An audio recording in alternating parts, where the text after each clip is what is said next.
Good morning, esteemed guests, faculty members, students, and friends. As we begin the symposium on the topic Deciphering Women Narratives, Literature and Cinema, I take this opportunity to acquaint you with our department. The Department of Studies in English at Rani Chennamma University, Belagavi was established in June 2011 following the university's inception in 2010. It is committed to fostering a vibrant academic environment, emphasizing teaching, research, and holistic development of students. The department's vision is to emerge as a model center for the study and research in language, literature, and culture, integrating best teaching practices and contemporary trends in English studies. Through its dedication to transformative learning, the department continues to expand the parameters of English studies, encouraging interdisciplinary dialogues and exploration of literary terrains. With this brief pretext, let me now invite Dhyanappa, our student, to invoke the blessings of Almighty with his devotional song.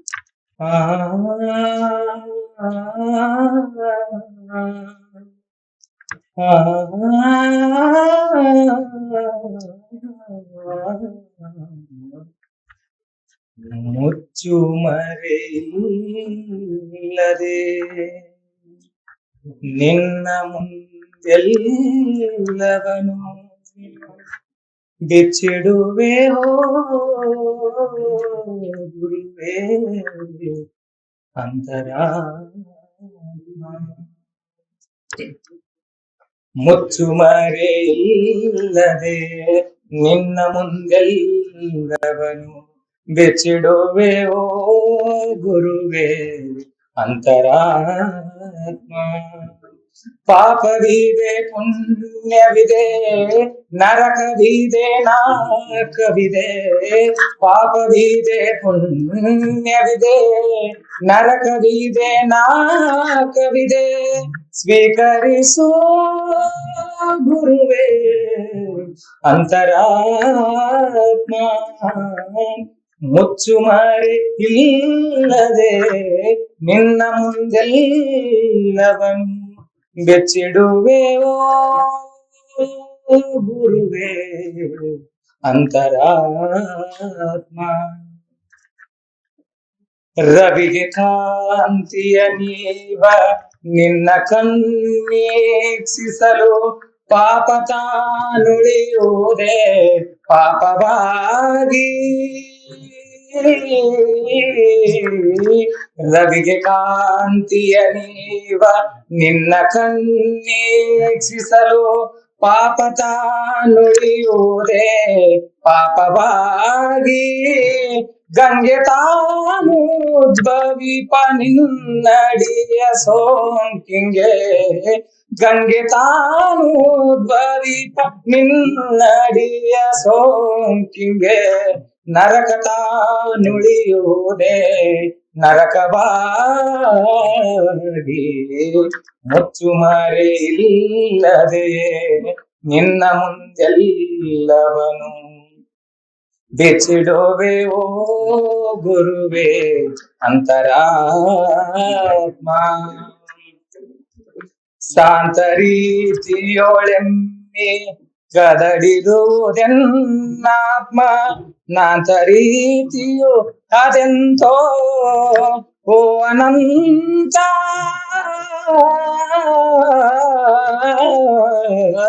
ಶಾಂತ ರೀತಿಯೊಳೆಮ್ಮೆ ಗದಡಿರುವುದೆನ್ನಾತ್ಮ ನಾಂತ ರೀತಿಯು ಅದೆಂತೋ ಓ ಅನಂತ ನನ್ನ ನೀತಿಯ ಕುರುಡಿನಿಂದೆನ್ನ ರಕ್ಷಿಸೈ ನನ್ನ ನೀತಿಯ ಕುರುಡಿನಿಂದೆನ್ನ ರಕ್ಷಿಸೈ ನಿನ್ನ ಪ್ರೀತಿಯ ಬೆಳಕಿನಾನಂದ ಕೊಯ್ ಮುಚ್ಚುಮರೆ ಇಲ್ಲದೆ ನಿನ್ನ ಮುಂದೆಲ್ಲವನು ಬೆಚ್ಚಿಡುವೆ ಗುರುವೇ ಅಂತರಾತ್ಮ ಮುಚ್ಚುಮರೆ ಇಲ್ಲದೆ ನಿನ್ನ ಮುಂದೆಲ್ಲವನು ಬೆಚ್ಚಿಡುವೆ ಓ ಗುರುವೆ ಅಂತರಾತ್ಮ. ಪಾಪವಿದೆ ಪುಣ್ಯವಿದೆ ನರಕವಿದೆ ನಾಕವಿದೆ, ಪಾಪವಿದೆ ಪುಣ್ಯವಿದೆ ನರಕವಿದೆ ನಾಕವಿದೆ, ಸ್ವೀಕರಿಸು ಗುರುವೇ ಅಂತರಾತ್ಮ. ಮುಚ್ಚುಮರೆ ಇಲ್ಲದೆ ನಿನ್ನ ಮುಂದೆಲ್ಲವನು ಬೆಚ್ಚಿಡುವೆ ಓ ಗುರುವೇ ಅಂತರಾತ್ಮ. Thank you. Thank you, Jnanapa. In the words of Mark Twain, the secret of getting ahead is getting started. To formally welcome you all and set the stage for today's event, I invite Dr. Pooja P. Halyar, our esteemed organizing secretary, to deliver the opening remarks and welcome you.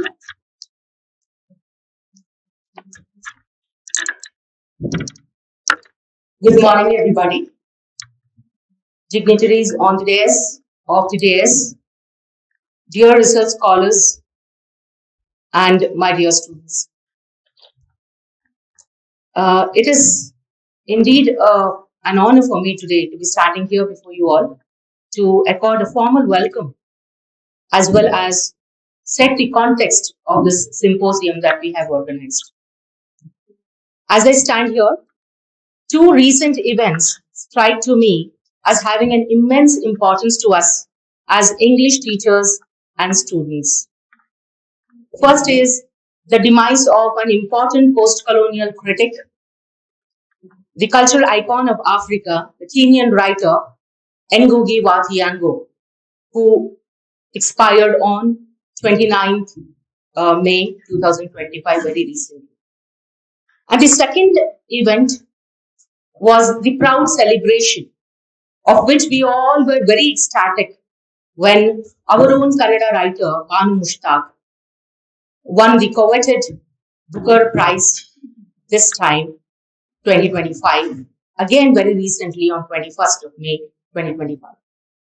Why I remember these two events is to just acknowledge the importance of literature in our lives, as also a kind of a problematic that is around English departments since the very independence of India.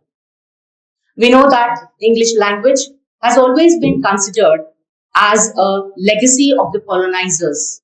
It's a colonizer's language. And from the time of independence, we can see that English department has always been in a jeopardy of what to teach. Is it English literature to be taught? And then moving on to the department becoming Department of Studies in English, where literatures in English was taught. Are these literatures original literatures in English, originally written in English, or are translations also to be included? So you can see the people of India till today have been divided on this very idea of teaching English, literature as well as language. Some people are for it because it's a globalized world that we are living in, and English language definitely is a kind of a power for all of us. And there are a lot of spoken English courses being run, mushrooming all over the market, and there's a tremendous pressure on the English departments to teach English language. But we have traditionally been English literature students, and language has come via the literatures. So whether this English literature should be taught, if not, what literatures need to be taught? And it is in this dilemma that we can place Ngugi wa Thiong'o again here, where in his very advocacy of decolonizing the minds, he identified English language as one of the culprits. So he completely rejected English language and started writing in his native Gikuyu. And so when we see this Ngugi wa Thiong'o model before us, probably all English teachers, including me, have a kind of a problem with our own conscience of whether we need to go ahead with English language teaching and literature writing, production and consumption. With due respects to Ngugi Wa Thiong'o, sir, we also have the other celebration, as I mentioned, when our own Banu Mushtaq, a literary personality from Karnataka, who has won the Booker Prize today. It's no matter. We are very proud of her, but we know that this Booker Prize came to her Kannada literature, Kannada short stories, not for the original Kannada literature, but because of the translation, because it was rendered into English by Deepa Bashti. And therefore, once again, it is a re-endorsement to us that there is the relevance of English language and literature even today. Because without departments and people who love English literature and do the translations, we won't be able to showcase our own literature, our own culture, our own Indian knowledge systems to the Western world where English dominates. So with this re-endorsement once again that English language and literature is bound to stay and the departments will remember, but of course not teaching just the English literature of England, but all the literatures in original English as well as in translations. So dear students, here is an arena for us, an opening for us, where if we become bilingual and have gained the strength of English language and become good translators, we have a big responsibility of showcasing our talent, our local talent to the world outside. So it's in this context that we, the Department of English, have organized this symposium today. And the topic is rightly chosen, very relevantly chosen, Deciphering Women Narratives, Literature and Cinema. The topic becomes relevant again today because because literature today, women's literature today is no longer kitchen literature anymore, but rather it has won international accolades. And we have so many examples. Out of the 4 Booker Prizes won by Indian writers, out of the 6, Booker Prizes won by Indian writers, 4 are by women writers. 4 have gone to women writers. So it's in this milieu where translations dominate, where Geetanjali Shree's Red Samadhi, gets the Booker Tomb of Sand, and the other one as Heartland by Deepa Bashti, that we are once again going back to seeing, looking at, perceiving, analyzing women narratives, not just in literature, but also the cinematic medium. Because students today are more into the cinematic world, and be it any form, be it an intersemiotic mode, but yet literatures do matter and women's literatures do matter. So rightfully for this theme, we have invited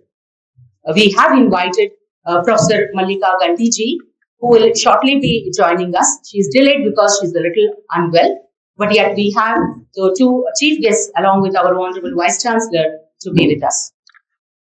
Another very significant moment today is the release of books. Again, we have the strong, tradition of women writing, of which we are speaking, and following the tradition probably is an inspiration for the women faculty members of our own Rani Chennamma University department.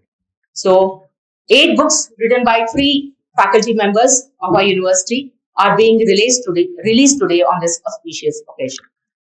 So, in this context, let me propose my welcome to all of you. Let me welcome all the guests who are gathered here.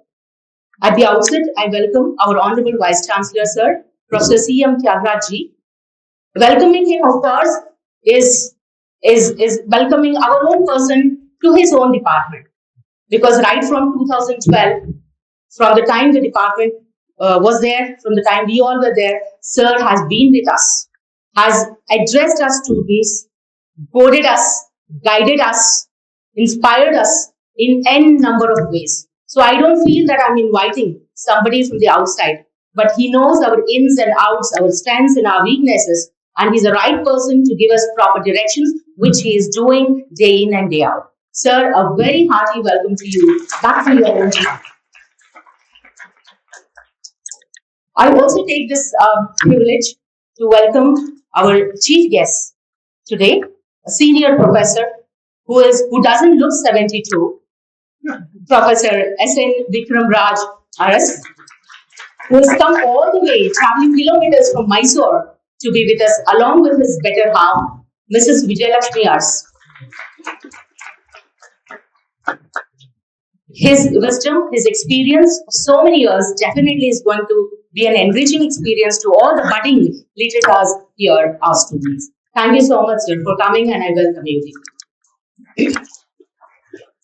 Yet another chief guest is a very special guest of my own, my guide, my PhD supervisor, my mentor, Professor C.A. Langre, who has come from Shivaji University, Kolkata.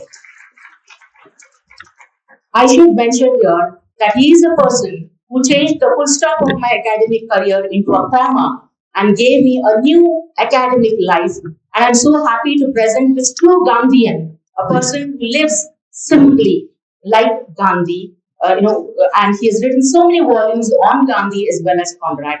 He is a very well accomplished scholar. He has been invited worldwide as a Joseph Conrad Scholar, and I'm so happy to present him to all of you. Sir, welcome to you. I also heartily welcome all our officers today. Two of them are busy with their work, but we have our own registrar, sir, Sri Santosh Kamgowda, sir, who is also a literature student. He's a student of Kannada literature, very well read, a voracious reader, and in fact, a very good orator, not just in Kannada, but also in English. We have seen him his vocabulary, his presentation, and the value system that he carries, and the right person to guide us to take the stewardship of this university, the administration of the university. Sir, I heartily welcome you to our family. We have our chairperson here, Professor Kavita Musidil. She has always been a very friendly person, always supporting in whatever we do. And with this function also, it was her idea that this becomes a celebratory function where the books of all her colleagues would be released. I thank her for this, gesture, and a very warm welcome to you, madam. We have Professor Parande, madam, who of course also a scholar who recently returned, doing a postdoc from Netherlands. She set standards for all of us. I welcome her heartily to this function. We have Dr. Madhusri Kalimani. She also is a budding poet with her own poetry collection, and she too is welcome to this function. We have Dr. Fayaz Ilkal, again, who has come all the way from Bijapur to be with us, to support us, his own department. I welcome him heartily. I welcome all the professors, deans who have come here from other departments, as well as my research scholars of the department, other department students, and my own departments. Thank you so much. And I promise you that this symposium is going to be a great learning experience to all of you. Thank you.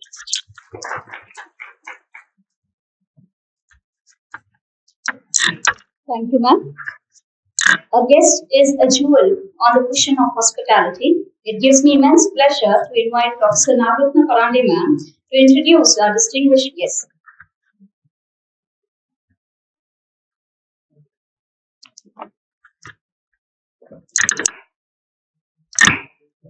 Good morning, everyone. Dignitaries on the days, head of the days, business scholars, students. I'm honored to introduce the guests of today's function.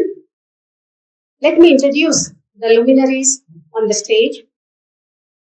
I start with our Honorable Vice Chancellor, sir.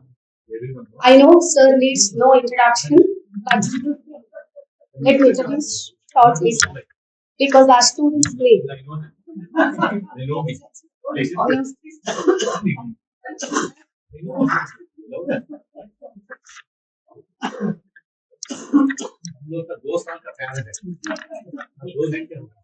At least two lines, sir, about you. I want to introduce Professor Mallika Gandhi in her absence, who is going to join very shortly. She's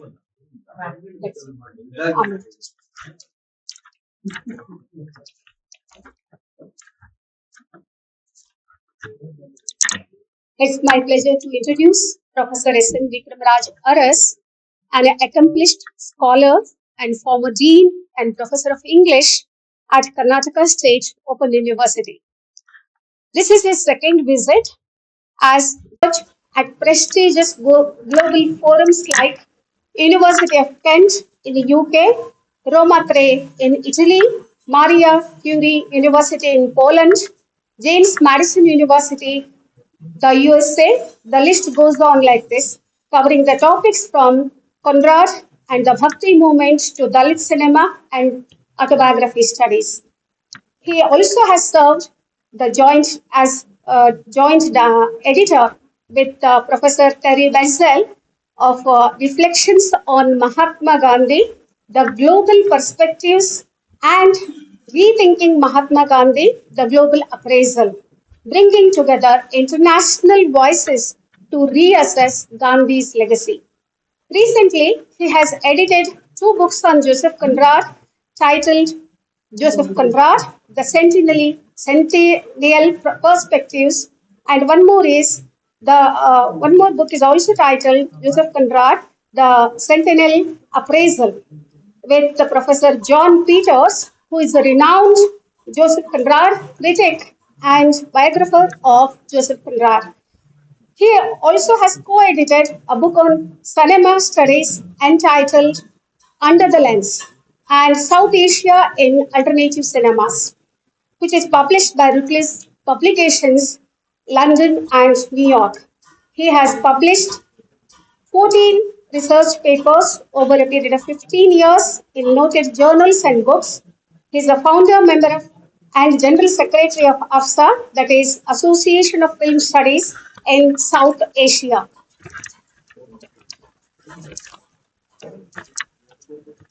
In short, Dr. Langri sir exemplifies rigorous scholarship, global engagement, and institutional contribution. His presence brings a profound depth of insight into literature, culture, and interdisciplinary research. So please join me in welcoming Dr. Langresa, whose erudition will enrich today's event. Welcome, sir. So I just want to say two lines about one more guest who is on the stage. So Srimati Vijaya Aras,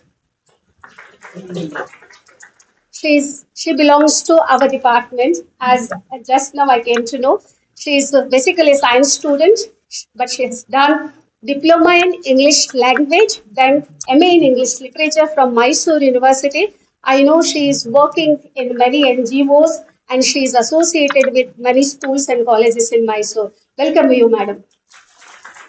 So once again, I welcome all of you to this beautiful morning's program, that is symposium on deciphering women narratives. So thank you.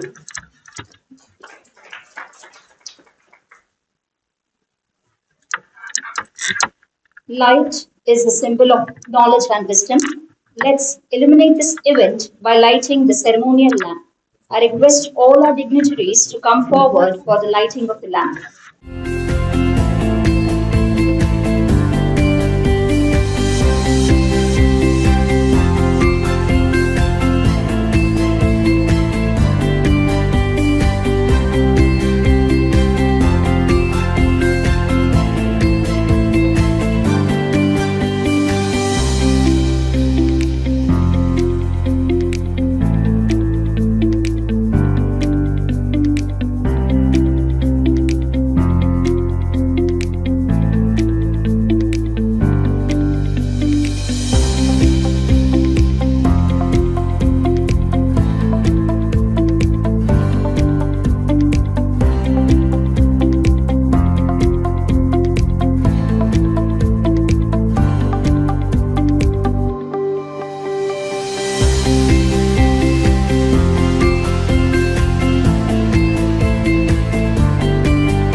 May this light guide us towards knowledge and enlightenment.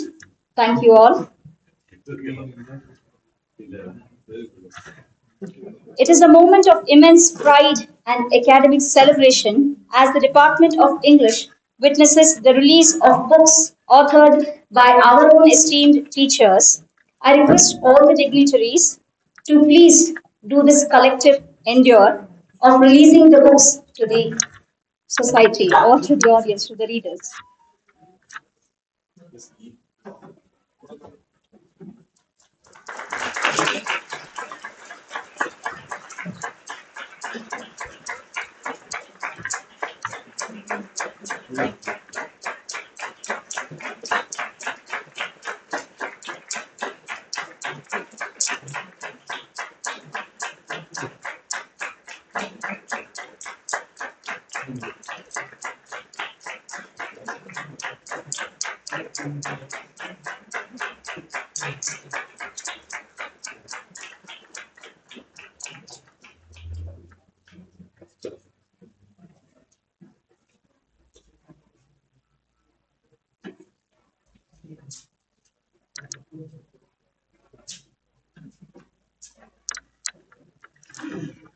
Books are the carriers of civilization. To celebrate the literary contribution of Professor Nagatna Parande ma'am, I now invite Professor Vikram Raj Aris sir to speak a few words on the book authored by ma'am.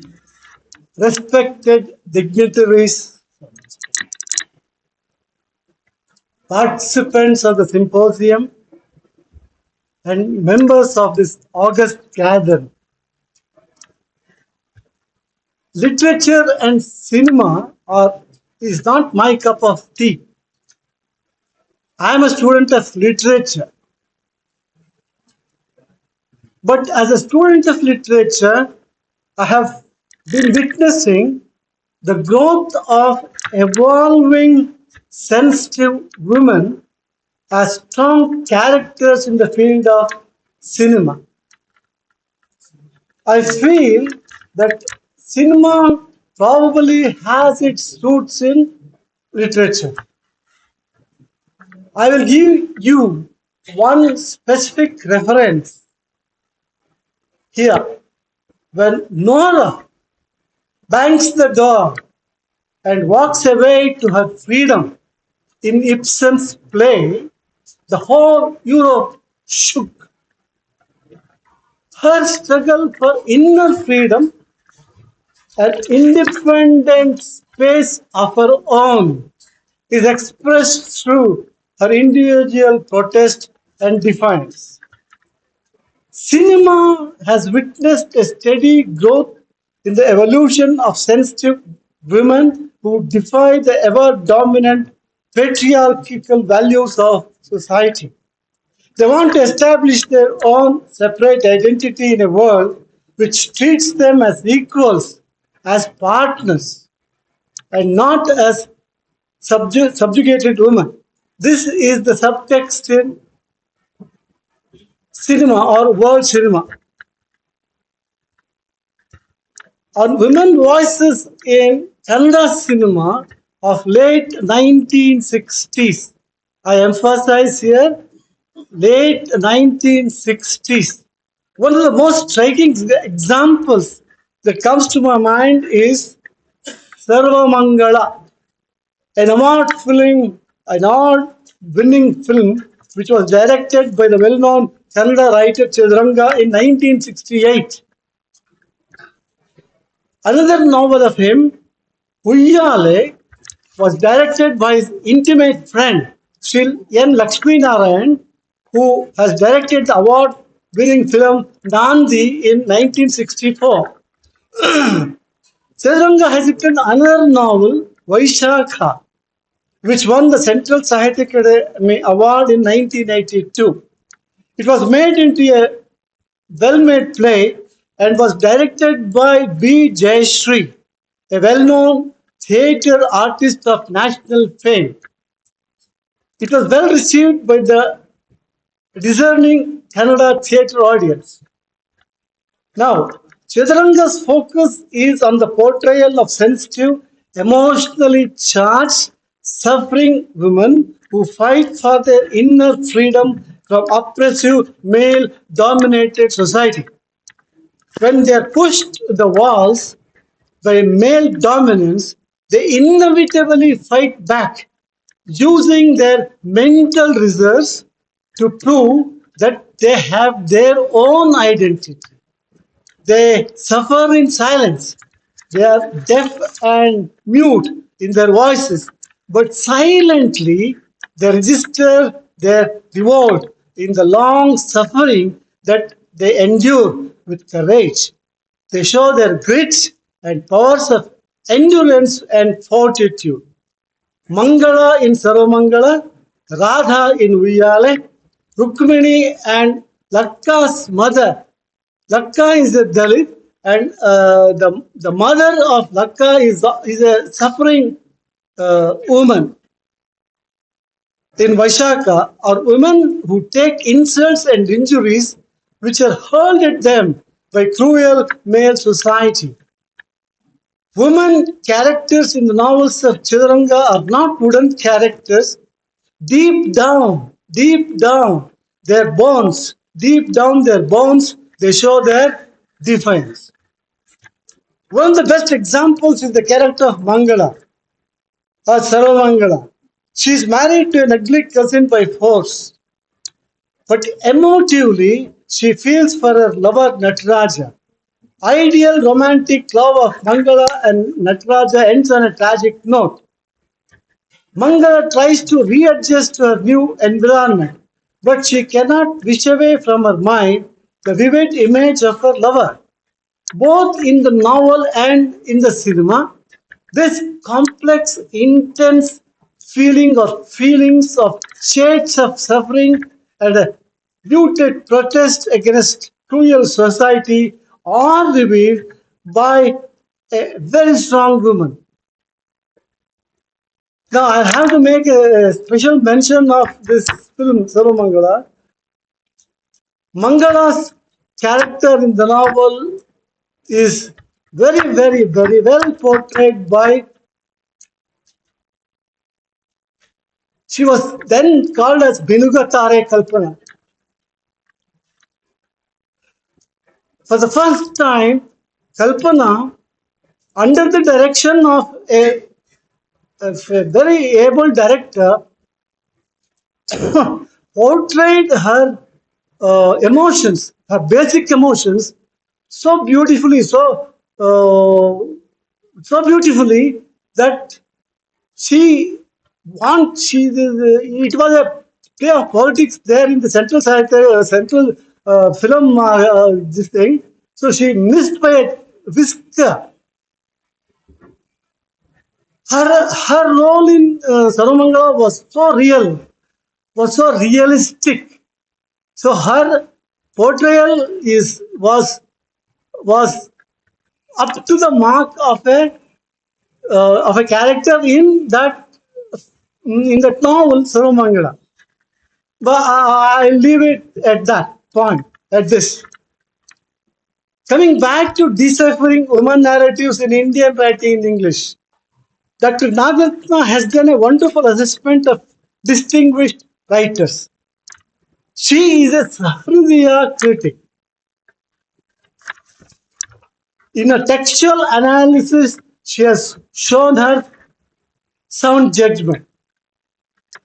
Now, I still use this phrase Indian writing in English, which is archaic in 21st century. You may ask me why do I still use this phrase, Indian writing in English? I would like to give you an explanation. I was rigorously trained and disciplined under the guidance of my mentor, my guru, the most distinguished, influential professor of the 1970s generation, Professor Sri Narsivaya, who was the chairperson of the Department of English once in Mysore, Karnataka.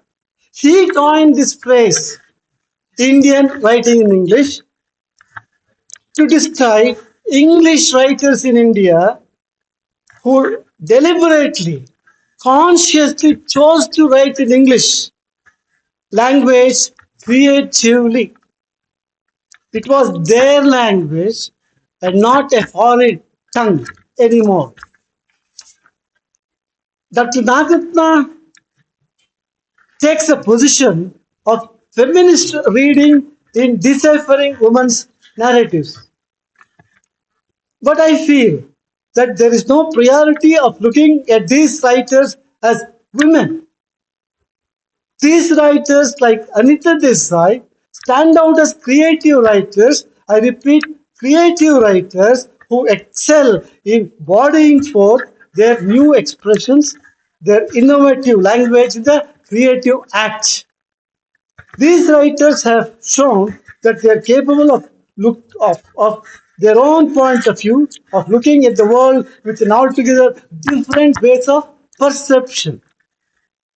Now, I'm slightly digressing here, but when it comes to creativity of any artist, be it a male writer or a woman novelist, it's a new act of creativity.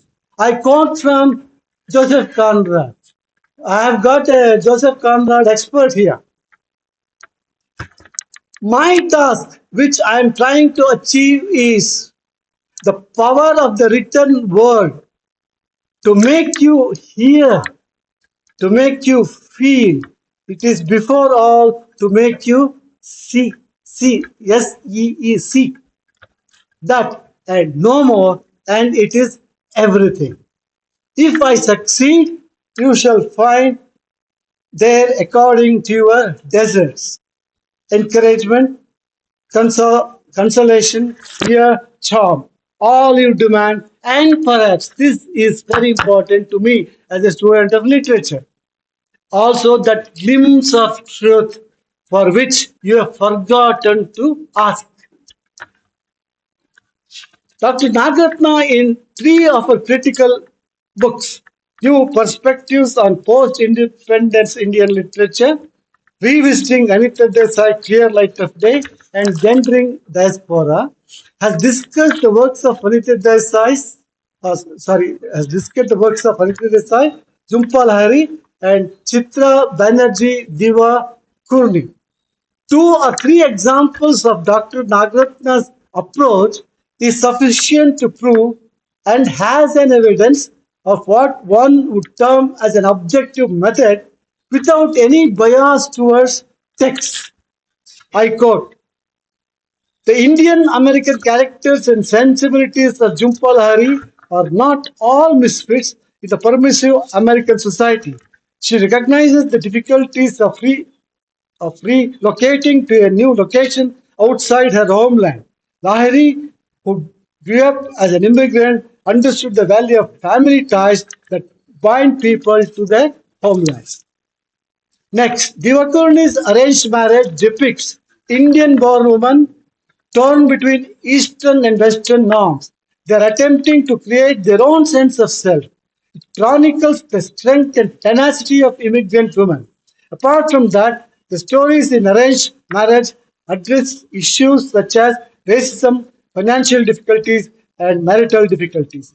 In actuality, Divakaruni's arranged marriage is a compilation of stories about women, women in love, women in relationships, and women in distress. Through the characters in her stories in arranged marriage, Divakaruni explores the negotiation of identities and problems of after marriage and migration, telling the stories of immigrant brides who are both liberated and trapped by cultural changes and struggling to carve out an identity of their own. Revisiting Anita Desai's Clear Light of Day shows how Dr. Nagatna has honed her, honed her creative acumen in her textual analysis. Anita Desai is one of the foremost novelists in modern Indian fiction in English. She has won many critical accolades for her unique merits as a creative writer. Dr. Nagatna chooses a clear light of day where various images reveal the inner worlds of sensitive characters of Bin, Tara, and Raja. Dr. Nagratna aptly suggests that the imagery in Clear Light of Day shows the reconciliation of deep fault lines and of struggling characters who come to terms with their inner reality. Clear Light of the Day, the title of the novel, is symbolic, and the images of music, of time, and other images and rich associations indicate that the divisions are finally healed. Now, I took up Anita Desa as my research work, and here in this context, I would like to point out that there is a powerful association to the motif of time. Time has destroyed and time has preserved. Time, memory, reconciliation, and clear light of day all suggest to the healing touch. I quote from the text. You please listen to this carefully. With her inner eye, she saw how her own house and its particulars and its sorry. With her inner eye, she saw how her own house and its particular history linked and contained her as well as her whole family with all their separate histories and experiences, not binding them within some dead and airless self. She is fond of using this innovative expression, airless self, but giving them the soil in which to send down their roots and food to make them grow and spread, reach out to new experiences and new lives, but always drawing from the same soil, the same secret darkness. That soil contained all time, past, future in it. It was dark with time, rich with time. It was where her deepest self lived, and the deepest selves of her sister and brothers, and all those who shared that time with her. Now the Guru sang, your world is the world of fish and fowl, my world is the cry at dawn. Dr. Nagatna is well equipped as a sensitive Sahadya critic to analyze the text. She draws her independent judgments from her critical reading. All the credit should go to your keen observation and your critical approach. Many, many congratulations to you. Dear participants of this symposium, let me wish you the very best in your meaningful discussions. And thank you for inviting me. Namaskar. Thank you, sir, for your insightful words. Publishing a book is like dropping a pebble into the ocean. We never know how far the ripples will go. I invite Professor C. A. Langre, sir, to share his insights about the books penned by Dr. Pooja Halya. So, very good morning to all. At the very outset, I must acknowledge sincere thanks for inviting me for this very significant function of book release of the faculty members of Department of Studies of Research in English, Rani Chennamma University, Belgavi. Honorable Vice Chancellor, Professor Tyagaraja, uh, Senior Academics, Professor As, uh, Registrar of the University, uh, then Chairman of Department of English, her colleagues, my colleague in research, doctoral research, Dr. Pooja Haria. I said colleague because I don't believe in student-guide relationship. Uh, there are certain reasons. I'm not going to talk about that in one go.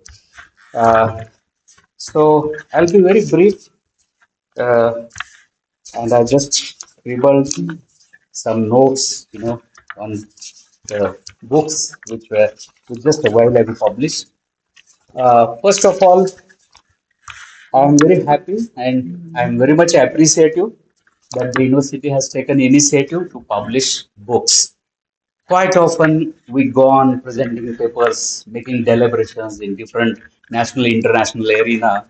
But what is important in the teacher's life or academic's life is writing something meaningful in the domain of studies, of not just expertise, but of interest also, and bringing them forth to the cross sections of intellectuals. when book is published, when it is triggered with the cross sections of readers and academics, then the I think the purpose is served. And I think this function is important because this is the initiation. I think the department might have published many books earlier, no doubt. But today is a vantage point because the university is named after Rani Chennamma, the great queen who has contributed unprecedentedly to the freedom cause. And also, Karnataka has a great legacy of intellectuals in all studies, culture, films, literature, because I am student of Professor Shantinath Desai, who was a Kannada writer. And through him, I came to know about, the domain of literature studies and many good filmmakers, Girish Karnad, the whole tradition is there. Uh, then we have uh, Kasarvalli, Girish Kasarvalli, who has made a wonderful film, Hasina, based on Banu Mustaq's short story. I mean, Canada is a very fertile land for literary studies, culture studies. I think this could be the reason why 12th century Baswanna and literatures, they laid the foundation of poetry and culture studies, I think, and we are all carrying the legacy of that. What we're doing is, I think, we are just carrying the legacy and we are making it more fruitful further. Now, when I read, Pooja Haryal's book, I'm not going to talk on all books, but to save my time, I'd like to just pinpoint some of her books. So the first book, uh, which is yes, which is titled and which is important from the point of view of her contribution to feministic studies. Friends, we know that feminism and gender studies is a grand discourse from the very beginning.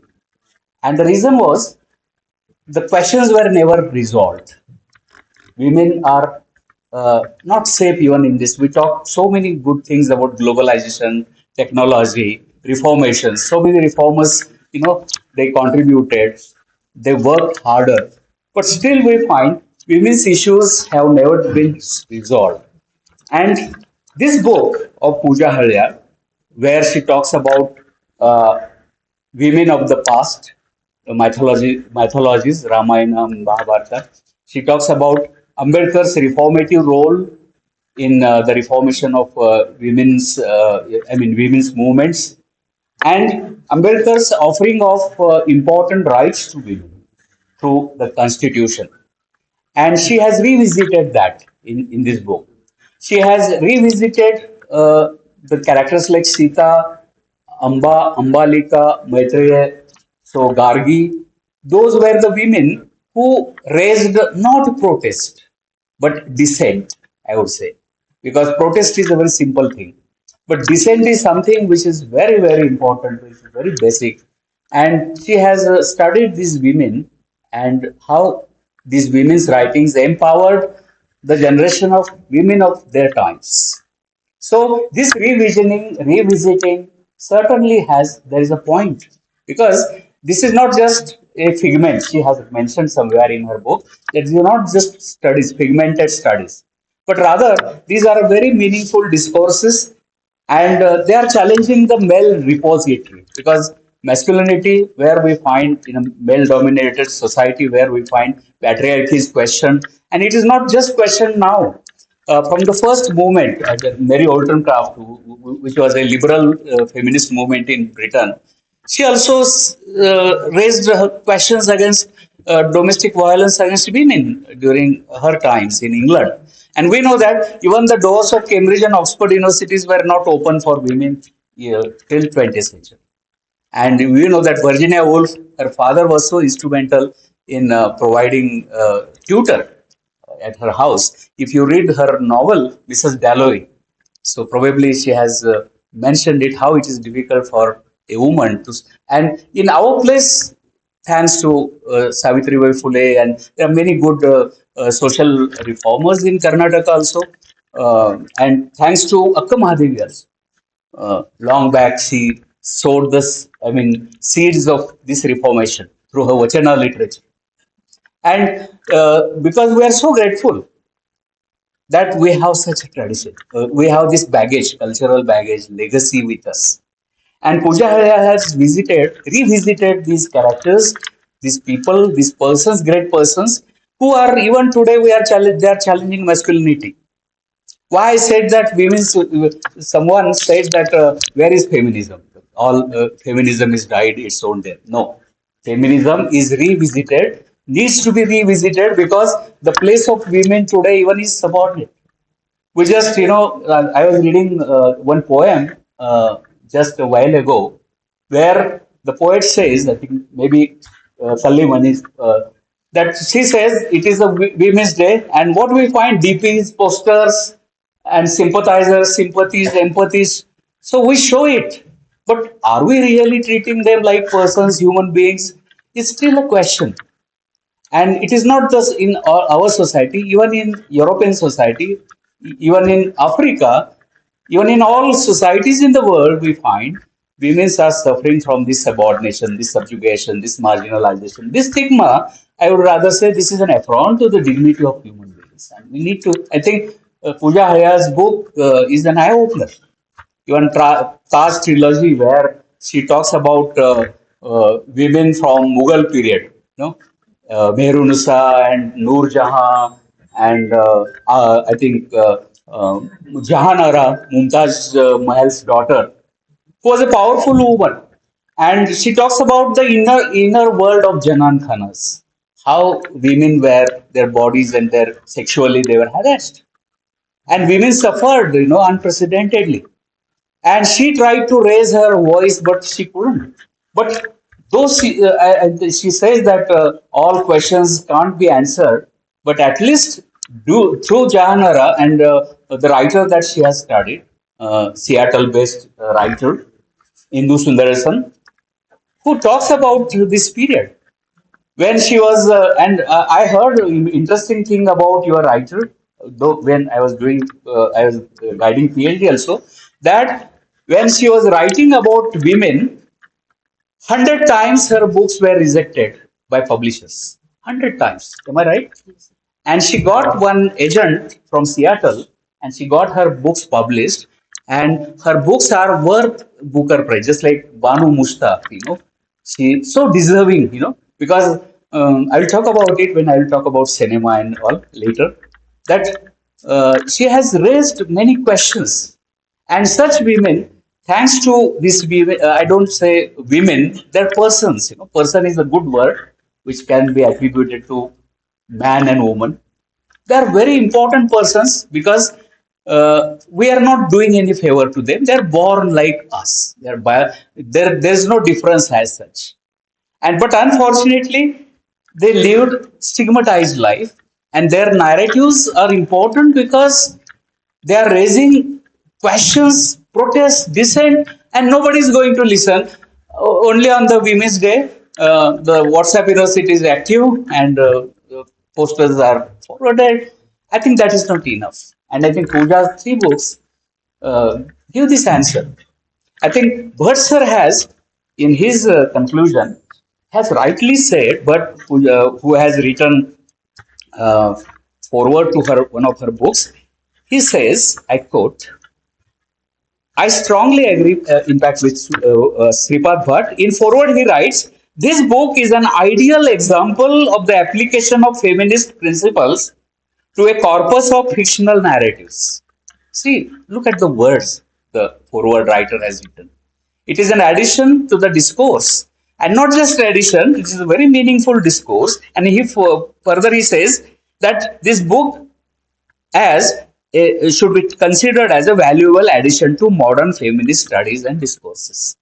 So I'm supposed to talk about her, therefore I'm talking. But all books published in this gathering, they carry the similar, I mean, kind of praise.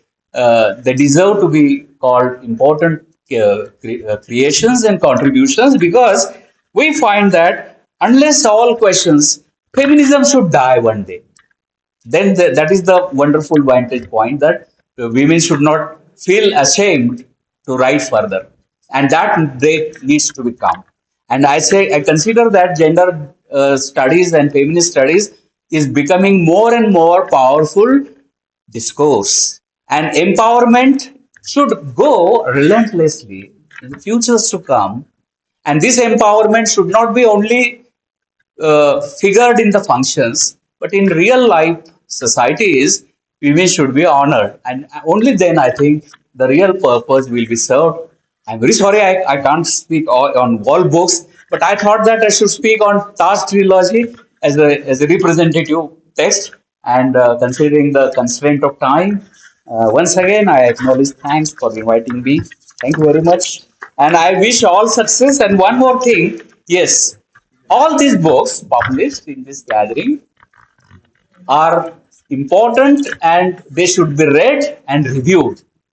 Reviewing of book is very important because my books, when published in America on Gandhi, the books were reviewed by Gandhian scholars there. When my books on Conrad were published in London, all books, scholars in Europe, and they are published. They are now sending me emails that, sir, we will be reviewing your books, John Peters and my book, very recently we published. We were so happy because otherwise, what is the point in publishing them? The book should be reviewed and the knowledge should be figured up with cross sections of intellectuals and academics, and only then I think the real purpose is served. Thank you very much once again for inviting me and giving me chance to share a few words about my books. I'm not a feminist scholar, but I'm very interested in writing. And one more reason I accepted this proposal from her was I was fed up with Joseph Conrad studies. I mean, I'm interested in that modern British studies and this, and I thought that let me do something about a writer in Indu Sundaresan who is based in Seattle and writing about our roots in India. So, and therefore, I thought that I will be benefited a lot, and that her book is really ameliorated me a lot. Thank you very much for this. Thank you.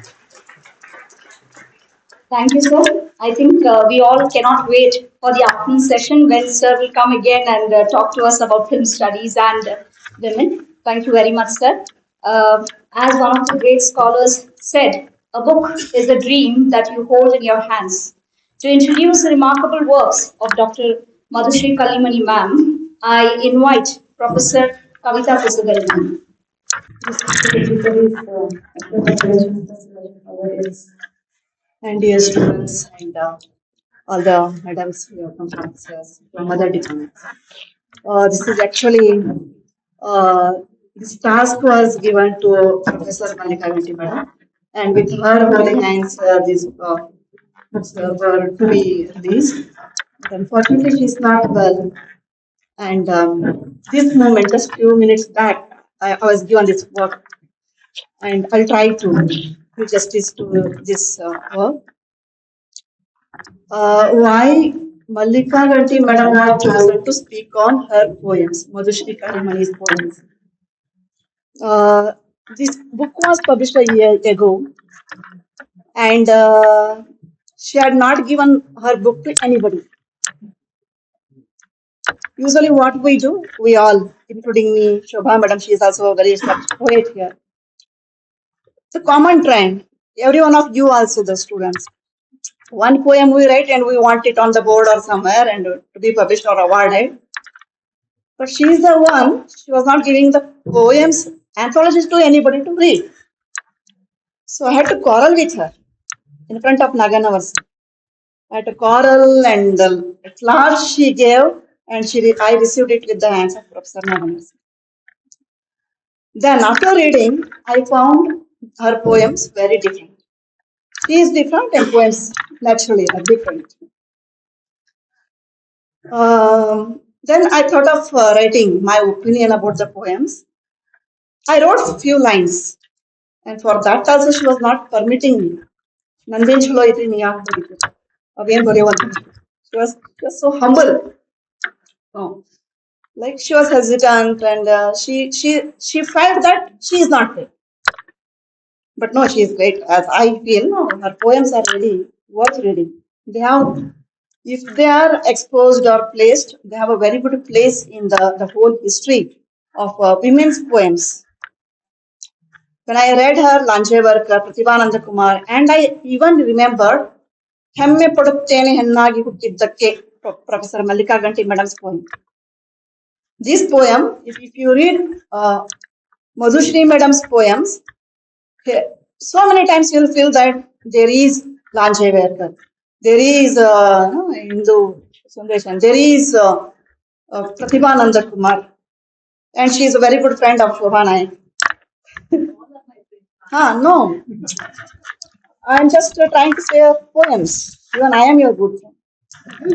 But I'm talking of her poems, like what makes us a poet, and in her poetry, what I'm trying to locate. So she might have not read Pratibhananda Kumar, she might have not read, I don't know, but I feel the same voice is there. Maybe reflection, or it may not be reflection, but it is her experience. So what she has seen. So this Femismo, she has written two books are here. One is a critical book, Emasculating the Masculinities. See, the title is very strong. Emasculating Masculinities, trajectory. You read it. I am not going to comment on this book. It's a critical book. So it's a very good reference book that I want to say. Very good reference book in your syllabus also, like in any context, you can read this book. So I'm just taking her anthology, Femismo, women, heroism, you can see, Femismo. She's redefining feminism here. She's redefining beauty also in this. So it is very different sort of book. I'm confident. So, but one more thing, everyone cannot write poems. I have seen all of there is one statement now, like in teenagers, everyone is a poet. But beyond that, if somebody is writing, so real poem. And your poem, I find. So these are not the poems just to write. Writing sake, they are not written. It's something which she couldn't control, and they're explored, they're out in the form of poems. No, they're not like I have to write a poem and I'm writing. No, they're not writing sake poems. Poems sake poems. These are really her voice, and maybe the voice of many of us also. So now I will just quote some of her poems here. The very first poem in the anthology is Sick of Sari. I am sick of Sari, she says. Most of us, we are afraid to say it, but she is saying it. So she is very bold when she says it. And here I remember, yes, Sir Usha's poem, Mother. ನನ್ನನ್ನ ನಿನ್ನ ಸ್ಥಾನದಲ್ಲಿ ನಿಲ್ಸ್ಕೋಬೇಡ, ಶತಮಾನಗಳಿಂದ ನೀನು ತುಳಸಿ ಕಟ್ಟಿ ಸುತ್ಕೊಂತಾನೆ ಬಂದಿದೆ, ನಾನೇನು ಸುತ್ಕೊಂಡು ಕೂತ್ಕೊಳ್ಳೋದಿಲ್ಲ, ನಾನೇನಿದ್ರು ಬೇಲೆ ಹಾರು ಹೋಗೋದು. So yes, Usha says it in her poem, Mother, to Mother. So maybe here also she says, why I should wear only sari? Okay, it makes me look modest and submissive, like a showcase doll, though I am not. So she knows what she is. She is very affirmative in her statement. When she says I am not, no, she says I am not. This is very important. So I also remember what Yandamuri Virendranath's one book, Henne Neenastu Olleyavan. That book. We all, everyone, most of 99%, we all are behind that. If somebody appreciates, we want to be like that. We put ourselves in the frame of others. But here, she says, I am not that doll. Ibsen's. No? She's very affirmative. So I drape it as if it controls me. Okay. So you read the poem. I'm not reading the whole poem. So in trying to hide the poet is a typical traditional woman here. But in the last words of the poem, she says, I pull it off my body and be me. I want to be me. No? I don't want to be Leo. as the others want to be. So another is, uh, who the hell wants to be beautiful? Another poem. Who the hell wants to be beautiful? I'll remain as ugly as I am. We ask our friends, no? How I'm looking. Mirror. And we try to be as our friend or somebody wants us to be. But she says, I will remain as ugly as I am. I don't want anybody's certificate. Beautiful is painful. I remembered kids and corrected what kids says, and she's correcting it. Beauty is not a joy forever. Actually, it is not. We all know it's a struggle to be a beautiful person. We struggle, but she wants to be as simple as natural as. So, Dr. Madhushree, in her another poem, Intolerance, she talks of a story of tolerance throughout centuries. Throughout centuries, we want Sita as a pativrata, as a tolerance, symbol of tolerance. How we bless Rama Sita Nangi. We bless. Whether we never ask her whether she wants to be like Sita, whether she wants a Rama as husband. So this is a question. And Madhushree madam, in this poem, can you love me enough without sex? Very important question. Can you allow me to be me when a woman without body, can you love me? It is a very important question. So I remember here the poem Commodity. Woman is always looked as a commodity, always as a body, but not as a mind, not as a heart. So when we will start looking at her as a somebody who is with heart, not just body. So this is a fundamental question. In more blame game, everyone, no, everybody's home, it happens, blame game. If the child is not, it's because of mother. If child is not passing properly. This endless blame game is on, but my dear women, don't hope and wait for this blame game to be over. ನಾಳೆ ಗಂಡ ಸರಿ ಹೋಗ್ತಾನೆ ನಾಡ್ದು ಗಂಡ ಸರಿ ಹೋಗ್ತಾನೆ. There will be some time when I will get some appreciation. No, that day will not come. So what to do? Look at yourself in a mirror and declare, I am the superwoman. I am the superwoman. She is not waiting the society to become correct, but she wants to be, no, I can do that courage. If you are not being instrumental, so nobody else will come to your help.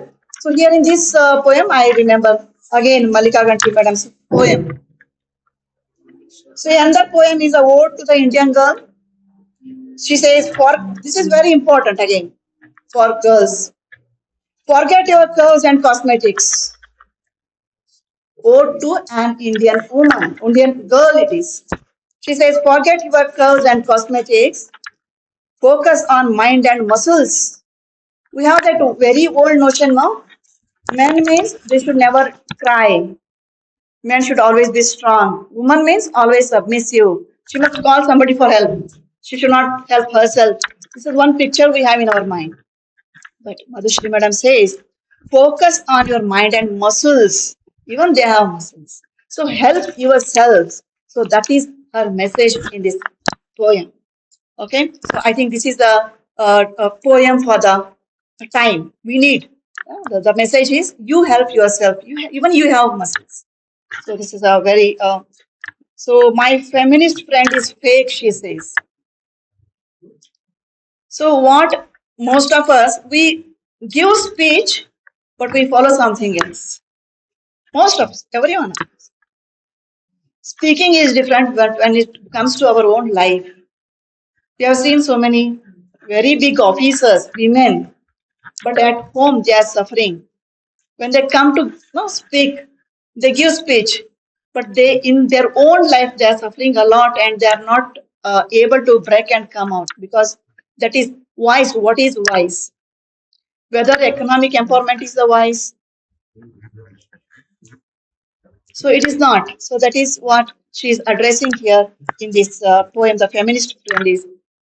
Okay. So there are a lot of poems are not there. I am not talking all of the poems.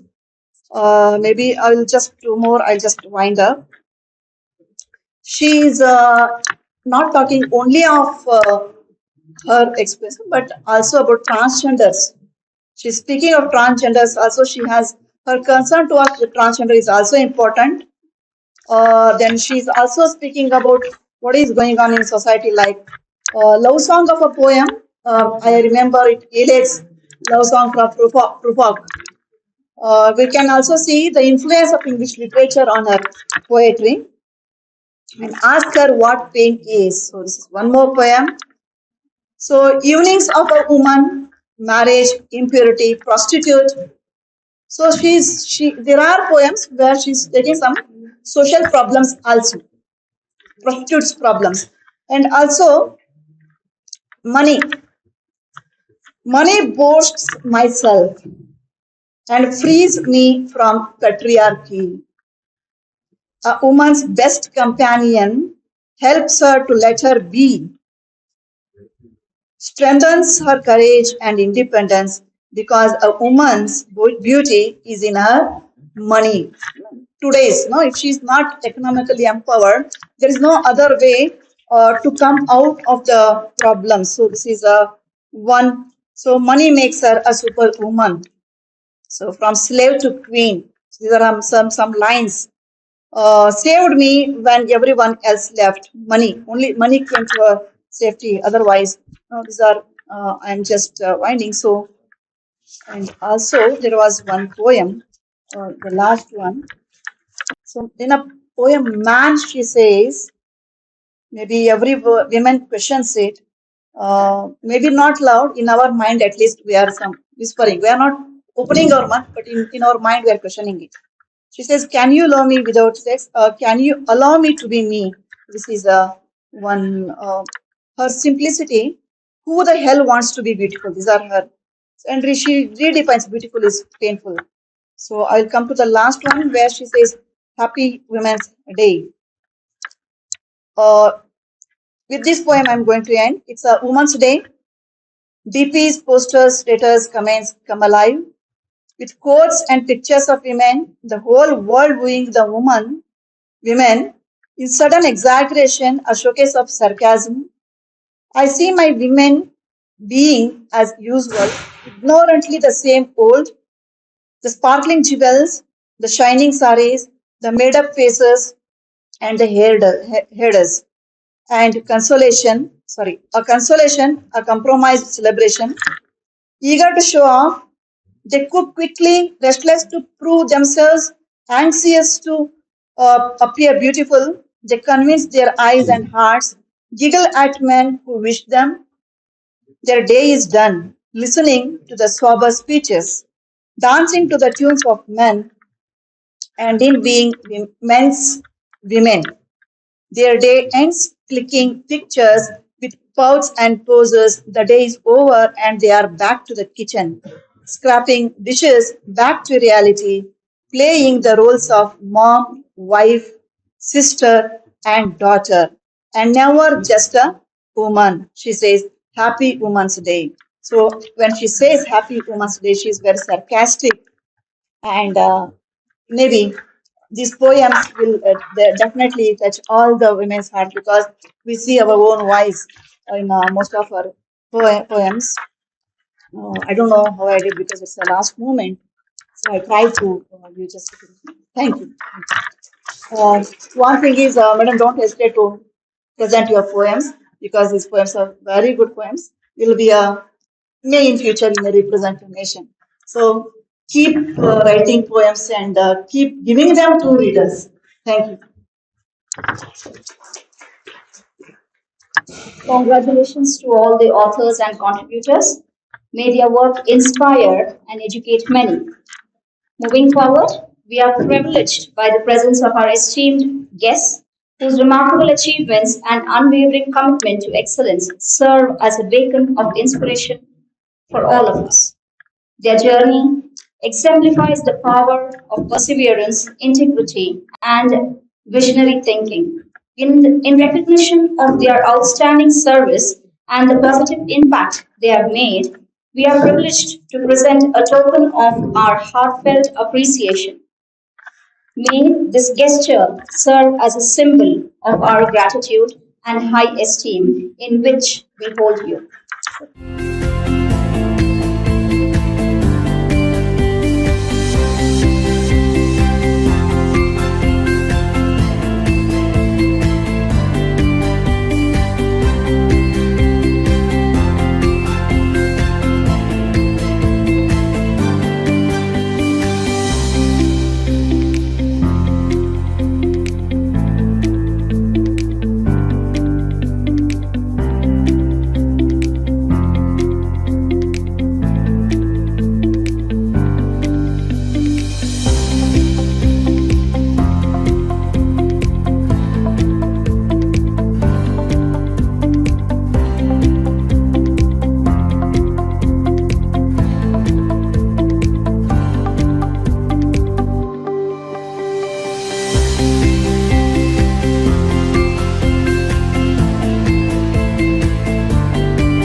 Yes.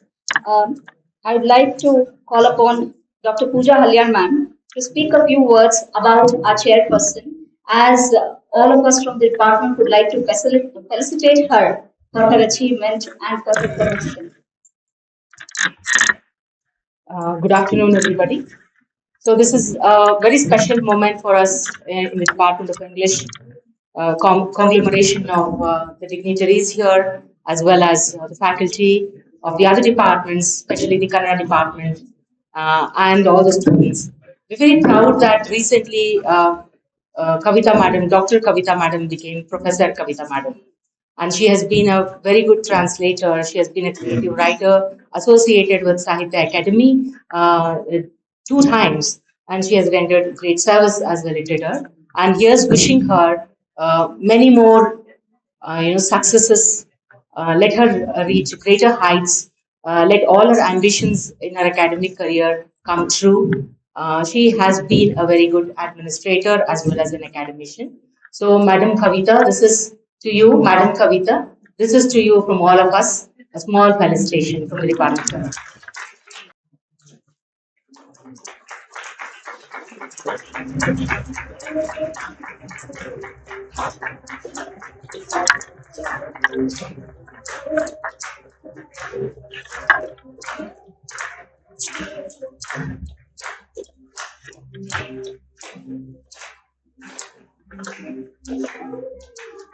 Congratulations, ma'am. We are all proud of you. As Simon Sinek aptly states, leadership is not about being in charge, it is about taking care of those in your charge. Professor C.M. Tyagraj sir exemplifies this philosophy through his dedication and unwavering commitment to academic excellence. I now invite Professor C.M. Tyagraj sir to deliver his presidential remarks. ಎಲ್ರಿಗೂ ನಮಸ್ಕಾರ. ಕಳೆದ 1.5 ಗಂಟೆಯಿಂದ ಯಾರು ನಗದೆ ಸಪ್ಪು ಕೂತ್ಕೊಂಡಿರ್ತಕ್ಕಂಥದ್ದು ನನಗೆ ಬೇಸರ ಆಗಿದೆ. ಚಪ್ಪಾಳೆ ಏನಾದ್ರು ಜೋರಾಗಿ ಕೂಡ ಸ್ವಲ್ಪ ಎಂಟರ್ಟೈನ್ಮೆಂಟ್ ತಗೊಳ್ತೀರ ಅಂದ್ರೆ ನೀವು ಮೈಮೂಳೆ ಮುಟ್ಕೊಂಡ್ರೆ ಹಾಗೆ ಕೂತ್ಕೊಂಡು ಇನ್ನೂ ದುಃಖ ಕೊಟ್ಟಿದೆ. ಒಂದು ಭಾಷೆಯ ವರ್ಕ್ಶಾಪ್ ನಲ್ಲಿ ಸಂತೋಷವಾಗಿ ನಗಾಡ್ಕೊಂಡು ಮಾತಾಡ್ಕೊಂಡು ನಮ್ಮ ಸುಂದರ ದಂತಧಾವನವನ್ನು ಬೀರ್ತಾ ಹಾಗಾದ್ರೆ ಸಂತೋಷ ಕೊಡ್ತಾರೆ. ಅದು ಏನೋ ಬಿದ್ದೋಗಿದೆ ಅಂತ ಕೂತ್ಕೊಂಡಿರ್ತಕ್ಕಂಥದ್ದು, ಎಲ್ಲಿ ಹೋಯ್ತು ನೋವು ಅಂತಕ್ಕಂಥ ಒಂದು ಮನೋಭಾವನೆಯೊಂದಿಗೆ ನಾನು ಸಂತೋಷ್ ಕಾಮ್ಗೌಡ್ರು ಬಹಳ ಸರಿ ಮಾತಾಡ್ಕೊಳ್ತಿದ್ವಿ.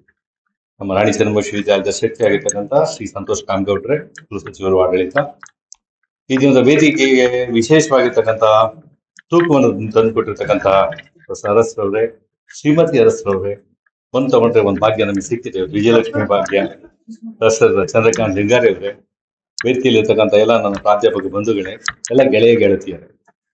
ಇಂಗ್ಲಿಷ್ ಡಿಪಾರ್ಟ್ಮೆಂಟ್ಗೆ ಮಾತಾಡ್ಬೇಕಾದ್ರೆ ಗೆಳೆಯರೇ ಗೆಳತಿಯರೇ ಅಂತಾನೆ ಮಾತಾಡ್ತಾರೆ, ಮೈ ಡಿಯರ್ ಸ್ಟೂಡೆಂಟ್ಸ್ ಅಂತ ಮಾತಾಡ್ಬಾರ್ದು. ಯಾಕೆಂದ್ರೆ ನಾವೆಲ್ಲ ಗಂಗೋತಿಲಿ ಇದ್ದಾಗ ಇಂಗ್ಲಿಷ್ ಡಿಪಾರ್ಟ್ಮೆಂಟ್ ಅಂದ್ರೆ ಲವ್ ಅಂದ್ರೇನೆ ಇಂಗ್ಲಿಷ್ ಡಿಪಾರ್ಟ್ಮೆಂಟ್. ಹಾಗಾಗಿ ಫೈರ್ ಥಿಂಕಿಂಗು, ನಗಾಡೋದು, ವಿದ್ಯಾರ್ಥಿಗಳು ಅವ್ರ ಬಿಂದಾಸ್ ಓದೋದು ಬರೆಯೋದು ಅಷ್ಟೇ ಇಂಪಾರ್ಟೆಂಟ್. ಆಮೇಲೆ ಮೇಷ್ಗಳ ಹತ್ರ ಬಂದು ಚೆನ್ನಾಗಿ ರಿವಿಟ್ ಎತ್ತಿಸ್ಕೊಳ್ಳೋದು, ಹಿಂಗ್ ಬರ್ಕೊಂಡ್ಬಂದಿದ್ಯಾ ಮುಂದೆ ಮೈಸೂರಿನಲ್ಲಿ. ಇದೆಲ್ಲ ಇಂಗ್ಲಿಷ್ ಡಿಪಾರ್ಟ್ಮೆಂಟ್ ಒಂದು ಶಕ್ತಿ ಆಗಿದೆ. ಹಾಗಾಗಿ ನಾನು 14 ವರ್ಷದಿಂದ ನೋಡ್ತಾ ಇದ್ದೇನೆ, 2011ರಿಂದ ಇಂಗ್ಲಿಷ್ ಡಿಪಾರ್ಟ್ಮೆಂಟ್ ಅಲ್ಲಿ ಏನಾದ್ರು ಆ ತರ ಸ್ವಲ್ಪ ಸೌಂದರ್ಯವರ್ಧಕ, ಶಕ್ತಿವರ್ಧಕ, ಪುಷ್ಟಿವರ್ಧಕ ಏನಾದ್ರು ರಾಮದೇವ್ ಬಾಬಾ ಗೀಬಾ ಇದೆಲ್ಲ ನುಂಗಿಂಗೆ ಚೆನ್ನಾಗಾಗುತ್ತೆ ಅಂತ ಅಂಥದ್ರಲ್ಲಿ ಅಪರೂಪಕ್ಕೆ ಇವತ್ತು ಮೊದಲ ಬಾರಿಗೆ ಒಂದು ಕಾರ್ಯಕ್ರಮ ಆಗಿರ್ತಕ್ಕಂಥದ್ದು ನನಗೆ ಬಹಳ ಸಂತೋಷ ಕೊಟ್ಟಿದೆ. ನಿಮ್ಮೆಲ್ಲರಿಗೂ ಅಭಿನಂದನೆ ಸಲ್ಲಿಸ್ತೇನೆ. ವಿಭಾಗದ ಎಲ್ಲ ಪ್ರಾಧ್ಯಾಪಕ ಸ್ನೇಹಿತರು ಮತ್ತೆ ನೀವೆಲ್ಲ ಸೇರ್ಕೊಂಡು ಒಂದು ಸಂಭ್ರಮವನ್ನು ಆಚರಿಸ್ತಾ ಇದ್ದೀರಾ. ಈ ಸಂಭ್ರಮದಲ್ಲಿ ನಾವಿರೋದಕ್ಕೆ ನನಗೆ ಕುಲಸಚಿವರಿಗೆ ಒಳಗೆ ಖುಷಿಯಾಗಿದೆ, ಹೊರಗೂ ಖುಷಿಯಾಗಿದೆ ಅಂತ ಹೇಳಿ ಇಷ್ಟಪಡ್ತೀನಿ.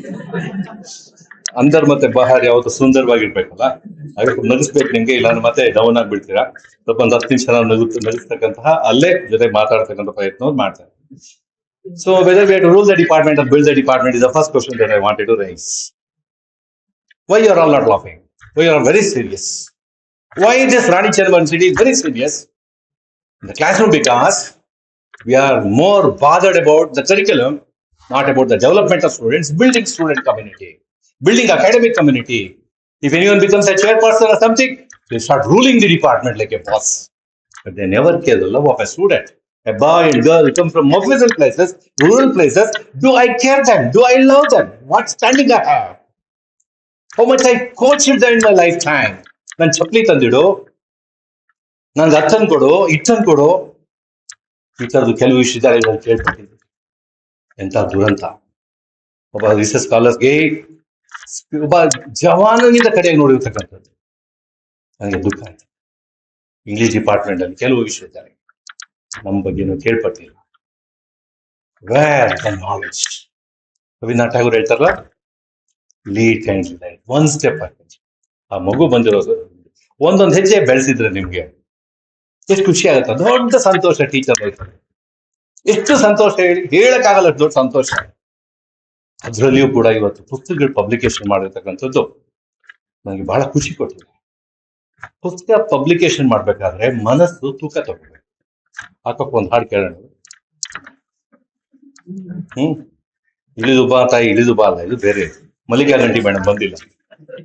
ಹುಡುಗಿ ಸಖತ್ತಾಗಿದ್ದಾಳಲ್ಲ, ಇಂಗ್ಲಿಷ್ ಡಿಪಾರ್ಟ್ಮೆಂಟ್ ಹುಡುಗಿ ಇದ್ದಾಳೆ.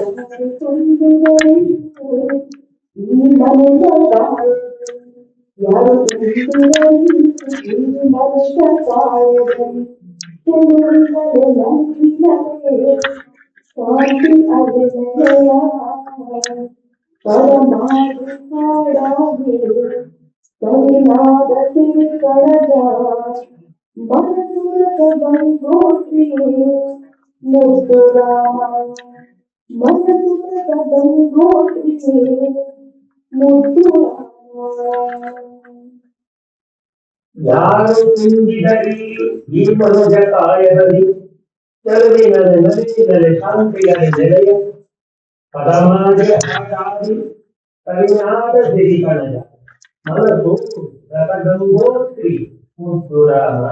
ಹೌದು, ನಮ್ಮ ಮನಸ್ಸು ರಸಗಂಗೋತ್ರಿ ಆಗಲಿ, ಆಗ ನೋಡಿ ನಮ್ಮ ಬದುಕು ಎಷ್ಟರ ಮಟ್ಟಿಗೆ ಸ್ವಸ್ಥವಾಗಿರುತ್ತೆ ಅನ್ನುವುದಕ್ಕೆ ಗಂಗೋತ್ರಿಯಲ್ಲಿ ನಿಂತು, ಮಾನಸ ಗಂಗೋತ್ರಿಯಲ್ಲಿ ನಿಂತು ರಸಋಷಿ ಕುವೆಂಪರವರು ಉಗ್ಗರಿಸಿದ ಕವಿತೆಯನ್ನೂ ಕೇಳಬೇಕು. ಸಿದ್ಧರೂಪಿ ಭವತಾರಲಿ ಉಚ್ಚಾರುತ್ತರೆ, ಕವಿ ನೆಚ್ಚಿ ಮೆಚ್ಚಿ ಸವಿಗೆ ಬಂದಳಿತ್ತ ದಕ್ಷಿಣಕ್ಕೆ, ತಿರುಗುದೇಕ ಪರಮಹಂಸ ದಕ್ಷಿಣೇಶ್ವರಿ, ಸಂಜನೀತ ಬೋಧನ ಗರಿಗೆ ಜನಿಸು ಸಾಧನ, ಅಲೋಕ ಲೋಕ ಯಾತ್ರೆಯಾಯಿತು ದಿವ್ಯ ದರ್ಶನ. ಚಾಮುಂಡಿಯ ರುದ್ರರಂಗ ಲಲಿತಾಬ್ದಿಯ ಲಲಿತರಂಗ, ಆರಂಗಿಯ ಜಲತರಂಗ, ಆ ನಾಗವ ವಿದ್ಯಾಂಬಿಕೆಯ ಅಂತರಂಗ. ಮಾನಸ ಗಂಗೋತ್ರಿಯಲ್ಲಿ ಸೌಂದರ್ಯದ ಸಮಾಧಿಯಲ್ಲಿ ಕೃತಜ್ಞನಾಗಿ ದೀಪ್ತನಾಗಿ ಜಾಡಿಸಿ ಚೈತನ್ಯವಾಗಿ ಕಲಿಯುಂತಂ ಭೋಗತಿ, ಕಲಿಯುಂತಂ ಭೋಗತಿ, ಕಲಿಯುಂತಂ ಭೋಗತಿ. ರಸಗಂಗೋತ್ರಿಯಾಗಬೇಕಾದರೆ ಈ ಮಾನಸ ಗಂಗೋತ್ರಿಯಲ್ಲಿ ಹೀಗೆ ನಿಂದರಂದರೆ ಮಾನಸ ಸರೋವರದ ಮೂಲಕ ನಮ್ಮ ಮನಸ್ಸು ಕೈಯಾದ ಎಚ್ಚರಿಕೆ. ನಮಸ್ಕಾರ.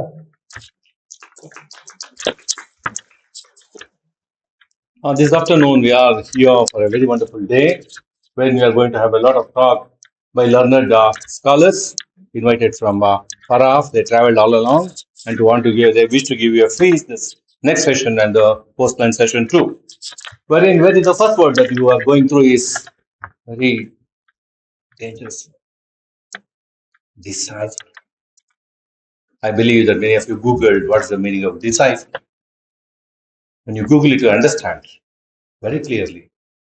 A Latin word, travels a long time. I entered artificial intelligence, and through artificial intelligence, it is portrayed in the form of this deliberations this morning to know to evening. So this word is one. Now the very important. Deciphering is coding, coding to decoding. Is it possible to decode? So here, this day, you are trying to decode woman narratives. Can you decode a woman narrative? This is the first question. Can we decipher nature? Can we decipher a painting? When we see Mona Lisa, we can tell, oh, what a cold face to us. What a beautiful face to someone. When you see a painting, Picasso, can you decipher so easily? One eye this part, other eye is that part. And you start feeling, what is this painting? A girl gives you a painting. Why she gave this painting? Not the love sign, which everyone understands. I love you, everyone understands very fast. Yes, no. Yes, no. But if a painting is given, can you understand? You will be afraid of. You are fearful because you cannot decipher so easily. So the first is nature. When you see nature, you cannot understand what is it. Wow, beautiful. First expression, you see Arabian Sea, Bay of Bengal, going to Kolkata, going to Himalayas. Okay, you will be first expression, wow. Then eyes occupied, you start decoding. It is not easy, as beautiful as it is. We don't have sufficient pullovers. A sea, if you are capable enough, sea is beautiful. A tsunami, unknown. Decoding is not easy. See, nature's decoding is difficult. Similarly, decoding of a woman also is very difficult. It is not at all easy. Is it easy? Can you give a chocolate and tell? Express everything? No, not at all. ಒಂದು ಹೆಣ್ಮಗಳು 30 ವರ್ಷದ ಆಸುಪಾಸಿರೋ modern ದುಡಿಯೋ ಹೆಣ್ಮಗಳು ಮನೆಗೆ ಬಂದ್ಬಿಡ್ತಾರೆ. ಅಣ್ಣ ಯಾಕೆ ಬಂದೆ? ಅಪ್ಪನ ಹತ್ರ ಮಾತಾಡ್ತೀನಿ ಕೊಡು. ಓಕೆ, ಅಪ್ಪನ ಹತ್ರ ಏನೂ ಮಾತಾಡಲ್ಲ. ಅಪ್ಪ ಈ 70+, ನಾವು ಗರ್ಲಿ 35-40, 2 ಮಕ್ಕಳು ಗಂಡನ ಜೊತೆ ಬಿಟ್ಟು ಬಂದ್ಬಿಟ್ಟಿದ್ದಾರೆ. See the woman narrative. How to decode the pain of a woman, joy of a woman, when she will be happy. ಅದಕ್ಕೆ ಒಂದ್ ಕಡೆ ಕನ್ನಡದಲ್ಲಿ ಬಹಳ ಚೆನ್ನಾಗಿ ಹೇಳ್ತಾರೆ, ಬಾಲಕರಿಲ್ಲದ ಬಾಲಿಜಾತರ ಜನ್ಮ ಬಾಡಿಗೆ ಎತ್ತು ದುಡಿದಂಗ. ಯಾವುದೇ ಹೆಣ್ಮಕ್ಳಿಗೆ ಸಂತೋಷ, ತೃಪ್ತಿ, ಸಮಾಧಾನ ಎಲ್ಲ ಸಿಗ್ಬೇಕು ಅಂದ್ರೆ ಅರ್ಥ ಮಾಡ್ಕೊಳ್ಳೋ ಸಿಗ್ಬೇಕು, ಮೋಸ ಮಾಡೋ ಸಿಗ್ಬಾರ್ದು. ಪದೇ ಪದೇ ಮೋಸ ಹೋಗೋ ಹೆಣ್ಮಕ್ಳಿಗೆ ಏನ್ ಮಾಡ್ಬೇಕು? ಪದೇ ಮೋಸ ಹೋಗೋ ಹೆಣ್ಮಕ್ಳಿಗೆ ಏನ್ ಮಾಡ್ಬೇಕು ಹೇಳಿ? ಪದೇ ಈ ಅಪ್ರೆಷನ್ ಯಾಕೆ ಬಂತು? ನಡ್ಕೊಂಬಂದಿದೆ ಸಮಾಜದಲ್ಲಿ ಮೊದಲಿಂದಾನು ಕೂಡ. ಇದಕ್ಕೆ ವಿರುದ್ಧ ಧ್ವನಿಯದಲ್ಲಿ ಮಲ್ಲಿಕಾ ಗಂಟಿ ಮೇಡಮ್ ಬಂದಿಲ್ಲ ಇವತ್ತು. ಅವರ ಟೈಟಲ್ ಸ್ಟಡಿ ಮಲ್ಲಿಕಾ ಗಂಟಿ ಬರೆದ್ರೆ ಆಗಿತ್ತು. ಅವರ ಪುಸ್ತಕಗಳು ನೋಡ್ತಾ ಇದ್ರೆ ಬಹಳ ಸಂತೋಷ ಆಗುತ್ತೆ ನನಗೆ. ಹಲವು ಟೈಟ್ಲ್ಗಳು ನಾನು ತುಡಿಯದಿರಿ ನನ್ನ ಹೆಣ್ಣು ಮಕ್ಕಳ ಹೀಗೆ ಒಂದು ಟೈಟಲ್ ನೋಡಿ. ಹೆಣ್ಮಕ್ಳು ಪರವಾಗಿ ಯಾಕೆ ನಿಲ್ತಾರೆ? ಕೋಣನ ಬಲಿ, ಮಹಿಳಾ ಧ್ಯಾನ, ತನು ಕರಗದವರಲ್ಲಿ ನೋಡಿ ಟೈಟ್ಲ್ ಹಂಗಿದೆ. ತನು ಕರಗದವರಲ್ಲಿ ರೊಟ್ಟಿ ಮತ್ತು ಹುಡುಗಿ ನೋಡಿ ಟೈಟ್ಲ್ ಆಗಿದೆ. ಹಾಗೆ ಒಬ್ಬ ಲೇಖಕಿ ಮಹಿಳೆಯರ ಜೊತೆ ತನ್ನ ತಲೆತ್ಕೊಂಡು ಹೋಗ್ತಾ ಇದ್ದಾಳೆ. ಯಾರ ಪರವಾಗಿ? ಥರ್ಡ್ ದಲಿತ್. ಪ್ರಪಂಚದ ನ್ಯಾರೇಟಿವ್ಸ್ ನಲ್ಲಿ ನೇಚರ್, ವುಮೆನ್, ದಲಿತ್, ಈ 3 ನ್ಯಾರೇಟಿವ್ಸ್ ಅತ್ಯಂತ ಕಷ್ಟದ ನ್ಯಾರೇಟಿವ್ಸ್. ಅದನ್ನ ಡಿಕೋಡ್ ಮಾಡೋದು ಅನ್ನೋಕ್ಕಿಂತ responding to woman narratives, response to woman narratives. ಅವಳ ಧ್ವನಿ ಏನ್ ಕೇಳ್ತಾ ಇದ್ದಾರೆ ಪಾಪ. ಕೆಲಸ ಕಿತ್ತಾಕ್ಬಿಡ್ತಾರೆ ಸಾಫ್ಟ್ವೇರ್ ಇಂದ. ನಾಳೆ ಅವಳು ಬದುಕೇನು? ಕೆಲಸ ಸಿಗ್ಲಿಲ್ಲ ನಮ್ಮ ಹೆಣ್ಮಕ್ಳಿಗೆ, ಇಂಗ್ಲಿಷ್ ಮಾಡ್ಕೊಂಡು ಏನಾಗ್ಬೇಕು ಅವರು? ಅವಳ ಧ್ವನಿಯನ್ನು ಅರ್ಥ ಮಾಡ್ಕೊಳ್ಳೋದು ಹೇಗೆ? ಯಾವ ವಿಶ್ವವಿದ್ಯಾಲಯಗಳು ಸರ್ಕಾರಗಳು ಎಲ್ಲರನ್ನೂ ವ್ಯವಸ್ಥೆ ಮಾಡುತ್ತೆ? ಅವಳ ಧ್ವನಿ ಅರ್ಥ ಮಾಡ್ಕೊಂಡು ನಾವು ಕೆಲಸ ಮಾಡೋದು ಹೇಗೆ? ಇಲ್ಲಿ ನಾವು ಕೆಲಸ ಮಾಡದೇ ಇದ್ರೆ ಏನಾಗುತ್ತೆ? ಮಾಸ್ಕ್ ಹಾಕ್ಬಿಟ್ಟು ಕಳಿಸ್ಬೇಕಾಗತ್ತೆ, ರಸ್ತೆಯಲ್ಲಿ ಅಲಿಬೇಕಾಗತ್ತೆ. ಅದಕ್ಕೆ ನನ್ನ ಭಾಷಣದ ಮೊದಲಿಗೆ ಹೇಳಿದೆ, we have to build the department with lot of love, with a love of Mother Teresa. It is not a stunt, it is not a drama, it is total involvement for 700 days. ಈ ಮಗು ನಂದು, ಈ ಹುಡುಗ ನನ್ನವನು, ಹುಡುಗಿ ನನ್ನವಳು, ಇವಳು ಚೆನ್ನಾಗಾಗ್ಬೇಕು, ಇವಳು ಬದುಕೇ ನಂದು. ಈ very department of Rani Chennamma university struggles. ಒಳ್ಳೊಳ್ಳೆ ಪಾಠಗಳಿಟ್ಟು ಕನ್ನಡ ಡಿಪಾರ್ಟ್ಮೆಂಟ್ ಅಲ್ಲಿ ಕೆರೆಗೆ ಹಾರ ಇಟ್ಟಿದ್ದಾರೆ ಗಾಜಪ್ಪನವ್ರೆ. ನಮ್ಮ ಮಕ್ಕಳನ್ನೆಲ್ಲ ಬಾವಿಗೆ ನೂಕ್ಬೇಕಾ? ಮೂಢನಂಬಿಕೆಗಳು ಕೊಡ್ಬೇಕಾ? ಕೆರೆಗೆ ಹಾರ ಯಾವ್ದು ಇಡ್ಬೇಕು? ನಾವು ಕರೇಜ್ ಹೆಣ್ಮಕ್ಳಿಗೆ ವುಮೆನ್ ನರೇಟಿವ್ಸ್ ಏನಿರ್ಬೇಕು, ದಲಿತ್ ನರೇಟಿವ್ಸ್ ಏನಿರ್ಬೇಕು, ಅವ್ರನ್ನ ಬಿಡುಗಡೆ ಹೇಗೆ ಮಾಡ್ಬೇಕು? ಮಾನಸಿಕವಾಗಿ ಬಿಡುಗಡೆ ಮಾಡ್ಬೇಕು. ಮಾನಸಿಕ ಬಿಡುಗಡೆ ದೊಡ್ಡ ಬಿಡುಗಡೆ. ನನ್ಗೆ ಇಷ್ಟ ಇಲ್ಲ, ಇಷ್ಟ ಇಲ್ಲ, ನೀನ್ ಬೇಕು, ನೀನ್ ಬೇಕು, ನೀನ್ ಇಲ್ದೇ ಇಲ್ಲ, ನೀನ್ ಇಲ್ದೇ ಇಲ್ಲ, ಈ ಊರ್ ನನ್ಗಿಷ್ಟ, ಈ ಊರ್ ನನ್ಗಿಷ್ಟ, ಈ ನೇಚರ್ ನನ್ಗಿಷ್ಟ, ಈ ನೇಚರ್ ನನ್ಗಿಷ್ಟ. ಒಪ್ಕೋಬೇಕಂತ, ಅದ್ರ ಜೊತೆ ಬದುಕ್ಬೇಕು. ನೋಡಿ ಹೇಗಿದೆ, ಅದ್ರ ಜೊತೆ ಬದುಕ್ಬೇಕು, ಅದ್ರ ಜೊತೆ ಬಾಳ್ಬೇಕು, ಮತ್ತೆ ಪ್ರಕೃತಿ ಸಾಗ್ಬೇಕು. ನಮ್ ಜೀವನ ಅಂತಕ್ಕಂಥದ್ದು ಇನ್ನೊಬ್ಬರ ಮುಂದೆ ಮಾಡೋ ನಾಟಕ ಅಲ್ಲ. ಅದು ಪದವಿಗಳಿಂದ ಬರಲ್ಲ, ನಾವು ಬದುಕೋ ರೀತಿಯಿಂದ ಬರುತ್ತೆ, ನಾವು ಮಾಡೋ ಕೆಲಸದಿಂದ ಬರುತ್ತೆ, ನಾವು ಮಾಡ್ತಕ್ಕಂಥ ಕರ್ಮದಿಂದ ಬರುತ್ತೆ. ಏನ್ ಕರ್ಮ ಪ್ರತಿದಿನ ಮಾಡ್ತೀವಿ, ನಾವೆಷ್ಟು ಗಟ್ಟಿ ಇದ್ದೀವಿ? ಗಟ್ಟಿ ಇರ್ಬೇಕು ಜೀವನ, ಗಟ್ಟಿ ಇರ್ಬೇಕಲ್ಲ ಸರ್. ದ ಜನರೇಷನ್ ದಟ್ ಗಟ್ಟಿ, ಆ ಟೊಳ್ಳು ಗಟ್ಟಿ ನಾಟ್ ಓನ್ಲಿ ಟಿ ಪಿ ಕೈಲಾಸಂದು. Why today we are shallow inside?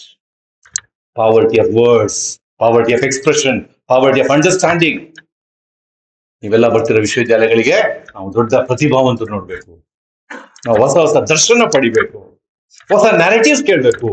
ಗುರುಗಳು ದೊಡ್ಡ ದೊಡ್ಡ ಓದ್ಕೊಂಡ್ ಬರ್ತಾರೆ, ಬರೀ ದೇಹದ್ದು, ಮೂಳೆದು, ಮಾಂಸದ್ದು ಜೀವನ ಅಲ್ಲ. ಬಿಯಾಂಡ್ ದಟ್ ಒದ್ದಾಡಿದ್ದಾರೆ ಕೆಲವು. What is that beyond that calling? There is something calls which is more powerful, which is going to touch our existence. ನಮ್ಮ ಬದುಕು ಅಂತಕ್ಕಂಥದ್ದು ಬರೀ ನಾವು ಮನೆಗಳು ಕಟ್ಕೊಳ್ಳೋದ್ರಲ್ಲಿ, ಕಾರ್ ತಗೊಳ್ಳೋದ್ರಲ್ಲಿ, ಅದರಲ್ಲಿರಲ್ಲ ಬದುಕು. ಬಿಯಾಂಡ್. ಅಡ್ಮಿನಿಸ್ಟ್ರೇಟರ್ ಆಗಿ ಕಾಮ್ಗೌಡ್ರು ಒಂದು ಬ್ರಿಡ್ಜ್ ಕಟ್ಸಿದ್ರೆ ಲಕ್ಷಾಂತರ ಜನ, ಕೋಟ್ಯಾಂತರ ಜನ ಆ ಬ್ರಿಡ್ಜ್ ಮೇಲೆ ಓಡಾಡ್ತಾರೆ. ಒಬ್ಬ ಟೀಚರ್ ಪಾಠ ಮಾಡಿದ್ರೆ ಅದು ಎಷ್ಟು ವರ್ಷಗಳ ಕಾಲ ಸಾಗುತ್ತೆ. ಅದು ಒಬ್ಬ ಡಾಕ್ಟರ್ ಹುಷಾರ್ ಮಾಡಿ ಬಿಟ್ರೆ that's a narrative of his life. ಹಾಗಾಗಿ ಇವತ್ತಿನ ಈ ಟಾಪಿಕ್ ನಾವೇನ್ ತಗೊಂಡಿದ್ದೀವಿ ಅತ್ಯಂತ ಕ್ರಿಟಿಕಲ್ ಟಾಪಿಕ್. ಎಷ್ಟು ಚೆನ್ನಾಗಿರುತ್ತೆ ನೋಡಿ. ದೃಶ್ಯ ಫಿಲಂ ನೋಡಿ, ಚೆನ್ನಾಗಿತ್ತಲ್ಲ ದೃಶ್ಯ ಫಿಲ್ಮು. ಲಾಸ್ಟ್ ಡೈಲಾಗ್ ಏನಿದೆ? ಲಾಸ್ಟ್ ಡೈಲಾಗ್ ದೃಶ್ಯ ಫಿಲಂ. ನೀವು ಚೆನ್ನಾಗಿ ಕೂತಿರೋವರೆಗೂ ನಮ್ಗೇನ್ ತೊಂದರೆ ಆಗಲ್ಲ ಸರ್. ಆ ಕುರ್ಚಿ ಮೇಲೆ ಇನ್ಸ್ಪೆಕ್ಟರ್ ಕೂತ್ಕೊಂಡಿರೋ ಕುರ್ಚಿ ಮೇಲೆ ನೀವು ನಮ್ ಪರವಾಗಿ ಕುರ್ಚಿ ಮೇಲೆ ಕೂತ್ಕೊಂಡಿರುವಾಗ ನಮ್ಗೇನ್ ನೋಡಿ, ಬರವಣಿಗೆ ಶಕ್ತಿ ನೋಡಿ ಎಲ್ಲಿವರೆಗೂ ತಗೊಂಡ್ಬರ್ತಾನೆ ಲೇಖಕ. ಆ ಸಿನಿಮಾಗೆ ಬಂದು ನಿಂತ್ಕೊಂಡಾಗ ಆ ಲಂಕೇಶ್ ಅವ್ರು ತೆಗೆದುಕೊಳ್ಳಿ 60, 70, 80ರ ಬಡತನ, ಬರಗಾಲ, ಗೆಜ್ಜೆ ಪೂಜೆ ಏನ್ ನೋಡ್ತೀರಾ? ಎಲ್ಲೋ ಸರ್ ಫಿಲಂಗಳೆಲ್ಲ. ಆಧುನಿಕ ಹೆಣ್ಮಕ್ಳನ್ನ ಪೋರ್ಟ್ರೇ ಮಾಡೋ ಒಂದು ಫಿಲಂ ಇಲ್ಲ. ಸುದೀಪ್ ಹೇಳ್ತಾರೆ ಒಂದು ಕಥೆ ಸಿಗಲ್ಲ ನಮಗೆ. ಆ ಮೈ ಆಟೋಗ್ರಾಫ್ ನೋಡಿದ್ರೆ ಹ್ಯಾಕ್ ತಗೊಂಡು ಹೋಗ್ತಾರೆ ನೋಡಿ ಅಮ್ಮ ಸುದೀಪ್. ಮೈ ಯಾಕೆ ಬರ್ತಿಲ್ಲ? ನಾವು ನಮ್ಮ ಮಕ್ಕಳಿಗೆ ಹೊಸ ದರ್ಶನ ಕೊಡ್ತಾ ಇಲ್ಲ, ರಿಫ್ಲೆಕ್ಷನ್ ಹೇಳ್ಕೊಡ್ತಿಲ್ಲ. ಟೀಚರ್ ರಿಫ್ಲೆಕ್ಷನ್ಸ್ ಅಲ್ಲಿ ಕೆಲವು ಸ್ವಾತಿ ಮುತ್ತುಗಳು ಕಾಯ್ತಾ ಕೂತ್ಕೊಂಡಿರುತ್ತೆ. ನಾಗಣ್ಣವ್ರು ಯಾಕೋ ಬಂದಿಲ್ಲ, ಹುಷಾರಿಲ್ಲ. ಕಾಯ್ತಾ ಕೂತ್ಕೊಂಡಿದ್ರು ಸ್ವಾತಿ ಮುತ್ತುಗಳು. ಎಲ್ಲರೂ ಸಿಗಲ್ಲ. ಕೇಳಿ ಸರ್ಗೆ ಬ್ಯಾಚ್ ಅಲ್ಲಿ ಒಂದ್ 5-10 ಹುಡುಗರು ಸಿಗ್ತಾರೆ, ಆ ತರ ಹೆಣ್ಮಕ್ಳು ಸಿಗ್ತಾರೆ. ಮೇಡಮ್ ಓದ್ಬೇಕು, ರಿಸರ್ಚ್ ಮಾಡ್ಬೇಕು, ಹೋಗಮ್ಮ ಅಲ್ಲಿ ಮಾಡು, ಇಲ್ಲಿ ಮಾಡು. ಬರೀ ಗಂಜಿ ಕೇಂದ್ರ ಮಾಡ್ಕೊಂಡು ನನ್ನ ಮಗನಿಗೆ MA ಇಂಗ್ಲಿಷ್ ಮಾಡಿಸ್ಬಿಟ್ರೆ ಬದುಕು ಸೆಟ್ಲ್ ಆಗೋಯ್ತು, ನನ್ನ ಇನ್ಫ್ಲೂಯೆನ್ಸ್ ಮಾಡಿ ಏನೋ ಮಾಡ್ಬಿಡ್ಬೋದು. ಈ ತರದ ಒಂದು ದರಿದ್ರ ವ್ಯವಸ್ಥೆ ಹುಟ್ಕೊಂಡ್ರೆ ಶೈಕ್ಷಣಿಕ ಬದಲಾವಣೆ ಎಲ್ಲ ಆಗುತ್ತೆ. ಯಾವ ನೆರೆಟಿವ್ ಸಿಗುತ್ತೆ, ಬೇರೆಯವ್ರಿಗೆ ಅವಕಾಶಗಳು ಎಲ್ಲಿ ಸಿಗುತ್ತೆ? ಅವಾಗ ಸ್ವಾರ್ಥ ಮೀರುತ್ತೆ, ಪ್ರಕೃತಿ ಕಲಿಯುತ್ತೆ. ಯಾವಾಗ ಸ್ವಾರ್ಥ ಮೀರುತ್ತೆ, ಪ್ರೀತಿ ಬರುತ್ತೆ. ಯಾವಾಗ ಸ್ವಾರ್ಥ ಮೀರುತ್ತೆ, ಮಹಿಳೆಯರು ಚೆನ್ನಾಗಾಗ್ತಾರೆ. ಯಾವಾಗ ಸ್ವಾರ್ಥ ಮೀರುತ್ತೆ, ಬೇರೆ ದಲಿತರು ಅವಕಾಶ ಸಿಗುತ್ತೆ. ಹೌದಲ್ವಾ? ಎಷ್ಟು ಜನ ಇದ್ದಾರೆ ಪಾಪ, ಇನ್ನು ಎಷ್ಟು ಜನ ಯಾವ್ದೋ ಕಾರ್ಯಕ್ರಮಕ್ಕೆ ಹೋಗಿ ನೋಡಿ, ಯಾವತ್ತು ಆ ಮಕ್ಕಳನ್ನೆಲ್ಲ ಇನ್ಕ್ಲೂಡ್ ಮಾಡ್ಕೊಳ್ಳೋದು, ಅವ್ರ ಶಕ್ತಿ ಕೊಡೋದು, ಸಿಕ್ಕ ಅವಕಾಶವನ್ನು ಉಪಯೋಗಿಸ್ಕೊಳ್ಳೋದು ಹೇಗೆ, ಬೆಳೆಯೋದು ಹೇಗೆ, ಎಷ್ಟು ವರ್ಷ ಅಂತ ಸಪೋರ್ಟ್ ಸಿಗುತ್ತೆ. So the discussions of the day should be an internal reflection where we are heading. how to decipher, how to respond. This nature is changing, climate. Not that we are back 10th century, 11th century. Nature is distorted today. Distortion of nature. Chikmagalur ಮಡಿಕೇರಿಗೆ ಹೋಗ್ಬಿಟ್ರೆ plastic ನ heap ನೋಡಿ ಸ್ವಲ್ಪ ಜನಕ್ಕೆ ಬಾಬಾ ಬುಡಗಿರಿ ಸಿಗದೇ ಇಲ್ಲ ಅಲ್ಲಿ. ಮಡಿಕೇರಿಗೆ ಹೋದ್ರೆ ಏನಾಗಿದೆ ಯುವಕರಿಗೆ? ವೀಕೆಂಡ್ ಸಂಸ್ಕೃತಿ ಅಪ್ಪ ಏನಾಯ್ತು? ನೇಚರ್ ಕೆಡಿಸ್ಕೊಂಡು ಏನ್ ಉಳಿಯುತ್ತೆ ಈ ದೇಶದಲ್ಲಿ, ಪ್ರಕೃತಿಯಲ್ಲಿ? ಭಾರತ ದೇಶ ಉಳಿಯುತ್ತಾ? ಒಂದು ಪ್ಲಾಸ್ಟಿಕ್ ಮೌಂಟೈನ್ ಆಗುತ್ತೆ ಈ ತರ. ದುಡ್ಡು ಬಂದ ಕೂಡಲೇ ಅಲ್ಲಿ ಇಲ್ಲಿ ಹೋಗ್ತಾ ಏನಾಗುತ್ತೆ ವ್ಯವಸ್ಥೆ? How controlled we are. It's a very serious business. ನಾವು ಮನೆ ಮಂಗಳೂರು ಹೋದಾಗ ಅದೇ ಮಾತಾಡ್ತಾ ಇದ್ದೆ. Plastic mountains are going to rock this civilisation. No more nature in third world countries like India. ನಾನೊಂದ್ 2-3 ವಿಡಿಯೋ ತೋರಿಸಿದ್ರೆ ನಿಮ್ಗೆ, ಔಷಧಿ ಮಾರೋ ಕಂಪನಿಗಳು ಎಷ್ಟು ಕೆಟ್ಟ ಮಾಡ್ತಾ ಇದೆಪ್ಪ, ಇದನ್ನ ತುಂಬ ದುಃಖ ಪಡ್ತೀರ ಅನುಕೂಲದ ಬಗ್ಗೆ. ಅದನ್ನ ಡಿಕೋಡ್ ಮಾಡ್ಬೇಕಾಗುತ್ತೆ. Why the mans mind is so polluted, rotted, thinking of only about self, money, nothing else. ನಾನಾದ್ಮೇಲೆ ಏನು ಅಂತ ಒಂಚೂರು ಯೋಚನೆ ಮಾಡೋ ಶಕ್ತಿ ಇಲ್ವಾ? ನಾನಾದ್ಮೇಲೆ ಏನು? ಆದ್ರೆ ನಮ್ಮ ತಾತ ಯೋಚನೆ ಮಾಡಿದ್ರು, ತಂದೆ ಯೋಚನೆ ಮಾಡಿದ್ರು. ಇವತ್ತು ಅಪಾರ್ಟ್ಮೆಂಟ್ಗಳಲ್ಲಿ ವಾಸ ಮಾಡ್ತಾ ಇರೋರು ನೆಕ್ಸ್ಟ್ ಜನರೇಷನ್ ಬಗ್ಗೆ ಯೋಚನೆ ಮಾಡ್ತಾ ಇದ್ದಾರಾ? ಅವ್ರು ಹೇಗೆ ಬದುಕ್ತಾ ಇದ್ದಾರೆ? ಆ ಬದುಕು ಆದರ್ಶ ಆಗಿದ್ಯಾ? ಇನ್ನೊಬ್ಬರು ನಿಮ್ಮನ್ನ ಆದರ್ಶವಾಗಿ ತಗೊಳ್ತಾರ? ಕೆಲವು ಫೋಟೋಗಳು ನೋಡಿ. ಕುವೆಂಪುರವ್ರ ಫೋಟೋ, ಅಮಾನಾಯಕರ ಫೋಟೋ ಅಂತ ಜೀವನಗಳು ನಮ್ಗೆ ಶಾಂತಿ ಕೊಡುತ್ತೆ, ಶಕ್ತಿ ಕೊಡುತ್ತೆ, ಚೇತನ ಕೊಡುತ್ತೆ, ಚೈತನ್ಯ ಕೊಡುತ್ತೆ. ಸಿಡಿಯನ್ ಅವ್ರ ಹೆಸರು ಹೇಳಿದ್ರು, ಎಷ್ಟು ಖುಷಿ ಮಾತಾಡ್ತಿದ್ರೆ. ಒಬ್ಬ ಪ್ರೊಫೆಸರ್ ನಿಂತ್ಕೊಂಡು ಮಾತಾಡ್ತಿದ್ದಾರೆ ಅಂದ್ರೆ ವಿಜೃಂಭಿಸ್ತಕ್ಕಂಥ ಕ್ಲಾಸ್ಗಳು ವಿಜೃಂಭಿಸ್ತಾ ಇತ್ತು, ಎದ್ದು ಕುಣಿತಾ ಇದ್ರು ಹುಡುಗರು. ಕ್ಲಾಸ್ ಮುಗಿಸ್ಕೊಂಡ್ ಬಂದ್ಮೇಲೆ ಆ ಪೋಲಂಕಿ ಅವ್ರ ಗಲಾಟಿ, ಅವ್ರು ಸ್ವಲ್ಪ ಬಿಂದಾಸ್ ಮಾತಾಡ್ತಾ ಇದ್ರು. ಆ ಕಾಲದಲ್ಲೇ ಅನಂತ ಮೂರ್ತಿ ಅವ್ರು ಸಮಾಧಾನ ಮಾಡ್ತಿದ್ರು ಕ್ಲಾಸ್ಗಳು. That's what everyone expects in the departments. ನಮ್ಗೆ ಏನ್ ಸಪೋರ್ಟ್ ಬೇಕು ಅಂತ ಕೇಳ್ತೀವಿ ಕುಸ್ಗಲ್ ಅವ್ರಿಗೆ. ಏನ್ ಬೇಕು ತಗೊಂಬ ಕೊಡ್ತೀವಿ ನಾವು. ನಮ್ಮ ಇಂಗ್ಲಿಷ್ ಮಕ್ಳಿಗೆ ಶಕ್ತಿ ಕೊಡಿ. ಮಕ್ಳು ಚೆನ್ನಾಗಿರ್ಬೇಕು, ನಮ್ಮ ವಿದ್ಯಾರ್ಥಿಗಳು ಪ್ರತಿ ಡಿಪಾರ್ಟ್ಮೆಂಟ್ ಚೆನ್ನಾಗಿರ್ಬೇಕು. ನಮ್ಗೆ ಅವ್ರ ಬದುಕು ಚೆನ್ನಾಗಾಗುತ್ತೆ. ನಿಮ್ಮ ಬದುಕು ಚೆನ್ನಾಗಾಗದಿದ್ರೆ ಯಾವ ಡಿಕೋಡ್ ನಮ್ ಕೈಲಿ ಮಾಡ್ಲಿಕ್ಕಾಗುತ್ತೆ? ಸಮಾಜದ ಹತ್ರ ಮಾಡಕ್ಕಾಗುತ್ತೆ, ಅಪ್ಪ ಅಮ್ಮ ಹತ್ರ ಮಾಡಕ್ಕಾಗುತ್ತೆ. ಅಪ್ಪ ಅಮ್ಮ ಕಳ್ಸಿದಾರೆ ನಿಮ್ಗೆ ಇಲ್ಗೆ 2 ವರ್ಷ ಟೈಮ್ ಕೊಟ್ಟು. ಮತ್ತೆ ಅದೇ ಬಡತನ, ದಾರಿದ್ರ್ಯ, ದಾಸ್ಯ. ಪದವಿ ತಗೊಂಡು ಅಂದ್ರೆ ಅದೆಂತ ಪದವಿ ಅದು? ಇದೇ 30 ವರ್ಷ ಕೆಳಗೆ ಆ ಪದವಿ ತಗೊಂಡವರು ಹೇಗೆ ಕೂತ್ಕೊಂಡಿದ್ದಾರೆ ನೋಡಿ.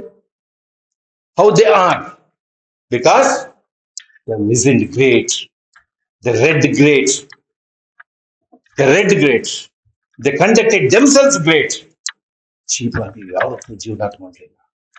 ಇವತ್ತಿನೇನು ಮೊಬೈಲ್ ಯುಗದಲ್ಲಿ ಮಾಡ್ತಾರಲ್ಲ ಮೆಸೇಜ್ಗಳು, ಕೆಲ್ಸಕ್ಕೆ ಬಾರದು, ಅದು ಇದು ಇದು ಏನೇನೋ ಗೊತ್ತು ನಿಮ್ಗೆ, ಏನೇನು ಅಂತ ಎಚ್ಚರಿಕೆ ಇದೆ.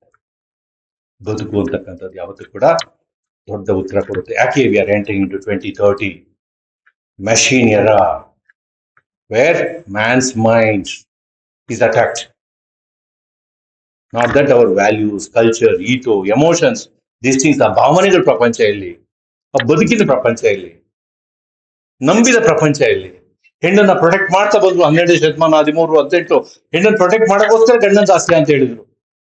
ಇವತ್ತು ಹೆಣ್ಮಕ್ಳ ಕೈ ದುಡ್ಡು ಬಂದೆ ಆದ್ಮೇಲೆ ಮನೆ ಇನ್ನೂ ಚೆನ್ನಾಗಾಗಬೇಕಿತ್ತು. ಯಾಕೆ ಡೈವರ್ಸ್ಗಳು ಜಾಸ್ತಿ ಆಗ್ತಾ ಇದೆ? ಯಾಕೆ ಪ್ರಪಂಚ ಹಿಂಗಾಗಿದೆ ಇವತ್ತು? ಮೆಟೀರಿಯಲಿಸಮ್ ಬಂದಲ್ಲಿ ಚೆನ್ನಾಗಾಗ್ಬೇಕಿತ್ತಲ್ಲ, ಮನೆ ಯಾಕೆ ಚೆನ್ನಾಗಿಲ್ಲ? ಈ ಪ್ರಶ್ನೆಗಳಿಗೆ ನಾನು ನಿಮ್ಮಿಂದ ಉತ್ತರ ಬಯಸ್ತೀನಿ ಗೆಳೆಯರೆ. ಹಾಗೆ ನೀವು ಓದ್ತಕ್ಕಂಥದ್ದು ಜಾಸ್ತಿ ಆಗ್ಲಿ. ಇವತ್ತಿನ ಸೆಮಿನಾರ್ ನಿಮ್ಗೆ ಹೆಚ್ಚಿನ ಶಕ್ತಿ ಕೊಡ್ಲಿ ಅಂತಕ್ಕಂಥ ಮಾತಾಡಿ, ನಿಮ್ಮ ಬರವಣಿಗೆಯ ಒಂದು ಕ್ರಿಯೆ ಇವತ್ತು ಆರಂಭ ಆಗಿರ್ತಕ್ಕಂಥದ್ದು ನನಗೆ ಸಂತೋಷ ಕೊಟ್ಟಿದೆ. ಯಾವತ್ತು ಕೂಡ ಹೃದಯ ದೊಡ್ಡದೆ ಹೊರತು ಬುದ್ಧಿ ದೊಡ್ಡದಲ್ಲ. ಬುದ್ಧಿ ಅಂಕಪಟ್ಟಿ ಸೀಮಿತ ಆಗತ್ತೆ. ಹೃದಯ ಒಳ್ಳೇದೇ ಮಾಡ್ಬೇಕು, ಒಳ್ಳೇದಕ್ಕೆ ಬದುಕಬೇಕು, ಒಳ್ಳೆಯವ್ರ ಜೊತೆನೇ ಇರ್ಬೇಕು. ಒಳ್ಳೆಯವ್ರೊಬ್ಬರು ಸಿಕ್ಕಿದ್ರೆ ಸಾಕು, ಇನ್ನೇನು ಬೇಡ. ಏನ್ ಬೇಕು ಜೀವನಕ್ಕೆ? ಒಬ್ಬರೊಬ್ರು ಒಳ್ಳೆಯವ್ರು ಸಿಕ್ಕಿದ್ರೆ ಸಾಕು. ನನಗೆ ಮೋಸ ಮಾಡದೇ ಇರೋ ಅಲ್ವಾ? That's what life is going to be. Nothing else is human journey except that craving, longing for togetherness with good. ಅಂತಕ್ಕಂಥ ಪ್ರಯತ್ನಗಳು, ಇನ್ನೊಬ್ಬರನ್ನ ಬೆಳೆಸ್ತಕ್ಕಂಥ ಪ್ರಯತ್ನಗಳು, ಪ್ರಕೃತಿಯನ್ನು ಉಳಿಸ್ತಕ್ಕಂಥ ಪ್ರಯತ್ನಗಳು ಜಾಸ್ತಿ ಆಗಲಿ ಅನ್ನೋ ಆಶಯದೊಂದಿಗೆ ನನಗೆ ದೂರದಿಂದ ಬಂದ ಅರಸ್ ಸಾಹೇಬರಿಗೆ, ಲಿಂಗಾರಿ ಅವರಿಗೆ ನಾನು ವಂದನೆಗಳು ಸಲ್ಲಿಸಿ, ಮಲ್ಲಿಕಾ ಗಂಟಿ ಮೇಡಮ್ ಬೆಳಿಗ್ಗೆ ಫೋನ್ ಮಾಡಿದಾಗ ಬರ್ತೀನಿ ಅಂತ, ಸರ್ ನೀವು ಕರೆದಿದ್ದೀರಾ, ನಾನು ಜ್ವರ ಇದ್ರು ಬರ್ತೀನಿ ಅಂತ. ನಾನು ಖುಷಿ ಪಟ್ಟೆ, ಮೇಡಮ್ ಹೊಡ್ಬೋದು ಅಂತ. ಮಳೆಯಲ್ಲಿ ನೆನ್ಕೊಂಡ್ಬಿಟ್ಟೆ, ಸರ್ ಯಾಕೆ ನೆನೆಯಕ್ಕೆ ಹೋದ್ರಿ ನೀವು? ತಮಾಷೆ ಮಾಡಿ, ಯಾಕೆ ನೆನೆಯಕ್ಕೆ ಹೋದ್ರಿ ಈ ಮಳೆಯಲ್ಲಿ? ಮುಂಗಾರು ಮಳೆಯಲ್ಲಿ ಗಣೇಶ್ ನೆಂದ್ರೆ ಪರವಾಗಿಲ್ಲ, ನೀವ್ಯಾಕೆ ನೆನೆಯಕ್ಕೆ ಹೋಗಿದ್ರಿ? ನನಗಂತ ಮೇಡಮ್ಗೆ ಹೇಳಿದೆ, ಇಲ್ಲ ಸರ್ ಬರ್ತೀನಿ ಅಂತ ನನಗೆ ಫಿಸಿಕಲ್ ಫೋನ್ ಮಾಡಿ, ಸರ್ ನೀವು ಫೋನ್ ಮಾಡಿದ್ರೆ ಬರ್ತಾರೆ. ಮಾಡಿದ್ರೆ ನೆಕ್ಸ್ಟ್ ನಂಬರ್ ಮಾಡಿದೆ, ಮೇಡಮ್ ನಾನು ಬರ್ತೀನಿ ಅಂತ. ನಾನು ಡಾಕ್ಟ್ರಿಗೆ ವ್ಯವಸ್ಥೆ ನಾನು ಮಾಡ್ತೀನಿ, ಯೋಚನೆ ಮಾಡಬೇಡಿ. ನಮ್ಮಲ್ಲೇ ಡಾಕ್ಟರ್ ಬಿದ್ದಿದ್ದಾರೆ ಸರ್. ಮೇಡಮ್ ಮಾತಾಡಿದ್ದು ಹೀಗೆ ತುಂಬಾ ಮೇಡಮ್ ಮಿಸ್ ಆದ್ರು. ಸೊ ಬಂದಿದ್ರೆ ಮಹಿಳಾ ಧ್ವನಿ, ಮಹಿಳಾ ಆಶಯ, ಈ ಡಿಕೋಡಿಂಗ್ ಆಸ್ಪೆಕ್ಟ್, ಅದು ಕೂಡ ಬಡತನ ಡಿಕೋಡಿಂಗ್ ಮಾಡೋದಿದೆಯಲ್ಲ, ಆ ಗಟ್ಟಿಯಾಗಿರ್ತಕ್ಕಂಥ ಶಕ್ತಿ ಬೇಕು. ಅದನ್ನ ಮಾನ್ಯ ಮುಖ್ಯಮಂತ್ರಿಗಳು ಮಾಡ್ತಾರೆ. ನಾನು ನೋಡಿರ್ತಕ್ಕಂಥ ಕೆಲವು ಜನಗಳ ಮುಖ್ಯಮಂತ್ರಿಗಳು ಆ ವಿಷಯದಲ್ಲಿ ಮಾನ್ಯ ಸಿದ್ದರಾಮಯ್ಯನವರ ಹೆಸರು ಹೇಳ್ಬೇಕು. ನಾನು ಡಿಕೋಡಿಂಗ್ ಮಾಡಕ್ ಟ್ರೈ ಮಾಡ್ತಾರೆ. ಎಷ್ಟೆಲ್ಲ ಯಾಕೆ ಕೊಟ್ಟಿದ್ದಾರೆ, ಯಾರು ಯೂಸ್ ಮಾಡ್ಕೋಬೇಕಾಗಿದೆ, ಯೂಸ್ ಮಾಡ್ಕೊಂಡು ಸಮಾಜ ಗಟ್ಟಿಯಾಗಬೇಕಾಗಿದೆ. ಸಂಕಟ ಆಗುತ್ತೆ ಉಪಯೋಗ ಆಗದೆ ಇದ್ದಾಗ.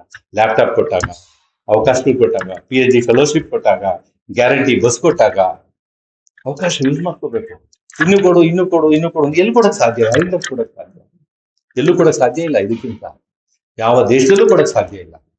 ಭಾರತ ದೇಶ ಅಂತ ದೊಡ್ಡ ದೇಶದಲ್ಲಿ ಈ ದೊಡ್ಡ ಜನಸಂಖ್ಯೆಗೆ, ದೊಡ್ಡ ಸಮುದಾಯಕ್ಕೆ ಮಾಡ್ತಿರ್ತಕ್ಕಂಥ ಕೊಡುಗೆ ಸಹಾಯವನ್ನ ಅವರು 9 ವರ್ಷ ನೋಡಿ 8 ವರ್ಷ ಆಯ್ತು ಬಂದು ಮುಖ್ಯಮಂತ್ರಿಗಳಾಗಿ. ಅವ್ರ ಯೋಜನೆ ನೋಡ್ತಾ ಬರೀ ಹಾಗೆ ಮಾಡ್ತಾರೆ, ಹಾಗೆ ಯಾರಿಗೋಸ್ಕರ ಮಾಡ್ತಾರೆ.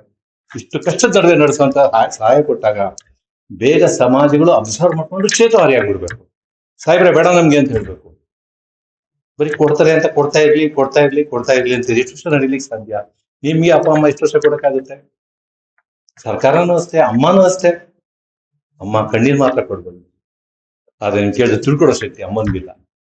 ಅಪ್ಪ ನಿಮ್ಗೆ ಏನಾದ್ರು ಕೊಡ್ಸಕ್ ಆಗಿಲ್ಲ ಅಂದ್ರೆ ಕೊಡ್ಸಕ್ ಶಕ್ತಿ ಇಲ್ಲ ಅಂತ ಅದ್ರ ಅರ್ಥ. ಆಗ ನಾವು ಮೂಕವಾಗಿ ಯಾವ್ದು ಸಣ್ಣ ಸಣ್ಣ ಕೆಲ್ಸಗಳಿಗೆ ಸೆಟ್ಲ್ ಆಗ್ತೀವಿ.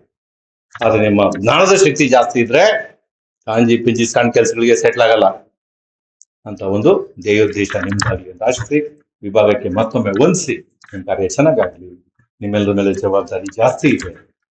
ಒಂದೆರಡು ಸಮಯ ನೀವು ಸ್ವಲ್ಪ ವಿದ್ಯಾರ್ಥಿಗಳ ಪರವಾಗಿ ನಿಲ್ಬೇಕು. ಒಂದೆರಡು ಸಮಯ ಅಂತ ಯಾಕೆ ಹೇಳ್ತೀನಿ, 2 ವರ್ಷ ಬಂದಾಗ ನೀವು ಮೊದಲ ವರ್ಷ ಅವ್ರನ್ನ ಕಳಿಸ್ಬೇಕು, ಪ್ರೀತಿ ಮಾಡಿ ವರ್ಕ್ ಬುಕ್ ಕೊಟ್ಟು ಹೊಸ ಹೊಸ ಪ್ರಕ್ರಿಯೆಗಳು ಆರಂಭ ಆಗ್ಬೇಕು. ಯುವಕರು ಪ್ರಕ್ರಿಯೆಗಳಿಗೆ ಮಾದರಿಯಾಗಿದೆ. ಆ ಐಡಿಯಲ್ ಸಿಗದೆ ಇದ್ರೆ ನೀವು ಅವ್ರಿಗೆ ಐಡಿಯಲ್ಸ್ ಆಗ್ತೀರಾ. ಯಾವುದೇ ಗುಂಪು, ಜಾತಿ, ಧರ್ಮ ಎಲ್ಲ ಬಿಟ್ಟು ಎಲ್ಲ ವಿದ್ಯಾರ್ಥಿಗಳು ನಮ್ಮವ್ರೆ ಅಂತಕ್ಕಂಥ ಮನೋಭಾವನೆ ನಮ್ಮ ವಿಭಾಗಗಳ ಧರ್ಮ ಆಗ್ತದೆ.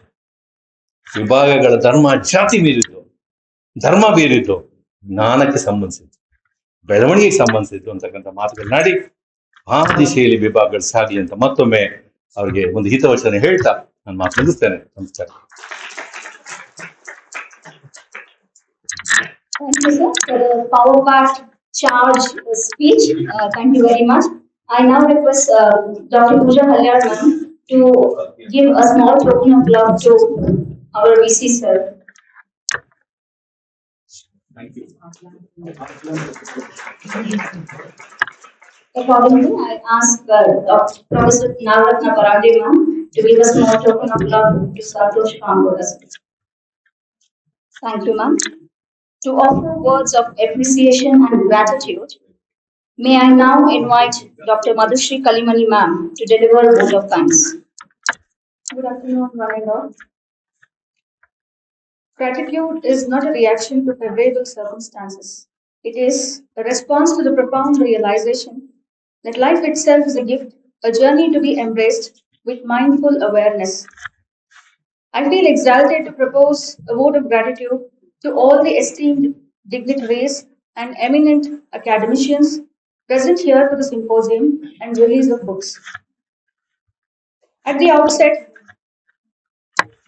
I bestow my wholehearted gratitude to our Honorable Vice Chancellor, Professor C.M. Tyagaraja sir, for his unflinching and unconditional support rendered to organize this symposium. Thank you so much, sir.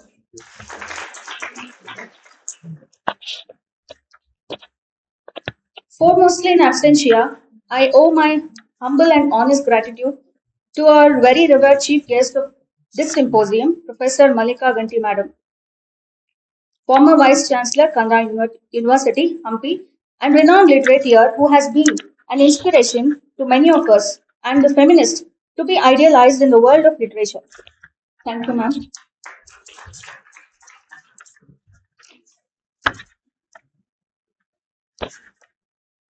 Likewise, I express my heartfelt gratitude to Professor S.N. Vikram Raja Aras sir, retired Professor of English, KSOU Mysore. Sir, thank you. Similarly, I am abundantly thankful to Professor C.A. Lambre sir, Professor of English, Shivaji University, Kolhapur, for gracing the occasion and for sharing his scholastic views. Thank you, sir. I confer my gratitude to our Honorable Registrar, Shri Santosh Kamgowda sir, for being present in this inauguration and addressing the audience. Thank you, sir, for your support and concern. I express my gratitude to Registrar Evaluation and Finance Officer in their absentia. Thank you. My sincerest gratitude to Professor Kavita Kusagal ma'am, Head Department of Studies in English. Her patience and perseverance have paved the way for this symposium. Thank you so much, ma'am. Likewise, I convey my gratitude to Senior Professor V.F. Nagana sir in his absentia and Professor Nagaratna Parande ma'am for gracing the function. I genuinely thank my dear colleague Dr. Pooja Halyar, convener of this symposium, for her industriousness, discipline, and rigorous preparation for organizing this symposium. Thank you. Similarly, I am profusely grateful to all the teaching and non-teaching faculty, press, and members of the RCU family present here. Without forgetting, I present innumerable gratitude to all the research scholars. I also extend my gratitude to Mr. Fayaz, Dr. Fayaz Alkar, Associate Professor, Assistant Professor, Department of English. Sorry. Without forgetting, I present innumerable gratitude to all the research scholars and students of the department for their presence, support, and cooperation. So, thank you, one and all. Yes, students, will have a short break of 10 minutes and will gather back at 1 o'clock. Exactly. Begin the technical sessions. I'm excited to invite resource persons of the session, Professor Vikram Raja Aras. So please, this session will be chaired by Dr. Pooja Halyar. And please come on stage. A hearty welcome to all. Now I request Ms. Hashita to introduce today's resource person. Good afternoon, everyone. It is my great honor to introduce our esteemed resource person today. Our today's resource person is has inspired thousands across universities and conferences through his literary achievements. Professor S.N. Vikram Raj Arasar was a retired professor of English at Karnataka State Open University, Mysore. His area of study is literature of the third world and Indian regional literature. He has participated in many international and national conferences. He has also published books on translation studies, which include an anthology of Kannada short stories and Dalit experience, representative Kannada short stories in English. He edited a journal named Commonwealth Quarterly from December 1976 to 1991, which was devoted to publish articles and reviews in common and Indian regional literatures. It has made a mark in promotion of Commonwealth literature in English-speaking world. Professor U.R. Anand Murthy, his anthology of Kannada short stories in English translation, edited by Vikram Raj Arasar, is the first of its kind in quality. The stories selected here are from different generations of Kannada writers, as well as from literary movements, the diversity of which has contributed to the richness and variety of this most vibrant genre of Kannada literature. Sir Vikram Raj Arasar has accomplished a task that could have been undertaken by only a richly endowed literary person. His attempt to place Kannada short stories in the literary map of Indian literature is sure to earn the gratitude of both scholars and generally deeply honored that despite his busy schedule, he made time to be with us today. Once again, welcome, sir. I request Dr. Ilkar sir to visit sir. sponsored minor research project titled Feminist Revisions of Patriarchal Myths in Select Indian Fiction is ongoing, currently working on another interdisciplinary MRP titled Fictional versus Lived Realities, a socio-literary study of lesbians in select Indian literature. She has published more than 35 research articles, also contributed to many book chapters. Once again, I welcome the ma'am.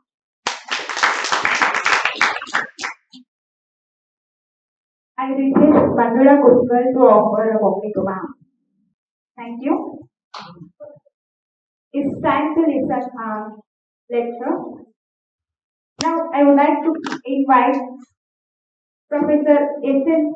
Vikram Raj Aras to deliver a lecture on a note on deciphering women's literary narratives. Sir, floor is yours now. Deciphering women.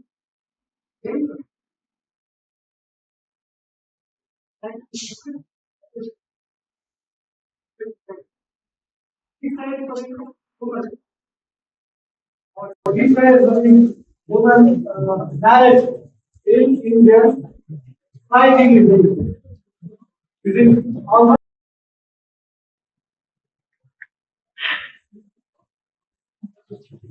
I would like to take three or four archetypes in Indian literature. These are four archetypes. We call them as archetypes. First is image of Sita. The second is image of Draupadi, or she is called as Panchali. The last image, if I may call it as an archetype, is the contemporary woman who is seen or who is perceived as a very struggling woman, as a woman who has that potential to get free. So these are the three archetypes. Now, what is the image of Sita? You all know. What is the image of Draupadi? You all know, because Sita is, within quotes, heroine of Ramayana. And Draupadi is a very strong character in the tale Mahabharata. I said the image of Sita. She is the ideal wife of Rama, Sri Rama Chandra. Maryada, contemporary Hindu world. What is the concept of Sita in Indian literature, in the so-called Akanyavara?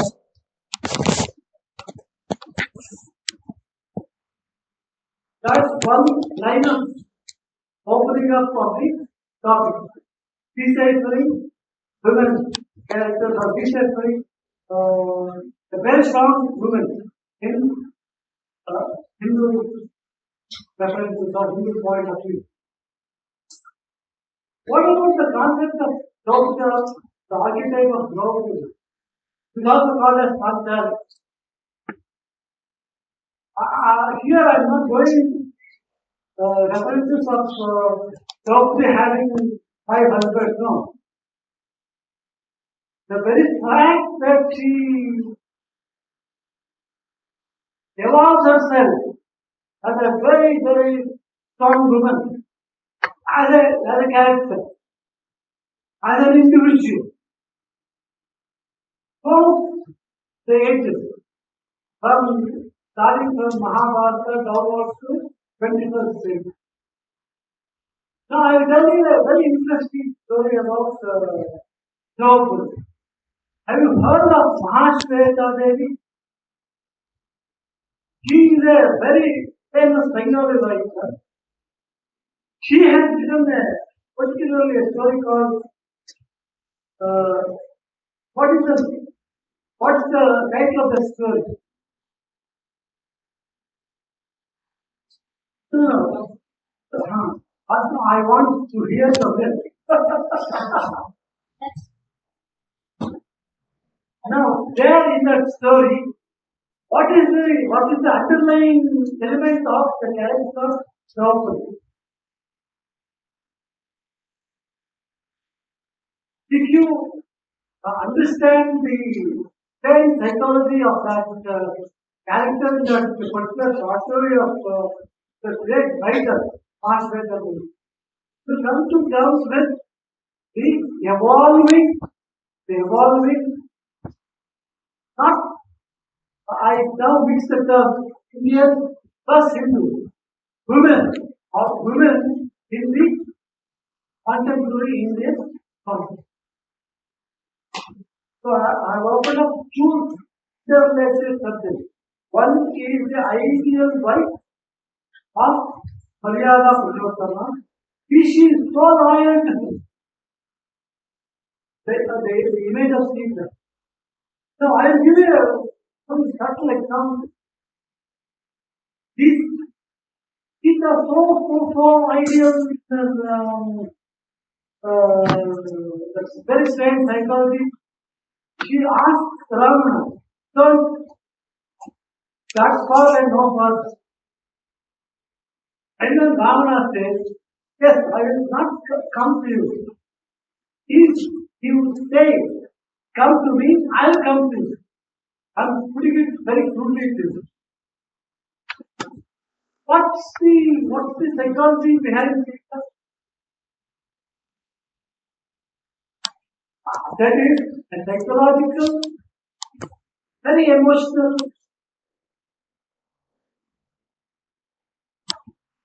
dilemma in the mind of Sita. Is she not tempted to have a word with Ravana? You observe in many Hindu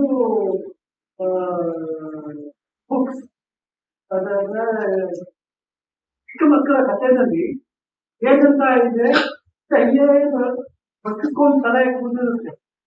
He doesn't look up at Ravana. That's the one of the images. Now, is another question which is related to this. Is Sita a historical figure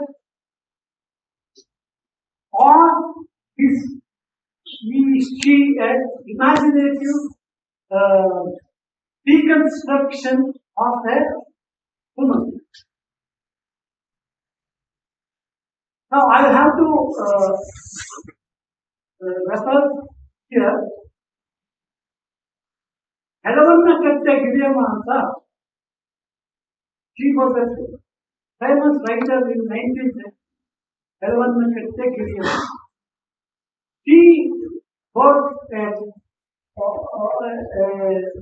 piece, a dramatic piece about his three characters. Rama, Ramchandra, Ramana, and Sita. She also introduced another character who gets heavily inserted by Rama. Who is that? Churpanaki. When Churpanaki comes to Rama, he puts on a beautiful form. He is a demonic figure, Rakshasi, but she puts on a beautiful skirt and then comes to Rama and then peace with him, not sex, but I want to be with you. And when Rama rejects her, he deliberately cuts off her nose. That's why she is called Shurpanaka. And then she goes and complains to her brother Ravana. Now look at that insult. I want to take you away. This is the story of Hello Gideon.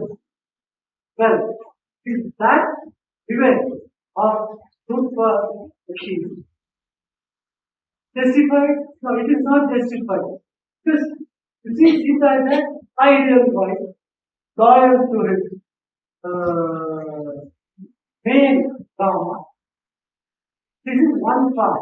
The other part is when Shurpanakha complains to her brother as a justification wants to take revenge against us. So he fights Rama and then he allows he deliberately takes the So the point of reference is now Sita really is Sita really as a woman, not for a slight moment, or a flash, not tempted by Ravana, because Ravana is a very strong man who has even defeated, not defeated, who has the boon of Lord Shiva. ಅಂದ್ರೆ ನೀವು ಇರೋ ತನಕ ನಿಮ್ಗೆ ಯಾರು ಗೆಲ್ಲಲು ಆಗಲ್ಲ ಯಾರು ಕೊಡ್ತಾರೆ ಅವರನ್ನ ಶಿವ ಕೊಡ್ತಾರೆ look at these three characters forget Shurpanakha Rama Sita and Ram. So it is a very strange tale of survival and while Sita ಕೂತಿರೋದು ಆ ಸ್ಟೋರಿನಲ್ಲಿ she lost the picture of Ravana. ಏನ್ ಮಾಡೋಕೆ ಕೆಲಸ ಇರಲ್ಲ ಪಿಕ್ಚರ್ ಆಫ್ ರಾವಣ. ಅವರು assistant ಇರ್ತಾರಲ್ಲ ಅವ್ರು ಎಂತ ಚೆನ್ನಾಗಿ ಬರೆಯೋಳ ನಮ್ಮ ಮಾಸ್ಟರ್ ಇಲ್ಲಿ ನಿಮ್ಗೇನ್ ಗೊತ್ತಾಗುತ್ತೆ ಅಂತಂದ್ರೆ woman however strong she may be however loyal she may be to her husband ಒಂದು ಟೆಂಟ್ ಆಗುದಿಲ್ಲ ಒಂದು ಕ್ಷಣ ಒಂದೇ ಒಂದು ಕ್ಷಣ ನೋಡೋದಿಲ್ಲ ಅವನ್ನ ಬಟ್ ಆಕಾರ ಎಲ್ಲ ಗೊತ್ತಿರುತ್ತಲ್ಲ ಮನಸ್ಸಲ್ಲಿ ಬರೀತಾಳೆ ಚಿತ್ರ ಬರೆದು ಬಿಡ್ತಾರೆ ಇದು ಏನು ಸಜೆಸ್ಟ್ ಮಾಡುತ್ತೆ ಅಂದ್ರೆ Sita character Sita character not a ideal character woman ಒಂದು ಟೆಂಟ್ ಅಲ್ಲ ಒಂದು ಕ್ಷಣ ನಾವು ಇನ್ನೊಬ್ಬ ಪರಪುರುಷನ ತನ್ನ ಮನಸ್ಸಿನಲ್ಲಿ ನೋಡಿ ಅವನು ಚಿತ್ರಪಟ ಬರೀತಾಳೆ ಅಂದ್ರೆ ತುಂಬಾ ಸಂಚಿತ ನಾನು ಮಾತಾಡ್ತಿರೋ ವಿಚಾರ ಇದು ಎಂಥ ಸತ್ಯ ಅಂತಂದ್ರೆ ಯಾರು ನನ್ನ ಪ್ರಕಾರ ಯಾರು ಸತ್ಯವತಿ ಆಗೋದಿಲ್ಲ ಯಾರು ಮರ್ಯಾದಾ ಪುರುಷೋತ್ತಮ ಇಲ್ಲ ಕೆಲವು ಸಿಚುಯೇಷನ್ಸ್ ನಲ್ಲಿ ಕೆಲವು ಸಂದರ್ಭಗಳಲ್ಲಿ ಒಂದು ಫ್ಲಾಶ್ ಟ್ರಿಪ್ ಬರುತ್ತೆ ಅಟ್ರಾಕ್ಟ್ ಆಗೋದಲ್ಲ ಇತಂಥದೇ ಅಟ್ರಾಕ್ಟ್ ಆಗಿಬಿಡುತ್ತೆ ಹುನುಮಾನವರು ಅದು ಒಂದು ಪಾಯಿಂಟ್ ಸೈಕಲಾಜಿಕಲ್. ಇದು ಕಾಂಟ್ರಾಸ್ಟ್ ಆಗಿ ದ್ರೌಪದಿ ಅವಳು ಪಾಂಚಾಲಿ ಸರಿ ಅವಳಿಗೆ ಒಂದು ಆಸೆ ಇರುತ್ತೆ ಟೆಂಟ್ ಆಗುತ್ತೆ ಯಾರ ಬಗ್ಗೆ ಟೆಂಟ್ ಆಗುತ್ತೆ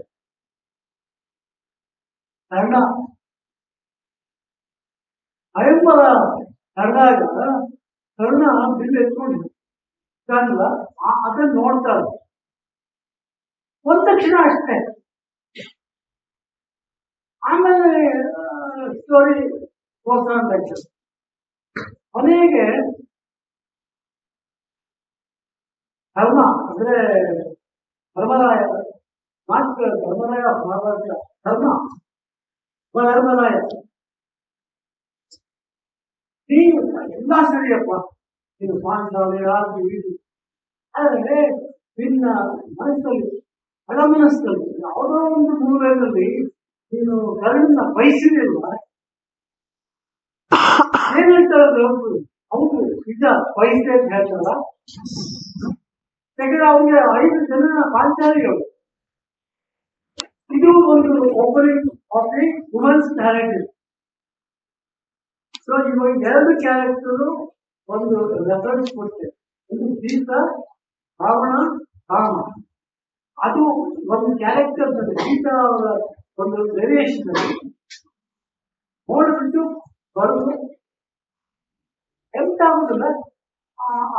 ಆಸೆ ಆಸೆ ಅಂದ್ರೆ ಫಿಸಿಕಲ್ ಆಗಿ ಒಂದು ಮನಸ್ಸಲ್ಲೇ ಒಂದು ಆಸೆ ಬರುತ್ತ. ಅದು ಇನ್ನೊಂದು ಇವು ದ್ರೌಪದಿ. ಇದು 2 ರೆಫರೆನ್ಸಸ್ ನನಗೆ ಯಾವತ್ತಿಂದಲೂ ಬದಲಾಗ್ತದೆ. ಇವಾಗ ನಾವು ಸೀತಾ ಮತ್ತೆ ದ್ರೌಪದಿನ ಹಿಂದೂ ಕ್ಯಾರೆಕ್ಟರ್ಸ್ ಅಂತ ತಗೊಂಡು ಅಥವಾ ಇಂಡಿಯನ್ ರಿಯಾಲಿಟಿ ರೆಪ್ರೆಸೆಂಟ್ ಮಾಡ್ತಾರೆ ಅಂತ ಅಂದ್ರೆ ಚೌಕಟ್ಟು ವುಮೆನ್ಸ್ ನ್ಯಾರೇಟಿವ್. ಇನ್ನೊಂದು ಆರ್ಕಿಟೆಕ್ಟ್ ಅಂತ ನಾನು ಆರ್ಕಿಟೆಕ್ಟ್ ಅಂತಾನೆ ಕರಿತೀನಿ. ಕಂಟೆಂಪ್ರರಿ ಇಂಡಿಯನ್ ಅಲ್ಲ, ಕಂಟೆಂಪ್ರರಿ ವುಮೆನ್ ಇನ್ ಜನರಲ್. ಯಾಕಂದ್ರೆ ಹಿಂದೂಜನ ಮನಸ್ಸನ್ನ ಅರ್ಥ ಮಾಡ್ಕೋಬಹುದು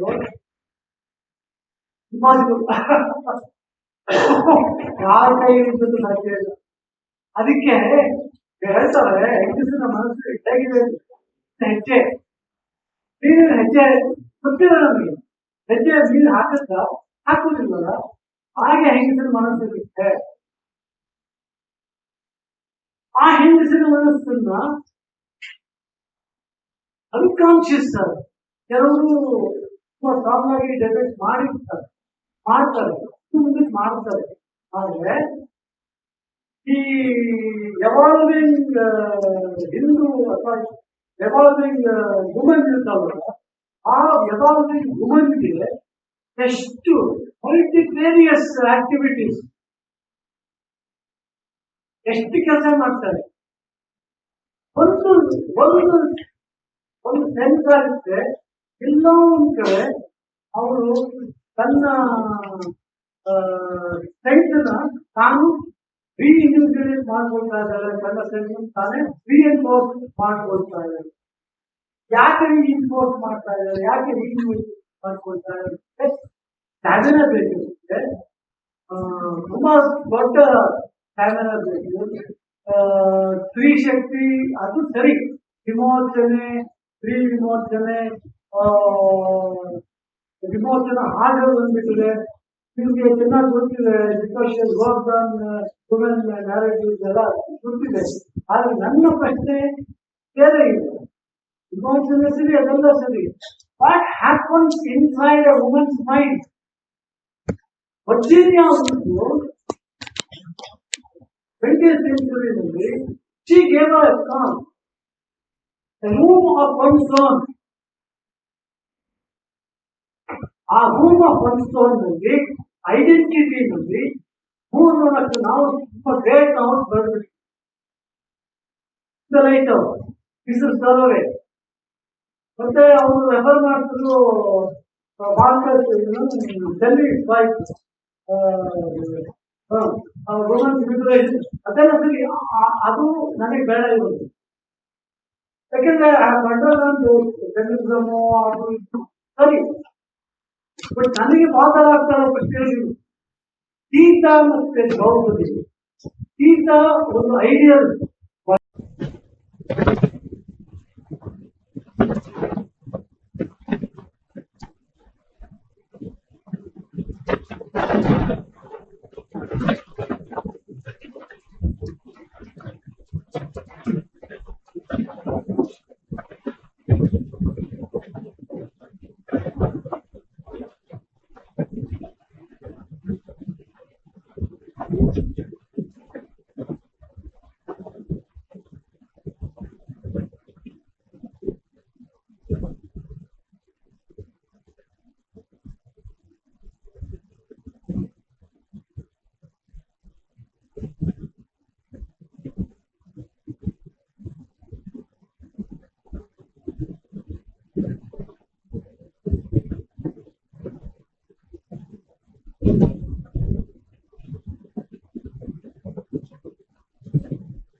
is of love.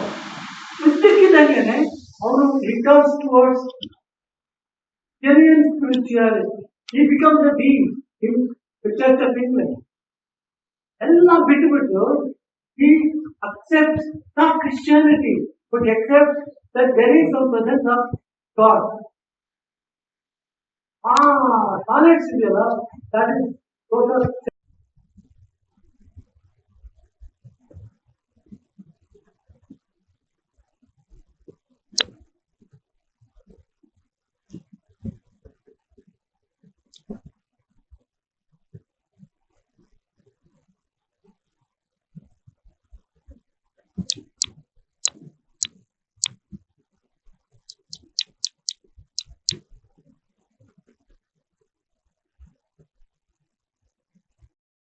ಈಕ್ವಲ್ ಆಗಿ ಡೈಲಾಗ್ ಮಾಡ್ತಾ ಇದ್ದಾರೆ.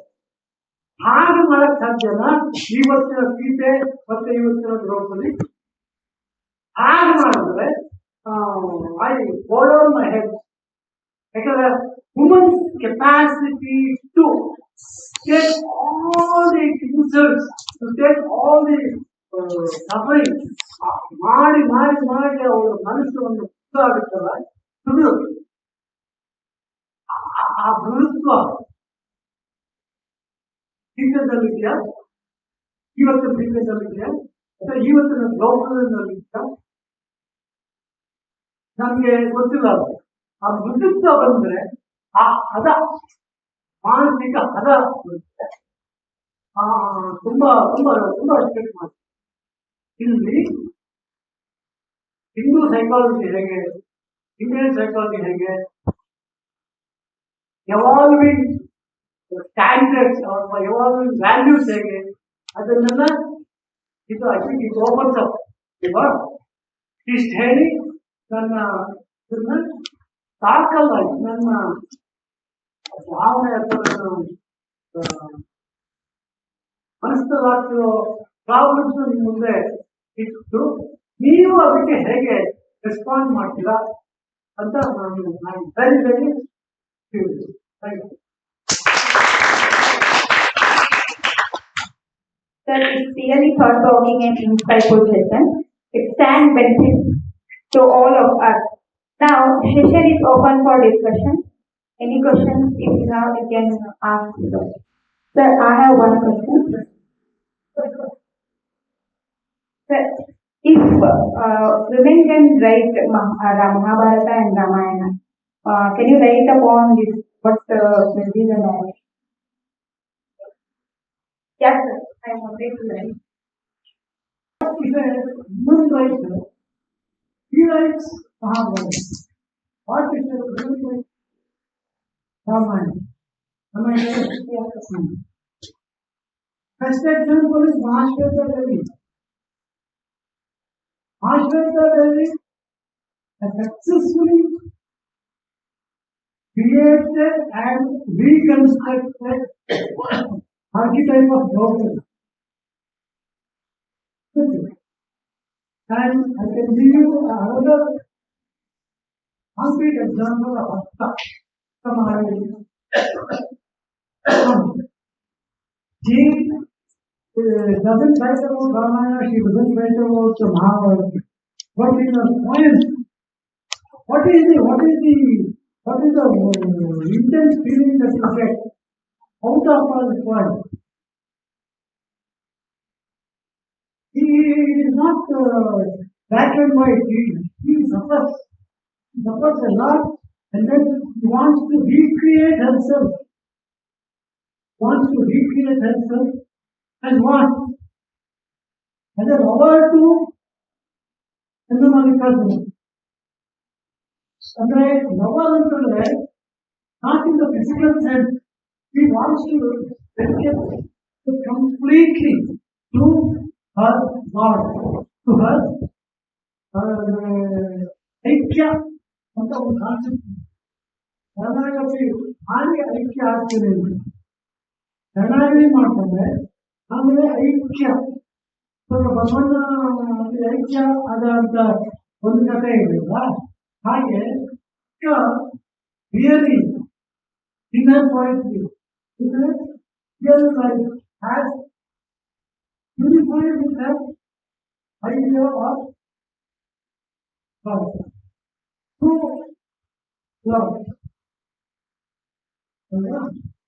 Have I answered it? Yes, sir. Thank you very much. It stand benefited to any questions? We spoke about three archetypes, Sita, Draupadi, and the woman who is there today. So there are many other women in Ramayana and Mahabharata considered, like Amma. She belongs to Mahabharata story, and the context is Bhishma. She wants to marry him, but he doesn't marry him because he wants not to get married, so that he is not giving birth to a son, and that higher is not going to get the king. But here, sir, this Amba is very dedicated to get married to him because of her love, and because of that, she gets into various tasks, or we can say various kind of problems which she solves. So why not that woman is taught about architecture and only Sita and Draupadi is being spoken.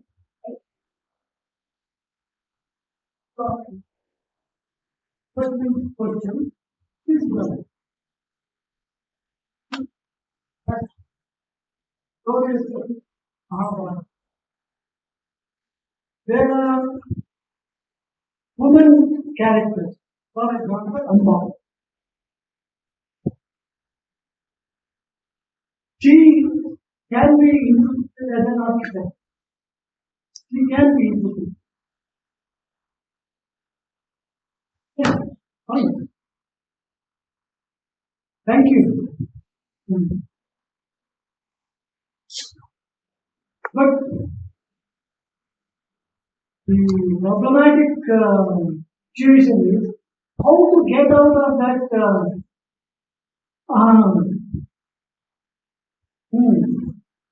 Because woman wants to be speak the innermost that isn't it? Yes, sir, but isn't it also that she's not let to do what she will? Society, yeah.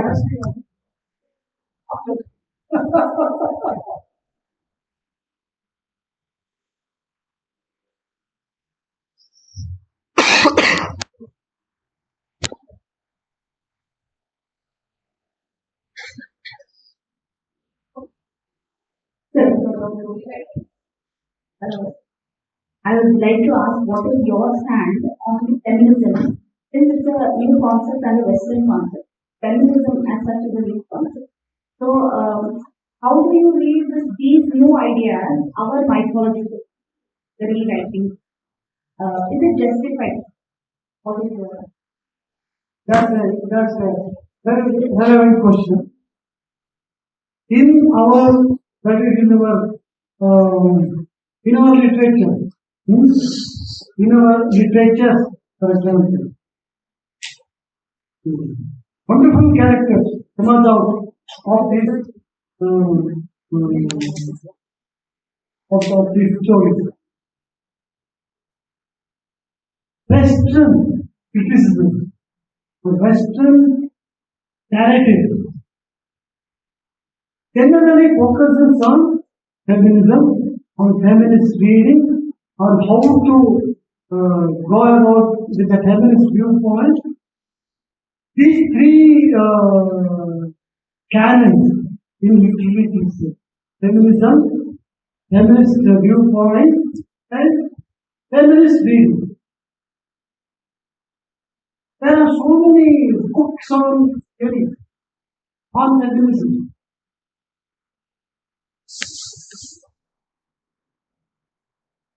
Well, puzzled, so much puzzled because as a teacher,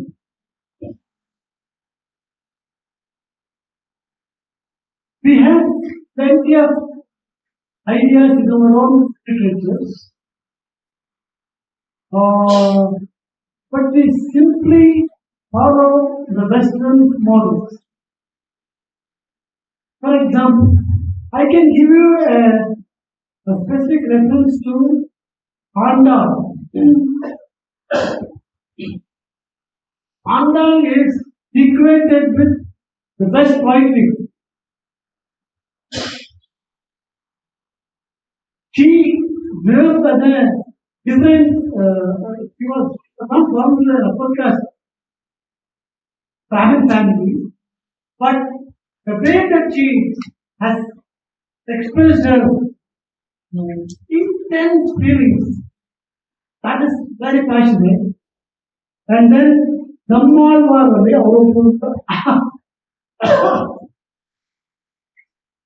ಅದು ಒಂದು example ಆಳ್ವಾರದಲ್ಲಿ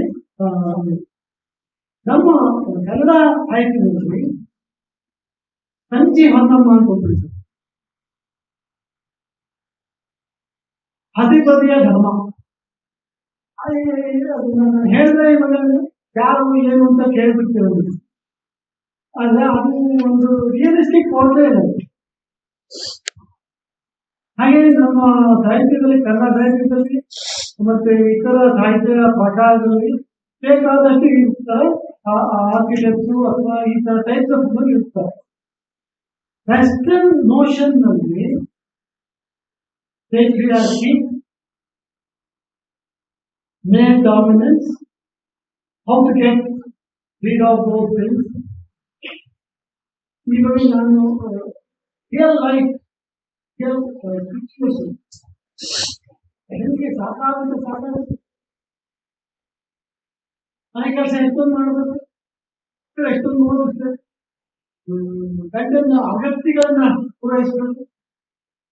ಅವಳಿಗೆ ಒಂದು life ಇಲ್ವಾ, ಅವಳಿಗೆ ಒಂದು independence spirit ಇಲ್ವಾ, ಅವಳಿಗೆ ಒಂದು ರೂಮ್ ಆಫ್ ಒಂದು ಲೋನ್ ಇಲ್ಲ ಇದೆ. ಆದರೆ it's A very peculiar theory. ಒಂದು ಮಗು ಬಂದಾಗ ಗೊತ್ತು ಅವಳಿಗೆ ನಾನು ಎಷ್ಟು ಕಷ್ಟಪಡ್ತೀನಿ ಅಂತ ಗೊತ್ತು.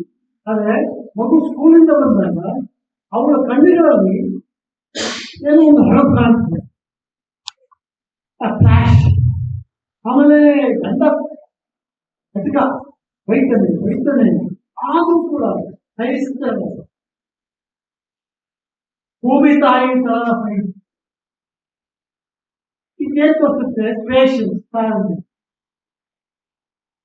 ಆದ್ರೆ ಹಿಂದೂ ಸೈಕಾಲಜಿ ಬೆಸ್ಟ್. ನಮ್ಮಲ್ಲಿ ತಾಳ್ಮೆ ಇದೆ, ಸಹನೆ ಇದೆ, ಇಂಥವರಲ್ಲಿ ಎಷ್ಟೇ ಹೆಂಗಸನ್ನು ಪಡೆದು ಕೂಡ ಎಷ್ಟೇ ಕೊಟ್ಟು ಕೂಡ ತಡ್ಕೊಳ್ಳೋ ಶಕ್ತಿ ಇದೆ. ಹಾಗಂತ ಬರೀ ಕ್ರೂಯಲ್ ಆಗಿ ನೋಡೋಕ್ಕಾಗಲ್ಲ. ಅವಳು ಅಡುಗೆ ಶಕ್ತಿ ಇದೆ, ಅವಳು ಹೆಂಗಸನ್ನು ಮೀರಿ ಹೋಗ್ತಾರೆ ಅವರು. ಅದು ನನಗೆ ನಿರ್ದೇಶನಗಳಿದೆ. Western feminism is very, very limited to notion of man and woman relationship. ಅವರು ನೋಡೋ ವ್ಯೂ ಪಾಯಿಂಟ್ ಬೇರೆ, ನಾವು ನೋಡ್ತಾ ಇರೋ ವ್ಯೂ ಪಾಯಿಂಟ್ ಬೇರೆ. ಆದ್ರೆ ನಮ್ಗೇನಾಗಿರೋದ್ರೆ ವೆಸ್ಟರ್ನ್ ಹೇಳಿದ್ದೆಲ್ಲ ಐಡಿಯಲ್ ಅಲ್ಲ, ನಂಬಿಡ್ತೀವಿ, ಇನ್ಫ್ಲೂಯೆನ್ಸ್. ಅದನ್ನ ನಂಬಿ ನಾವು ಎಲ್ಲೇನೋ ಶೋ ಮಾಡ್ತಾರೆ. ಅವ್ರು ಹೇಳಿದ್ದೆ ಯಾಕೆ ಮತ್ತೆ ಹೆಲನ್ ಅವಳು ಹೇಳ್ತಿದ್ದಾರೆ ಹೈಮಾಂಡಿ power, great lady, great mind, great intellectual, like Virginia Woolf. Absolute ಆಗಿ ಅವ್ರು ಹೇಳ್ತೀವಿ ಯಾಕೆ ಅಂದ್ರೆ ನಾವು ಆಲ್ರೆಡಿ ಯೋಚನೆ ಮಾಡ್ತೀವಿ, ಇಲ್ಲ ಅಂತಲ್ಲ. ಅಲ್ಲಿ ಬೇರೆ ಬೇರೆ ಆಪ್ಷನ್ಸ್ ಇದೆಯಲ್ಲ, ಬೇರೆ ಬೇರೆ ಆಲ್ಟರ್ನೇಟಿವ್ಸ್ ಇದೆ. ಆ ಹೆಣ್ಣಿಗಿರೋ ತಾಳ್ಮೆ, ಆ ಹೆಣ್ಣಿಗಿರೋ ಭೂಮಿ ತೂಕದ ಇರ್ತಾರೆ ಅವರು. ಅದನ್ನ ನೀವು ಅವ್ರಿಗೆ ಹೇಳಿದ್ರೆ ಅವ್ರಿಗೆ ನಂಬಿಕೆ ಆಗೋದಿಲ್ಲ ಅಲ್ವಾ? ಇವ್ರು ನನ್ನ ಪಕ್ಕದಲ್ಲೇ ಕುಂತಿದ್ದಾರೆ.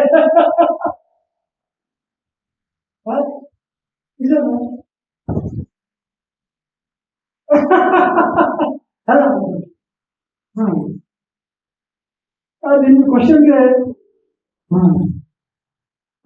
best example now is parking.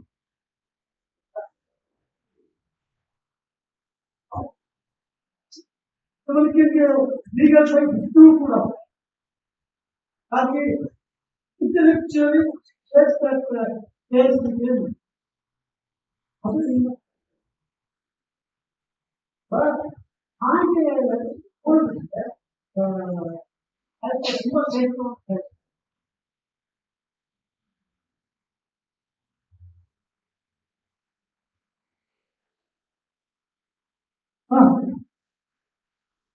yes,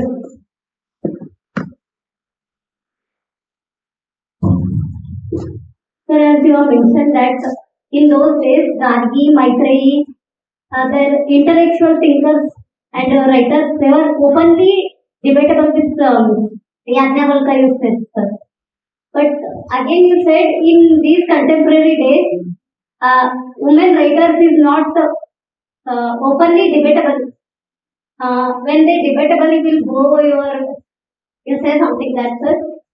In now these days, sir, you will not find any such thinkers in contemporary days, sir. Women writers, they are openly debatable with men writers, sir. thank you. One question. Now, Mula Markande, one like Tampa Ramla, other like Anita Baker, big like Tampa Ramla, Anita Baker, and Kamala Markande. Kamala Markande, there's a very damaged household, but she writes very radical things about women. And yes, she writes very freely. She explores the inner psychic consciousness of potential characters. There are some women very strong. Thank you. And discussion. Now, I would like to invite Dr. Pooja Hariyaman, chairperson of this session, to express their thoughts and ideas about it. Let me just make it very clear, I'm not the chairperson of this session, just a replacement to Senior Professor Dinavin. Because I wanted to be with Sir, I'm there. These are not chairman's remarks, these are just my own random thoughts that occurred as Sir was speaking, that I would like to present. Sir was talking about archetypes. No, and what is the problem with these archetypes? These archetypes are like those ropes or those traps, that do not allow women to outgrow them. For example, the very archetype of Sita, as I mentioned. Why does it bother the feminist so much? It's because Sita is presented as a very woman, never questioning Rama and completely surrendering to him and probably, undergoing all the tests that he asked her to take. And always when this kind of a figure comes, as a very traditional, figure in the world, naturally the whole mankind later, as it has happened in India, would want every woman or every wife to be like, because men do not want to be questioned, because she takes a subservient position as it is, she is meant to serve him. So when this kind of an image becomes a kind of hovering person around you, just like Professions of Women, Virginia Woolf talks about killing the angel of his house. So it's that kind of a concept. You need to kill this archetype, only then you can find your own voice as a modern woman and question the husbands and question the double standards of the society of how there's always subservience in the fate of women and always there's a kind of entitlement for men. So it's these kinds of double standards that need to be questioned, and to ask these questions will have to invariably come out of the archetypal Sita image where she doesn't question. Similarly, when you come to Draupadi, of course, Draupadi, as many of the rewriters also have mentioned, has a soft corner for Karna because she wanted to wed Karna in her Swayamvara, but she becomes a victim. She becomes a pawn in the hands of the politics of the time, where she is forced to marry Arjuna, who has come there in the garb of a Brahmana. So this first love for Karna remains with her as naturally with any other woman. But in the Mahabharata, she is punished towards the end when all the Pandavas, along with Draupadi, they are moving towards heaven. She falls down because she has not been faithful to her five husbands, but she has nurtured the small love for Karna. This is again another archetype. It shows that a woman, though she is sharing she's giving a love, sharing a love with five husbands, is expected not to share it with one more extra person. This is not practical. If you think it very practically, I think there's something wrong in this archetype. There's some politics in this archetype that are preventing women from leading their lives the way they want, from exercising their choices, from making their decisions that are advantageous to their growth. These become the shadow. Sir was talking about these archetypes. And he also made a very pertinent question. Are these archetypes Hindu archetypes meant for Hindu women or Indian women? I would not want to go into the politics of this, but this is really a question to ponder over because you are taking it for question. Now, let me come to what is happening today. We are in the age of rewriting. Sir did mention A.K. Ramanujan, who said there are 300 Ramayanas, right? And the number has gone far ahead now. We don't just have 300 Ramayanas. We have multiplicity of plethora of rewritings where each of the character of the two mythologies, the two epics that we have, be it Sita, be it Amba, be it Shurpanaka, be it Ambalika, be it any other minor character, Shakuntala, all these minor characters. Uruvi, the character of Uruvi, she is supposed to be Karna's wife. We know only Vrishali as Karna's wife, but there is also a Uruvi whom Kavita Kane writes in Karna's wife. That's the title of the title. So there are n number of recreations of these women characters, mythological women characters, just because the burden of this trapping or this cultural baggage that they are carrying should be unburdened. These modern Sitas and Draupadis have modern feminist questions. And now again we come back to what Ashwini was asking us, that the white feminism or Eurocentric feminist ideas that we have, the theoretical premises that we have, are they relevant to be applied and analyzed for the Indian women? There are two things here. Of course, as Sir also pointed out, we cannot directly apply these feminist theories to our readings into Indian women. But definitely they give us the tools to question. Because we don't have any of those theoretical tools very much in our own Indian feminism. It is still in the initial stages. It is still far long to go. So when we apply these tools directly from an Eurocentric discourse, definitely the answers are going to be your answers. So how you apply them becomes very important. You should not arrive at a kind of answers, feminist answers, which are very pro-Eurocentric. But you should find the answers to your own problems. The tool is foreign, but your application of it should be very much Indian.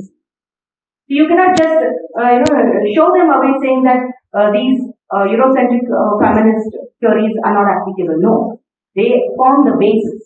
Whatever Wollstonecraft said or whatever Elaine Showalter presented, whatever questions, whereas by Virginia Woolf, Simone de Beauvoir, and many others, Helen Zipsu and many others quoted by Sir, they definitely give us those tools to question. So when we question them, when these rewriters, be it Chitra Banerjee Divakarani, Kavita Kane, Shashi Deshpande, innumerable writers have rewritten these mythologies. Romila Thapar very beautifully brings out in her essay called Tradition, where she speaks about the difference between the Shakuntala story that was found in the original Mahabharata and the way it was presented by Kalidasa in Abhignana Shakuntala, which was a much later kind of a, manipulated story.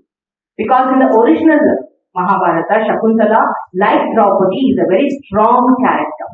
In fact, when Dushanta approaches her for marriage, she lays down a condition saying that if and only if my son is going to become the heir of your throne, only then I will marry you and I will enter into a Gandharva Vivaha. So this was the condition that Shakuntala raised. So Shakuntala of original Mahabharata is a very strong, very character, a radical feminist who knows her choices and she's open. But when we come to the same kind of a story which is narrated to us by Kalidasa, it is more of a voyeuristic kind of a play where Shakuntala is so very innocent that when Dushanta enters, she is bowled over and she falls in love. She enters into Gandharva Vivaha. She has no conditions. She's only relying on that one finger ring, which would save her if Dushanta forgets. And Dushanta definitely forgets. And additionally, Kalidasa says, no, there's no problem with Dushanta. Dushanta cannot be blamed for this because it was Durvasa's curse. And Durvasa's curse was not for Dushanta. It was Shakuntala who was cursed by Durvasa. Because when Durvasa enters the ashrama, Shakuntala is lost in her memory of Dushanta. And she doesn't serve this Muni who is known for his anger. And Durvasa gets very angry and he says, oh, may you forget the man in whose thoughts you have forgotten to serve me. And then Dushanta forgets. So that Dushanta, abandons her, doesn't remember her and, accept her as his wife.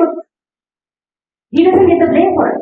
The blame for his amnesia is the curse that Durvasa gives to Shakuntala because of her lack of duty towards the same. So again another archetype is created. The Mahabharata Shakuntala, fairy woman, has been changed at some other historical moment into a docile woman. And that docile woman becomes our archetype. And we should also be like Shakuntala, weeping and crying, giving our womb to nurture the future Bharata, through Dushanta. These are the archetypes. These are the traps, the baggage of the archetype which need to be broken. And I'm very, very happy that these rewriting, so many rewriters have asked very, very pertinent questions. And they have broken these stereotypes. So we would like to go with these recreated characters who are very close to us, modern women, who manage the office and the home. We no longer feel like Sita, oh my God, if I, as Bhairapa himself writes, oh my God, if I move around with Lakshmana helping him to get food and other things, Rama might suspect me. So better be away from Lakshmana, be with Rama. This was the kind of a turmoil that Sita was always in. Okay? But we don't have those turmoils because we leave our homes back, we come here, rub shoulders with so many people and question, and like Garge, then we would want to reinstate same kind of a space, an intellectual space, a social space where we can be considered as persons, looked as persons and not as this.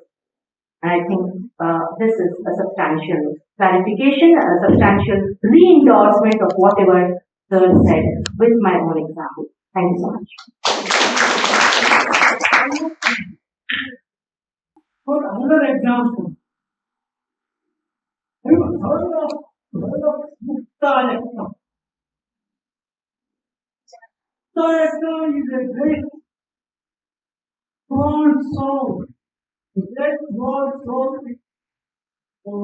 in the vasanas of the Roman endurance. ನಮಗೆ model ಆಗಬೇಕು ಭಾರತೀಯ ಮತ್ತೆ ಉತ್ತಾಯಕ್ಕೆ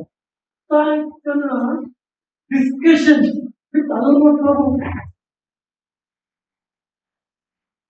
and intellectual discussions ಮಾಡ್ತಾರೆ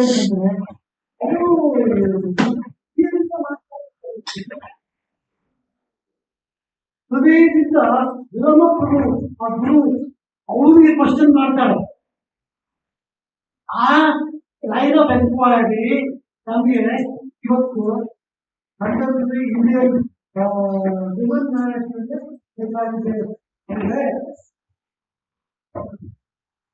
just one more example I forgot. See, when we see Western feminism, there are three phases that are demarcated. The first phase, woman is asking for, okay, please allow me to get educated, marry, rules and practice. Second one is, okay, I'm going to follow with you. There's a protest. And the third one is the female phase. Okay, it is feminine and then feminist and female phase. The third phase is where, forget the world. Let me look into myself and find out my own strength. Stand on that. Why should I ask for any kind of a favor, of giving me choice or giving me any kind of strength and support? But in our Indian feminism, we can see that the earliest in the 12th century, when we quote Akkamahadevi, she doesn't start with the first and the second phase. It is directly the third phase, the female phase, where she goes inside and finds her own strength, and she cares nothing for the external shackles. So this is the major difference between what we are and what has been in the West. Thank you. Well, ma'am, thank you for your wonderful and eye-opening insight. Now, we the research scholars and small felicitation to our professors for their outstanding performance in academia for their contribution. First, I request Professor Kavita Kudgal, ma'am. Please come forward, ma'am. You have been promoted as professor. Celebrate the success of yours, ma'am. We need to celebrate. Come on. And we have two senior professors among us, Professor Shivi Hari ma'am and Professor Chandrika. I request you to felicitate ma'am. Please come.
It's my great pleasure to thank today's resource person, Professor S.N. Vikram Raj sir, retired Professor of English KSOU Mysore. Thank you, sir, on behalf of our department. Thank you for the insightful session, sir. I express my heartfelt gratitude to today's chairperson of this session, Dr. Pooja Halyan ma'am. Thank you, madam. Thank you all faculty, research scholars, and the students. Thank you one and all. Back. It's my great pleasure to welcome you all to the third plenary session of today's symposium. I am Manjula Pusgal, Research Scholar, Department of English. It is my privilege to welcome our esteemed resource person, Professor C.A. Langre, Sir, Department of English, Shivaji University, Kolhapur. Please join me in warmly welcoming Sir to the stage with a round of applause. Now I would like to welcome Chairperson of this session, Professor Nagaratna Parande, Ma'am, Department of English, Rani Channamma University. I request Madam to kindly grace the stage. It's my honor to introduce our resource person, Professor C. Langare Sir. Chandrakant Langare sir is an associate professor of English at the Department of English, Shivaji University, Kolhapur. His native place is Dharangutti, a small village in Kolhapur district. He has worked on the novels of Joseph Conrad for his PhD degree. His specialization is in British literature. His areas of interest are film culture and Gandhian studies. He has presented research papers at the conferences held in Italy, the USA, England, and Poland. He has presented research papers on the novels of Joseph Conrad at the Joseph Conrad Society UK conferences held at Roma Tree University, Rome, Italy, the University of Kent, Canterbury, Maria Cruz Sklodowska University, Lublin, Poland, and the University of Women's Club, University of London, England. Sir has also presented paper on 50 poems of Sant Tukaram and chaired one special session on the Indian Bhakti movement at Early Modern Studies Conference organized by the University of Reading and Oxford University, England. He has presented a research paper on Indian Dalit autobiographies at the Pacific Ancient and Modern Language Association conference held at Seattle University, Washington, USA. Sir has presented a research paper on the early films of Shan Benegal at the conference Northeast Modern Language Association held at Johns Hopkins University, Baltimore, Maryland, USA. Sir has completed a centennial book project on Mahatma Gandhi with Professor Terry Witzel and edited two seminal books on Mahatma Gandhi entitled Reflections on Mahatma Gandhi, The Global Perspectives and Rethinking Mahatma Gandhi, The Global Appraisal with Professor Terry Witzel. The foreword for the two books on Gandhi is written by Professor Lord Bhikkhu Parekh, Professor Emeritus, London School of Economics.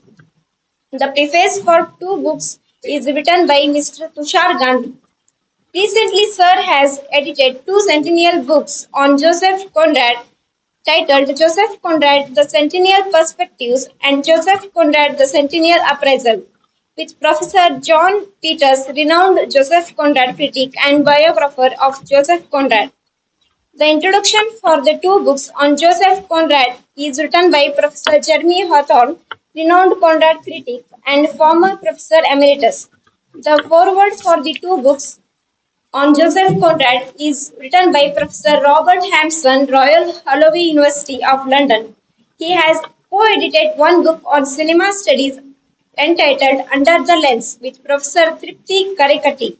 He has a co-edited book South Asia in Alternative Cinemas with Professor Vivek Sachdeva is published in 2025 by Routledge Publications, London and New York. His paper on the film Sardar has been accepted for publication by Routledge Publications. He has worked as a resource person, keynote speaker, and valedictory speaker for many important academic and research events, like national and international seminars and conferences. Notable among them are as a visiting scholar, he delivered an invited talk on Mahatma Gandhi on celluloid at the Mahatma Gandhi Center, James Madison University, Harrisonburg, Virginia, USA. Sir has delivered a valedictory talk at the National Seminar on Food in Literature, organized by the Department of English, Periyar University, Salem, Tamil Nadu. Sir has worked as a resource person for the International Conference on Caste and Gender organized by RTM Nagpur University. He has worked as a resource person for several UGC HRD refresher and orientation courses and faculty development programs. Sir has published 14 research papers over a period of 15 years in noted journals and books. Recently, one of his articles on Dr. Ambedkar has been published in a Palgrave Macmillan book, published from London. Sir has delivered a special talk on the films of Shyam Benegal at IIT Roorkee. He is a founder member and general secretary of Association of Film Studies and in South Asia. We are truly honored to have Sir with us today. To formally welcome our esteemed resource person, now I would like to invite Mr. Krishnakant Patil to kindly come forward and present a bouquet to Professor Langre sir as a token of respect and appreciation. I feel privileged to introduce Chairperson of this session, Professor Nagaratna Parande Madam, Department of English, Rani Chennamma University. Madam has master's degree in both in English and Kannada. She obtained her MPhil and PhD in English literature from Karnataka University, Dharwad. She has she also has to her credit a PGDT from the English and Foreign Language University, Hyderabad. She has been awarded a postdoctoral fellowship by Leiden University, Netherlands. She spent 3 months as a research fellow at IIAS Leiden University, Netherlands from July to September 2024. She has 25 years of teaching experience. Appointed through the Karnataka Public Service Commission in 2006, she has served in many government first-rate colleges. She joined Rani Chennamma University in 2012. She has also served as Vice Principal and Coordinator of PG Department at Sangodi Rayana First Grade Constituent College, Belagavi. She served as the chairperson of Department of English, Rani Chennamma University from December 2021 to December 2023. Currently, she is working as the professor of English at Rani Chennamma University, Belagavi. She is also the director of Rani Chennamma Study Chair. She is guiding 8 research scholars. She has been a RAC, BOS, BOAE, and BOE member at many universities. She has authored 5 books titled Modern English Grammar and Usage, A Rainbow Bridge, Globalization and Literature, Gendering Diaspora, Revisiting Anita Desai's Clear Light of the Day. She has edited a book titled New Perspectives on Post-Independence Indian Literature and co-edited Venugopal Abhinandan. She has published more than 59 research papers in peer-reviewed national and international journals. Her research paper titled Globalization and Cultural Transformation in India was included in the reference list of International Relations course of Bond University, Australia during 2017 to 2019. Her areas of interest include comparative literature, diaspora literature. She is a member of various professional bodies like the International Comparative Literature Association, in the English Language Teachers Association of India, Kannada Sahitya Parishattu, Bangalore, and many others. Welcome, ma'am. May I request Ms. Gopika Kulkarni to kindly present the bouquet to Professor Nagaratna Parande, ma'am, as a gesture of welcome and respect. To begin the session, I would now like to invite our resource person, Professor C.A. Langare sir, to kindly share his expertise and insights on the topic Women's Portrayal on Screen, Identity and Empowerment. Very good afternoon to all. I know that how it is difficult to make deliberations in post-lunch session, but I will not exceed the time and I will not escalate your minds also. I'll just finish in 30 minutes and I'll give more time to discussions. Rather, that would be much better. Uh, I'm very much appreciative of the presidential theme of this symposium, Deciphering Women Narratives, Literature and Cinema. And once again, I acknowledge sincere thanks for inviting me here to give me chance to share my knowledge. I'm not an expert in film studies, but this the thing happened in 2012 when I was invited by University of Washington to talk on films of Shyam Benegal and Satyajit Ray. That was the first time vantage point, and after that I did my course, a 7-day course at FTI Pune Film and Television Institute, where stalwarts like Girish Karnad were directors, you had heard about. After that, another occasion was MLA conference was organized at Johns Hopkins University, Baltimore, where I was supposed to chair one session on Shyam Benegal and Shyam Benegal's contribution to Indian cinema. And personally, I met once Shyam Babu, we used to call him, and after consulting with him, I made that deliberation. And again, there was another chance very recently I was invited by James Madison University, Mahatma Gandhi Center, uh, uh, Harrisonburg, where I was supposed to speak on film based on Mahatma Gandhi's life, the making of the Mahatma by Sham Benegal. But I compared that film with Attenborough's Gandhi. So these are the some occasions which made me, I don't say expert, but rather I got amazing kind of interest in these films and film studies.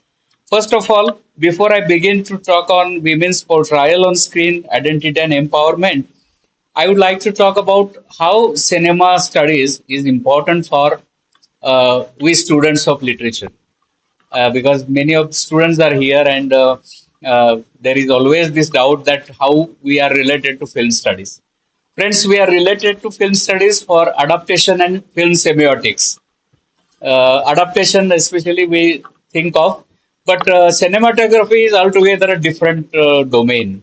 It's very difficult where the making of cinema, camera angles, then choreography, casting, that again a very different area, and we are not supposed to. I mean, we are supposed to study that, but that is a very troublesome area. Very few scholars like Girish Karnad who entered, or Girish Kasarwalli, who entered into those domains. But film studies, for the growth of film studies in the university, we should be very much grateful to Satyajit Ray, who started Film Society movement. You know that India is having amazing potential for art films, and the pace began with Satyajit Ray. His Pather Panchali, quite a number of times I watched this film, and every time I, got some new meanings, new insights from that film.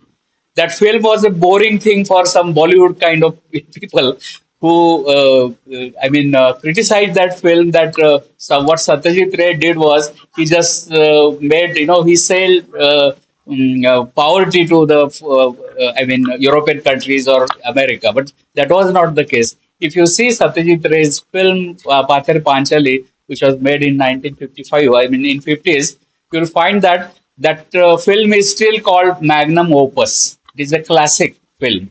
And classic, we know classic literature we study. Classic is something that stands fresh in the ravages of time. You cannot just, ignore those things. You go on studying them like anything. So Satyajit Ray sowed the seeds of art film, but much before that, Dadasaheb Phalke did, and film is not a new media. 100 years of cinema with its mechanism of camera and all that. But film studies as a domain of studies was introduced in Harvard University, because Professor Hugo Mustenberg and later on Sergei Eisenstein of Russia. These were some of the important figures who laid the foundation of film studies as a domain of studies in the real sense of the word. So soon after this birth of this media, because in earlier films, the films were 2 minute, 3 minutes film, arrival of train kind of thing. Lumiere brothers, created those films, and those films were just screened for entertainment purpose. But in the real sense of the word, film studies as a study, as a genre, as a serious work of art, we find its location in Columbia University Press, just like Dalit studies also started there. Harvard was just a book called a photoplay of Hugo Mustenberg was published, and he was not a film study scholar. He was a psychoanalyst. But later on, he laid the foundation of film as a theory in the real sense of the word. Later on, Bluestone, Griffith. No, if you look at the history, I'm just pigeonholing kind of thing. So these were some of the important academicians. My point of telling is that academicians, were responsible for the growth of this media as an academic study. This is very important, because unfortunately, what happened? People call Bollywood, Hollywood kind of cinema as mainstream, and art house cinema or new wave cinema as something marginalized. But the fact is that when cinema was introduced in Columbia University, that was a mainstream. because these films were based on classics. I'm not going in that detail. That is a big study, but I would like to just put before you the idea that novels, short stories, they provided a lot of fodder. I'm not using the word in a acerbic term, fodder in a sense, in the real sense of the word, for films. But later on, we find filmmakers were very choosy. For example, Satyajit Ray, Girish Kasarvalli. Kasarvalli is a film, based on Anand Murthy's, Gata Shraddha and Sanskara, So if you see those films, you'll find the plight of Chandri in Sanskara and the plight of Chandri in Kasarvalli, you'll find no difference. I mean, this is the what we can say acumen of the filmmaker. If the filmmakers are well versed in literature and if they have this sensibilities, we find such filmmakers can create wonderful films and they can be as equal as any literary classic. And therefore, we find, thanks to some states of India, one is Bengal, another is Karnataka, Kerala, and Maharashtra also. Why these states are important? Because these states produced wonderful filmmakers who were interested in literary classics and who created not just one film as a who created plethora of magnum opus. For example, if you see, watch any film of Girish Kasarvalli, these films create deep world. Gulabi Talkies, for example. It circumvents around a common woman, living in a hut. But it talks about the passion, her passion for film. Then Dvipa, for example, where the plight of that woman is there. Then Thai Saiba, where we find the state of women living in the feudal houses, then we have so many such films, Hasina, which is based on Banu Mustak's story, Hasina. That film also won international acclaim. I'll be talking about Sham Benegal, Sankur, and Nishant afterwards, but I'm just putting before you the idea. I would like to open this Pandora box, before you, that how films can be studied as a literary art. Unfortunately, what happened? The fate of the art house film was pinned up with matinees. They were not running films, feature films. They were never, appreciated in the theater. Only a class of people, especially intellectuals, academicians, they only watch this art house cinema. But thanks to again Satyajit Ray, who created this movement of film societies of India, and Calcutta, even till today, Calcutta is a vibrant place for film discussions. And a university like Jadavpur University, where there are many Maunik Bishwas and so many good critics are functioning there. So it means that we are supporting film studies, academics. We means I am also including me in the academic field.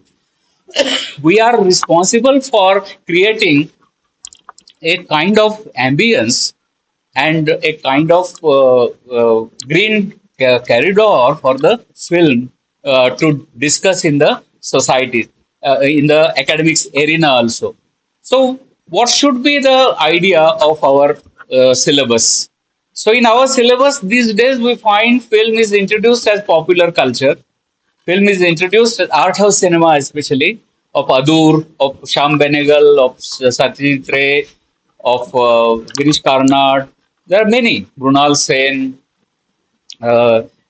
In our place also, in Maharashtra, Shanta Gokhale, Suktankar. These are some of the important names. Uh, then Jabbar Patel is there. Samna, his film, just completed 50 years. But it doesn't mean that Bollywood has not created good films. Mehboob Khan, Bimal Roy from Bollywood, even Raj Kapoor, Jagte Raho it can be studied as an art film. So I'm not blaming Bollywood. Now we call it Bollywood. This is not a good word, but I'm using it, because just this generation knows they don't know Bombay cinema. They know Bollywood cinema. Bombay cinema has really produced wonderful art house cinema. Films based on K. Abbas, the short story writer. So why I'm telling all this, why I'm opening up this, before you, that you should be able to know that film is something, that it is not just meant for entertainment.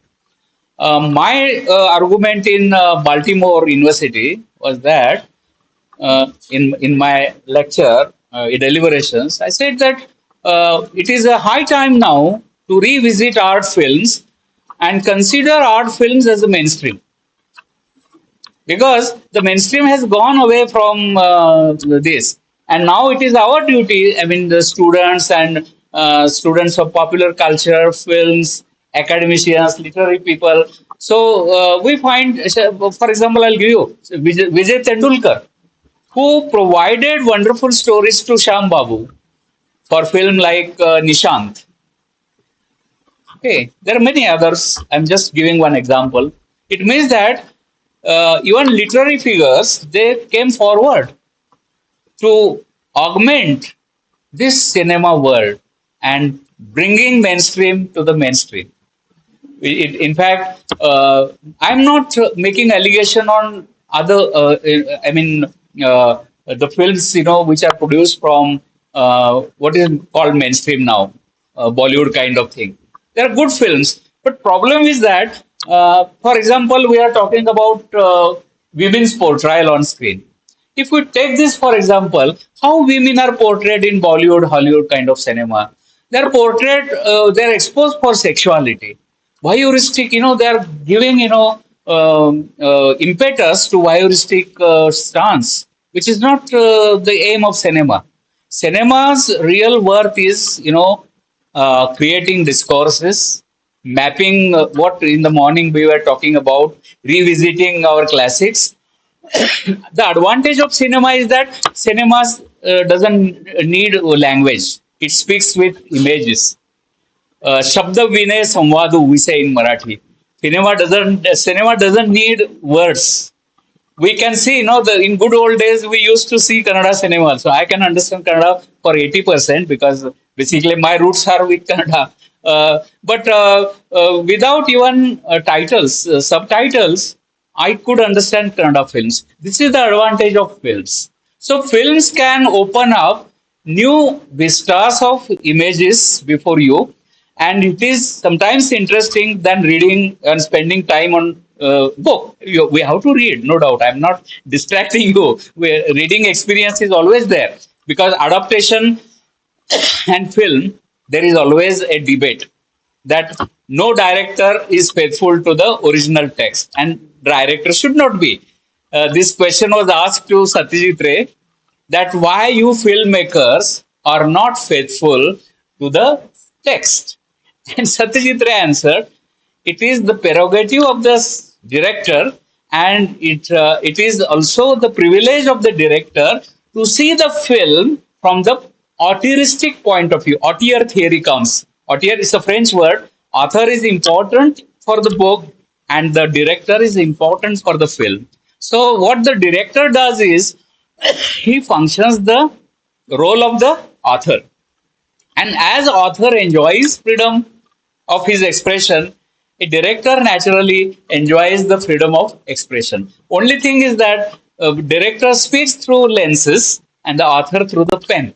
But the objective of the two people is the same: to deal the realities, to talk about the impasse, because I'll be talking about the impasse of the women, because there are very good films produced by Bombay film industry and Kannada film industry also, and also from art house cinema, where the issue of women's empowerment is at the stake, discussed. Once I asked Sham Benegal in one of my discussions, and my question was, can you think cinema as an effective medium of giving justice to women's issues or discourses? He said, we filmmakers, we are not bothered about this question. And I don't think cinema can play this kind of role. Our role, he said, is to create a kind of consciousness about that topic. We are not here to show, call a spade a spade. Here, we are here to give justice to the image, the cinematography. So that is their core domain, casting. For example, we find drama has the theater has given supported film for that because casting is based on theatrical praxis, and the whole theatrical praxis can be seen on the celluloid screen if the director is of that rigor and that stature. I mean, I'm talking about directors like Girish Karnad and Kasarvalli because they are not so easy people. I mean, if you ask, I watched many Kasarvalli's videos, and I found that how difficult it is to make a film. It is not it can't be equated with giving birth to child because that is always a difficult task for any woman. But it is really difficult for a filmmaker to make a film because there are many factors which are responsible to distract the director from making a magnum opus or a good film, and director has to pull all together and make a what we can say make an effort to satisfy all, and directors can't satisfy all. This is what Kasarvalli says, and therefore they don't stray away from the path of cinematic rectitude. This is what Kasarvalli once said. I don't bother about beyond what is happening beyond camera lenses. I just concentrate on my screenplay. I just concentrate on my casting, and I just try to pull out the maximum talent from the actors. So why I'm telling all this? Art house cinema is really a kind of Herculean task. So you see art house, but problem with art house cinema is its fate is pinned up with matinee or academic discussion, just like I'm just talking about it and you are listening. Otherwise, who talks about films? Only in few places. Karnataka is vibrant, Bangalore, for example, and the reason is Karnad and great people of this land who created a rich and fertile land for film studies discussions. Kolkata is another place. Maharashtra, it was there, but now I mean I don't think anything is any serious is happening there. Kerala is another place. We are planning our sixth APSA conference in Kerala now because we find wonderful people supporting us, to for those discussions. So the thing is that now I come to my topic: uh, women's portrayal on screen, identity and empowerment. I'll discuss with Sham Benegal's very important film Ankur. Probably you might have seen this film. This film is it talks about a Dalit woman and how she was harassed by a feudal lord's son, Surya. I'm not going into the story, but just I would like to talk about, in nutshell, that Surya, who wanted to learn further after matriculation, but his father forces him to to supervise the ancestral land. He goes there. He comes in contact with that woman, Lakshmi. The role is played by Shabana Azmi, and the role of Surya is played by Anand Nag. A very wonderful. I think he is from Karnataka, no? Maybe. Yeah, yeah. So it was his debut, I think, and Shabana's debut film. It was picturized near Hyderabad and talks about the Dakhini dialect. The film is wonderful. The film is it got acclaim, global acclaim. It was screened in at Cannes and it won many awards, accolades. And why this film is important? Because Sham Babu began his notion of empowerment with this film. This is about a Dalit woman, and that's Surya who goes then to the ancestral land, and Lakshmi is at his service. And what happens? They come in contact with, and Surya initially says that I'm a progressive man, and now hereafter you cook for me. And naturally, what happens? he there is a wonderful scene where Sham Babu has picturized male gaze. So he eyes upon her, and then we find she remains. Once he calls her to stay with his house. She was staying in a hut across the paddy crop, and time comes when he calls her, and he says that I'm a progressive man. I wanted to eat food cooked by you, though you are a Dalit, and she is living with a deaf husband, Kishtiya. And a time comes when Kistiya pilfers some paddy, and then the feudal lord Surya, he what he does is he just takes revenge of. He wanted to come more closer to Lakshmi, and what he does is he defaced his face. Then he was paraded on a donkey, and later on we find he escapes from the village, and then he let it happen only because he wanted to stay with Lakshmi. And then we find Surya already married to a 17-year old girl, I think Sharu or something her name is, Saru. The role is played by Vijay Tendulkar's daughter, Priya Tendulkar. And when Saru comes on the farm, she realizes that Lakshmi is pregnant by her husband. And then when Surya realizes that this scene, then once he calls Lakshmi and says, you know, it is better that you abort the child. But she is the kind of woman, she was childless and she was in search of, I mean, she was in want of a child. But here she says, no, I will not do that. Then he says, what do people will say? I'll be in trouble. People will say ill about me. Then she says, are you only, you're talking about your troubles? Yeah, I will not be in trouble. People will talk ill about me also. And have I asked you to about the child? I will, she says, I will not do that. Then Saru comes and she pushes Lakshmi out of that house. And the situation is that her husband is not with her. She is just alone in her hut, and there was no food to eat, and she was not placed in work, and she becomes victim of hunger. She is pregnant and she is hungry. Here, Sham Benegal, portrays her, this character. You watch the film. I may not in words I can talk about it because the film it talks itself about how the pangs of suffering and how the agony can be, how the hunger can be.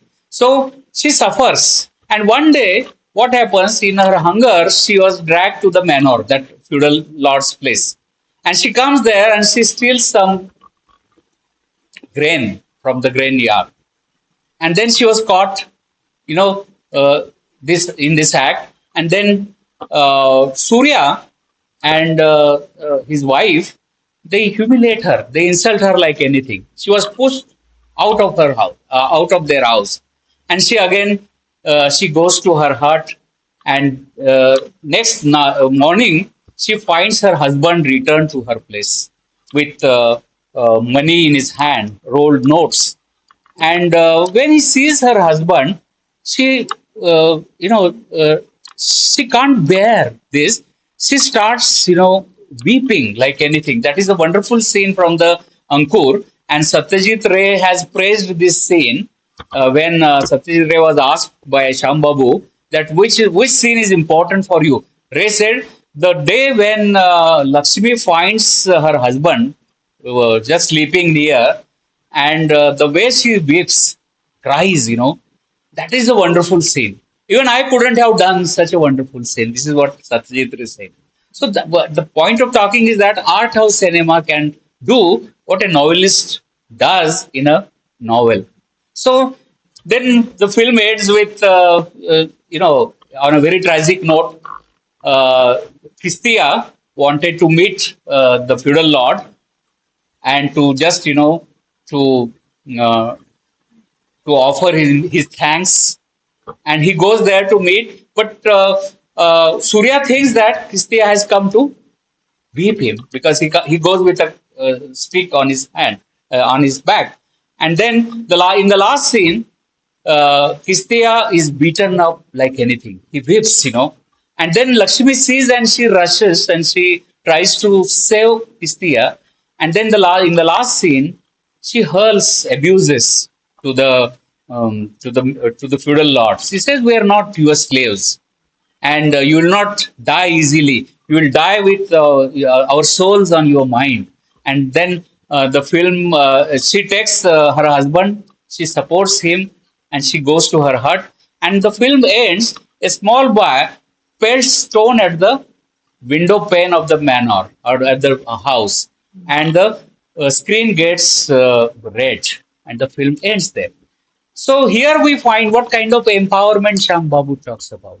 He just puts before you the idea, notion of how women are suffered, how they are subjugated, and how they are treated. The male gaze scene in Ankur is very important scene because he holds a paper, but he is not just reading from the corner of the paper. He is looking at her eyes, and he then tells that you look like a heroine in a cinema. She doesn't understand this language. Then he is interested to see her cleavage. So just this shows, this brings before our mind that how film can bring see change in the attitude. What the same thing happens with Charulata, where 50 pages of Nastonir, the Tagore story, they are compressed in 10 minutes scene in Charulata. When the film begins, Charulata's alienation is established. She just goes with her that logger net, that binoculars kind of thing, and she watches her husband coming. He's very near, but he just watches her husband through the magnifying glass. So there is an irony. This man who is the editor, he has no time for his wife. He talks about so many things. He talks about empowerment. He talks about Russian revolution. He talks about so many revolutions, but he has no time to spend and talk to his wife. His wife is alienated. Charulata Nastonir, the broken nest, based on Tagore's very famous story. And the film talks about the first 10 minutes of the film is like an icon, because if you watch the 10 minutes, you understand the whole film. In the whole film, we find about her story, her relationship with her Amal, her husband's cousin and all. That is not important. The way she is portrayed in Charulata, the way her empath is portrayed, and finally, we find she takes the charge of her empowerment in her own hands. She knows that patriarchy will not do anything for her. Just like in Ankur, we find Lakshmi never bothered about that she is pregnant, because for her, this is not an issue of stigma. Because poverty teaches that. That is not a question of stigma for her, it's a question of survival for her. And therefore, we become sympathetic when we watch Ankur towards Lakshmi. The reason is that the kind of situation, the kind of the plight that she undergoes, that matters a lot. Same thing is with Nishant. A teacher's wife is abducted by the feudal lords. She was gang raped, and finally she settles as a mistress of one of the feudal lords, the young brothers. Vishwam, his name is. The role is played by Nasruddin Shah, and the role of Sushila, the school teacher's wife, is played by Shabana Azmi, and the school teacher is Girish Karnad. Watch this film. This is also one of the acclaimed films where we find the issue of identity and empowerment is at the stake, at the center. Now, what happens in Nishant? We find the teacher becomes helpless when his wife is abducted, and he tries to save her, but he's helpless. He goes to judiciary, police, everywhere, court, but nobody bothers, because everybody knows the power of Anna, the power grid, which is associated with the feudal lord. Then what he does is he meets the priest. The role is played by Satyadev Dubey. And the priest again says the same fatalistic story. Oh, now your wife is gone. Why you bother about, you can marry or better live with your fate. But the teacher is progressive. He says, I will not. I will raise a rebel against the menor, against the feudals. And then what he does is he meets people, even all the people in that microcosm, they are of submissive because the five brothers they play havoc across the village. They pilfer everything. They force and young girls and women they were forced to sleep with the landlords, brothers. Nobody can ask questions. This was happened. This is a real story. The screenplay is written by Vijay Tendulkar, and it is based on the feudal movement, Telangana movement of Andhra Pradesh. Probably you might have heard about it. And that time, the power grid, the entire village has to surrender to the power structure of the feudal lords. And then what happens in the film? The teacher succeeds in winning the hearts of the people. And in one of the processions, in rituals, uh, Anna, the head brother, the elder brother, the role is played by Om Puri. He was supposed to offer prayers because it is a privilege of any feudal lord. He has to come first and offer prayers. When he comes and offers prayers, the teacher raises the rebel. Then he attacks him, and the whole people, I mean villagers, they attack the house and they kill. They start lynching everyone, the brothers and all that, because everybody was fed up with this power structure, the kind of what we can say, the kind of ruling that they did throughout. And the whole film, we find, ends with killings, stabbings, and killings of the all brothers. Only Vishwam escapes with the school teacher's wife, and he goes to a hillock where all the villagers they follow him. The teacher also follows, but he can't meet. But how the film ends? The film ends with the killings, murder, bloodshed, and the last scene, where the last scene takes place in a temple, uh, where small children are huddled together. Nishant, the night ends with violence, and this violence, it what does it teach? It teaches nothing. What kind of empowerment we find? What kind of identity? Nobody gains the identity, because there is one famous scene when the school teacher's wife was abducted. She settles as a mistress, and then the once she gets an opportunity to meet her husband in one temple, and then she asks her husband about their child, how is he, and all that. And but he says, I can't tell you. He weeps, and she tells, what kind of husband you are? You are a meek person. When I was abducted, you should have put fire to the feudal place. You should have raised, uh, fire against the entire power grid. But what you did nothing. I was just asking for a mirror and a sari when we were together, and you could not give that to me. What was my ambition? Just, petty things. And then she's realized that now my husband is not there, worthy of, making me empowered. Then she takes the question of empowerment on her in her own hand, and she gets empowered. No doubt that the film ends on a very tragic note. The gory sights, killings and corpses and lying here and there, lynchings and all. But the film teaches a wonderful lesson, and that lesson is how women should be honored, protected. And if women are not honored, protected, what happens? The film is, in fact, even it is still relevant. The film was produced in 1974, if I'm not wrong. But even if you see the film, watch the film, Nishant, you will find that the film addresses the issues of this time, contemporary times.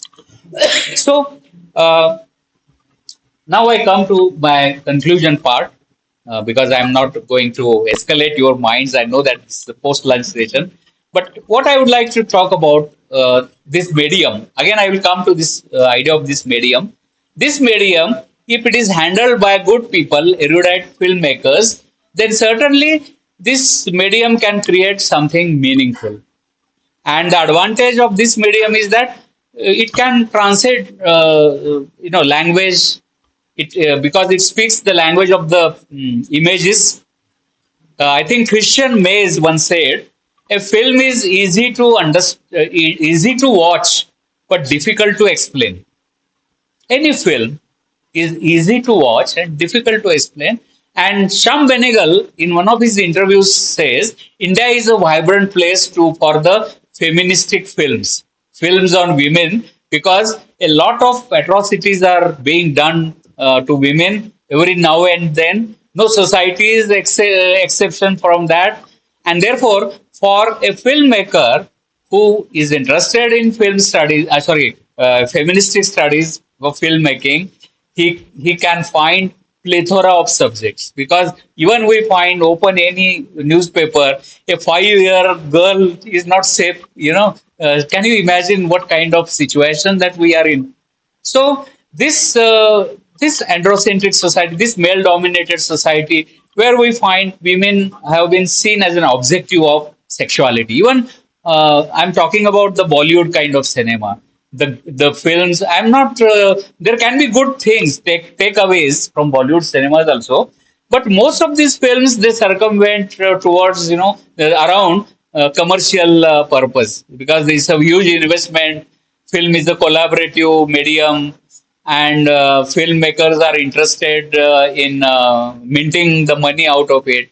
Very few filmmakers are there who, like Kasarvalli and Sham Babu and Adur and Satyajit Ray, who wanted to do something meaningful, and they have done it. And therefore, their films are studied in European universities also. Because when I was invited by Washington University to talk on films of Benegal and Ray, I found the native speakers, they were, after my talk, it was just 40-45 minutes or what, the discussions were continued for more than 1 hour, because these American students were interested, because you see that films, this is a ubiquitous kind of interest that we have, because women in America, women in Europe, they are also not safe. They have their own different problems, but the problems of Indian women are altogether very different, and they're still rooted.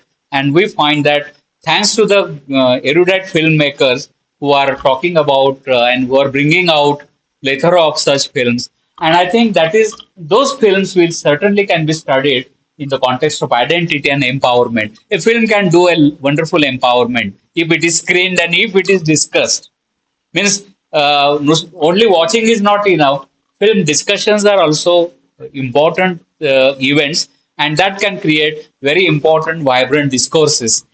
We may call it cinematic discourses, and I think film equally, just like book or a classic or a novel or a short story. Even a short story can be made into film, and even a big novel can be compressed into film. So film is such a medium which is very flexible. And nowadays, reels and short films are also coming, documentaries, which may give birth to many good filmmakers, because this is the advantage that the theater is in your pocket. And film, and good thing is that literature studies paves way to film studies, because as I said, that many good novels we find. But one thing that we should not expect much from film. Reading a novel or a work and watching a film, that can be a different experience. Sometimes that can you can stray away from the path, because it is after all director's medium. On this note, I conclude. Thank you very much. I don't know whether I give justice to my fragmented speech talk, but I try my level best to reach out to you. And my intention was it's a post-lunch session. I should not bother you much. Thank you very much. Good afternoon. Are you awake? Good afternoon. Yeah. Respected resource person of this session. Dr. C. A. Langresa, my esteemed colleagues, business scholars, and students. I don't know whether I am a right person to speak on movies, that is film studies. I can speak on movies, but not about film studies.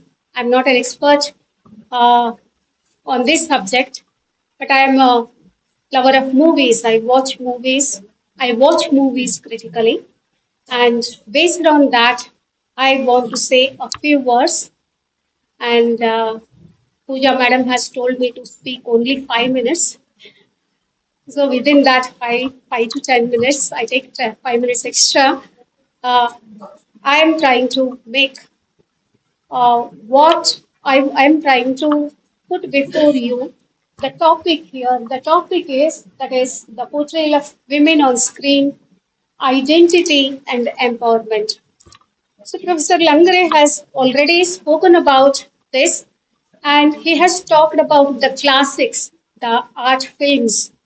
Maybe most of today's students are unaware of these movies, which he gave as examples like Charulata, in these movies, Nishan, and all those celebrated directors like Sham Benegal, Satyajit Ray, those were the towering personalities, and they changed the face of movies. They used movie to give the message to the society, and they portrayed women. They portrayed the characters in a very what do we say, in a very sensitive manner in the movies. So here already. Sir has told us how movie can be used to teach, used to interrogate, used to learn many things from movies. We can learn many things from movies. We can use movies as a medium of teaching also here. And we students of literature, we have whenever in the class, so when I want to give examples, always I take the examples from movies, because you know why, because you don't read any novels and any stories. I'm addressing the students. So here, so that is one thing. And movie is the director's understanding or interpretation of the novel when it is an adaptation. So that adaptation, sir spoke about adaptations also. So when I remember adaptation, I remember one movie that is The Guide, which is an adaptation of Tina Ryan's novel. And the novelist, when he saw that movie, he said that it is misguided guide. He did not like that guide.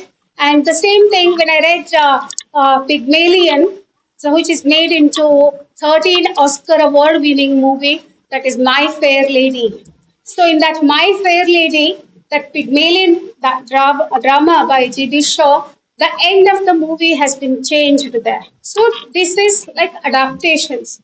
Here, when we talk about, I just want to give some examples from the movies which you know. So this, the portrayal of women, when you talk about that portrayal of women, so movie started in 1930s and 40s. That time, we can give the example of Nargis Das, the Mother India. So it showcases women's strength at the same time, but what does it showcase? Women's strength within patriarchal framework, within patriarchal setup. And here, woman's identity is defined by her sacrifice. So during that time, you find many such movies where woman is, you know, revered, women is, you know, worshipped because of her sacrifice. So always women are expected to make sacrifice, and that kind of portrayal you see in those movies, the early movies, Hindi movies, Kannada movies, whatever movies you see during that time. So in 90s, after 70s and 80s, what happened? There came one image on in the movies, that is angry young man. When you watch Amitabh Bachchan's early movies, and today's also your favorite Darshan movies and all that. They are all angry, young man. What is the role of women in those people's movies? They are just, like shadow of men there. They don't have any identity of their own there. So that kind of depiction you can see even now also. So movies like Pushpa and Animal. So such movies, how do they depict women? Why I'm giving these examples? Because you all have watched those movies. That is why. But this is kind of a, when I watched that Pushpa, I was very sad to how that a woman character is depicted, portrayed there in that movie, even in Animal also. So that kind of a thing here. But here also, there is a ray of hope or a silver line in the cloud. That is, we have movies like Queen, we have movies like Tuppert, we have movies like Pink, where they talk about women's identity, women's, for example, Kangana Ranaut's movie Queen, where she leaves her home, she goes to Europe on her own. So that is a kind of self discovery there. And in Pink, it talks about the consent of women. No, we have a very wrong, in many movies, I have seen that line is there. When women say, and when a woman says no, it is yes. When a woman says yes, it is no. That kind of wrong notions also movies, have created. That is why now in some movies, no means no only, not no means not yes. So that kind of a message is being given now in many movies. That is the change. That is a very rational portrayal of women, we can say. So this is, I can say, and I can give one more movie which disturbed or which made me think. So I call that movie which disturbs us. So it's not just for entertainment, which no, is not just for passing the time. So movies like Tupper make us think. It asks a very important question: isn't a slap enough? So that is very important question that movie asks here. So such movies, there is a and when we talk about empowerment, we have movies like Dangal, we have movies like many such movies are there, women centric movies. They talk about empowerment. So such movies are less, but they are there. And as the audience, what is our role here? So our choices also decide the making of movie here. And if we want substandard movie, the movie makers make only substandard movies only. So as a rational audience, we need to decide the course of the development of the movie. So we don't or we should not just, sir was talking about male gauge. So whenever I listen to the song like, Munni Badnaam Hui, why should only Munni become Badnaam? Why not Munna? He's already Badnaam.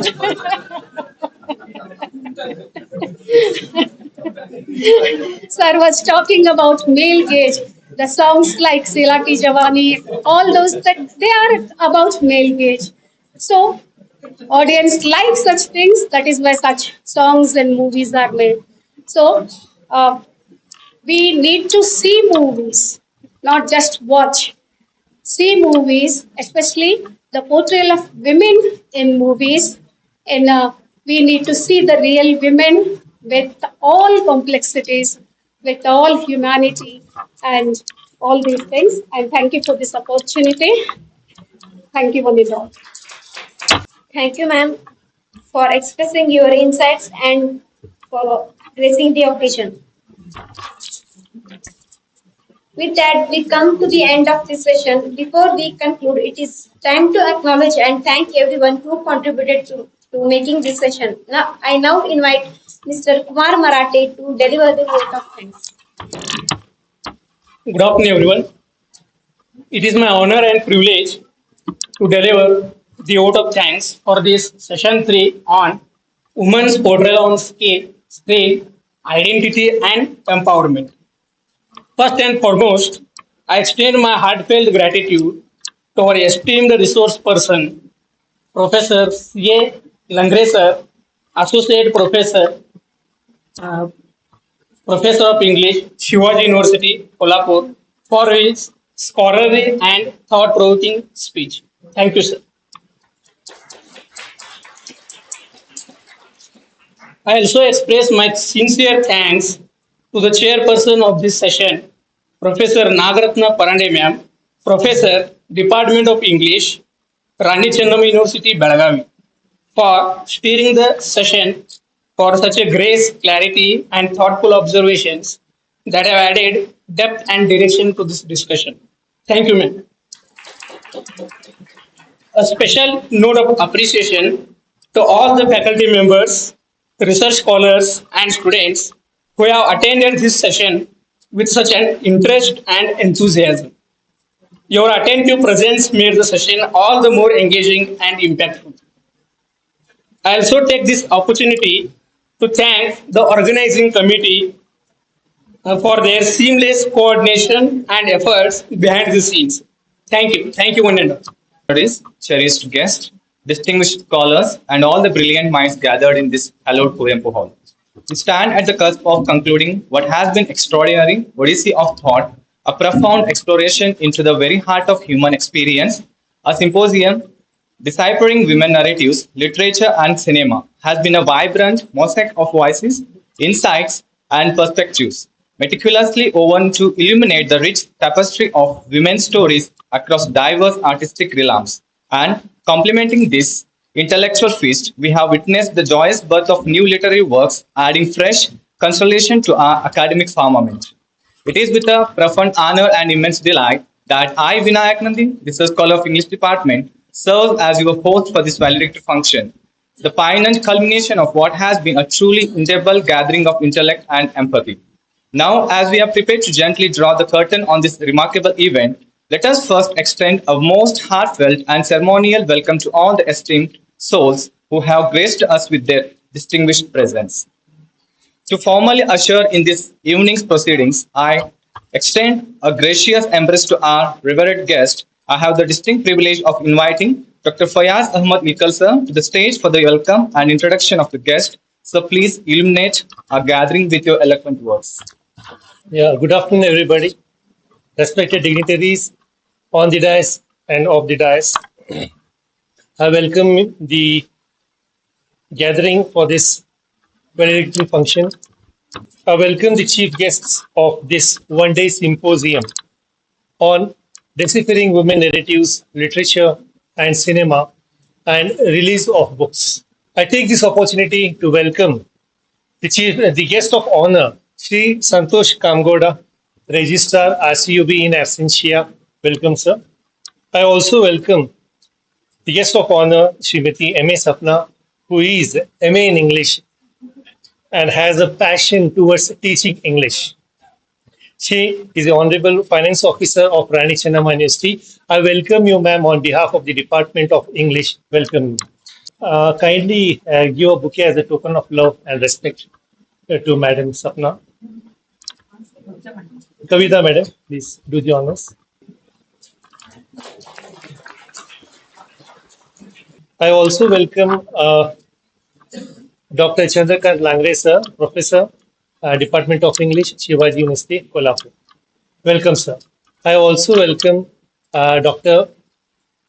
Kavita Kusgal, madam, Chairperson and Professor of Department of English. I welcome you on behalf of the Department of English. I request Ashwini, madam, to give bouquet as a token of love and respect to Kavita, madam. Questions, you can proceed. I welcome Dr. Nagaratna Parande, madam, Professor, Department of English. Welcome, madam, on behalf of the Department of English. I request Chandri, Chandra Reddy, Prashant Chandra Reddy, to give bouquet as a token of love and respect to Nagaratna Parande, madam. I also welcome the organizing secretary, Dr. Pooja P. Halyal, madam, Associate Professor, Department of English, on behalf of Department of English. welcome to this valedictory function, ma'am. I request Sugar I to please request offer Sugar. me the book.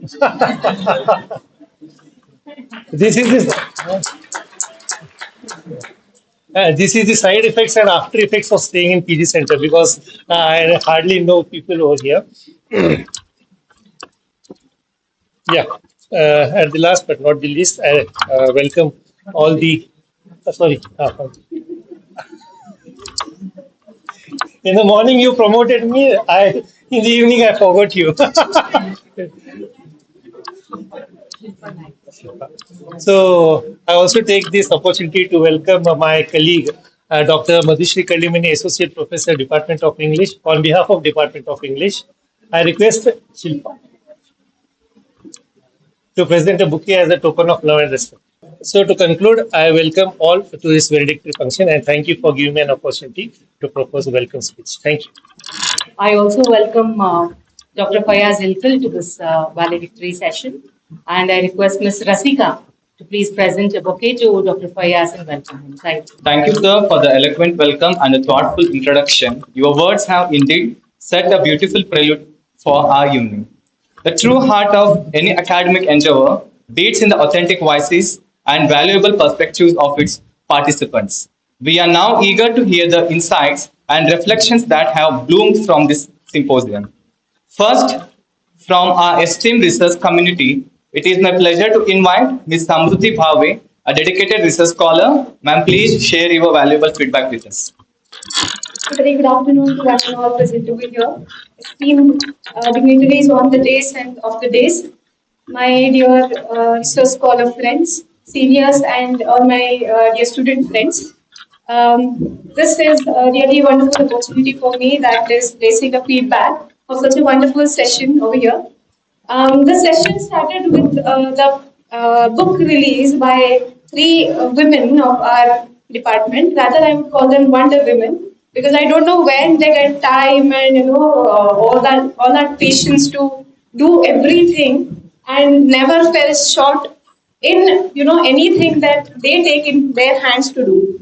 I really respect you from the bottom of my heart that you guys are doing wonders, and we are really lucky to be with you, even share the same place, the same university with you as your students.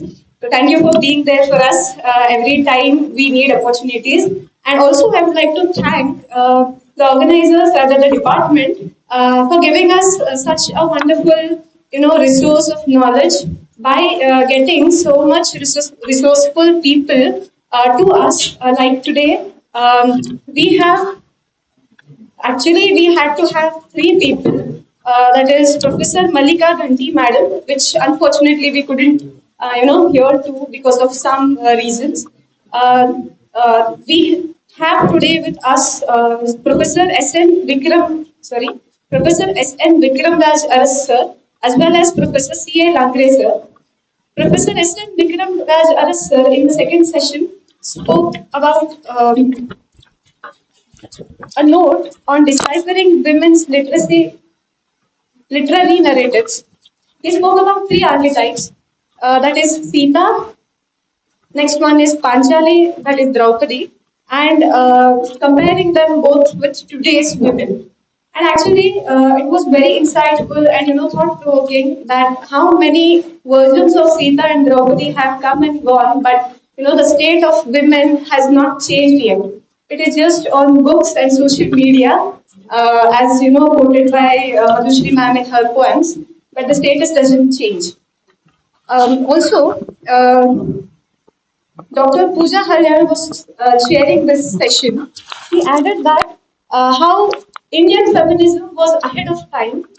Both of them commented on Gargi and Maitreyi that these people were having shoulder to shoulder, contribution to every field with men of that era. The next session was done by Professor C.A. Langre sir. He spoke about women's portrayal on screen, identity and empowerment, in which he talked about how women are exposed for sexualities in the films which are present nowadays. Also, he spoke about how the cinema has become commercial and is always towards money, minting money, I can say. He also spoke about how art house cinema and the Bombay cinema or the Bollywood, as we call it today, is different and has two different aims. Art house cinemas are towards more serving the themes of how women can be shown in the real life experiences of them today. And Bollywood, shows them, in a way which can get profit out of it. For example, later on, Parande ma'am gave us really good examples about the same thing by quoting two songs. Also, by quoting other films, she gave a good example that the films which are there nowadays are also not falling back while portraying the realities of women's life. For example, Thappad and also Pink. These two sessions really enlightened us, and we have got new things in our mind related to cinematography. Related to cinema studies and also related to women empowerment. I would like to thank the organizers for organizing such a wonderful day for us. And I would also like to thank for giving me these 2 minutes. Thank you for it. Thank you, Ms. Bharve, for your insightful observation. Next, we call upon another brilliant mind from our research fraternity, Mr. Krishnakant Patil, a diligent research scholar. So we look forward to hearing your perspectives. Good evening, everyone. I am Krishnakant Patil, research scholar Anichan Begavi. It gives me immense pleasure to share my feedback on this enriching and insightful uh, academic event. First and foremost, I would like to congratulate all the organized committee members for organizing such meaningful and insightful event. Today, the function started with book releasing. The session 2 was graced by Professor Aras. Professor Aras talked on women representation on Ramayana Mahabharata as well as in other books. And the session 3, we honored to hear from Professor Langre. Professor Langre talked on Bollywood, Sandalwood, other cinema perspective, cinema and its purpose. So totally, today's event was beautifully organized. A special thank to convener Professor Kavita Kusgal Madam and organizing secretary Dr. Pooja Halan Madam for this smooth conduct.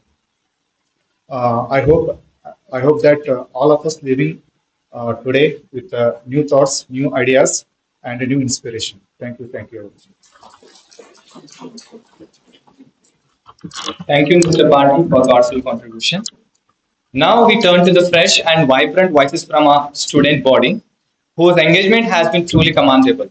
Firstly, may I invite Mr. Ritesh Haise, a promising student, to share his reflections.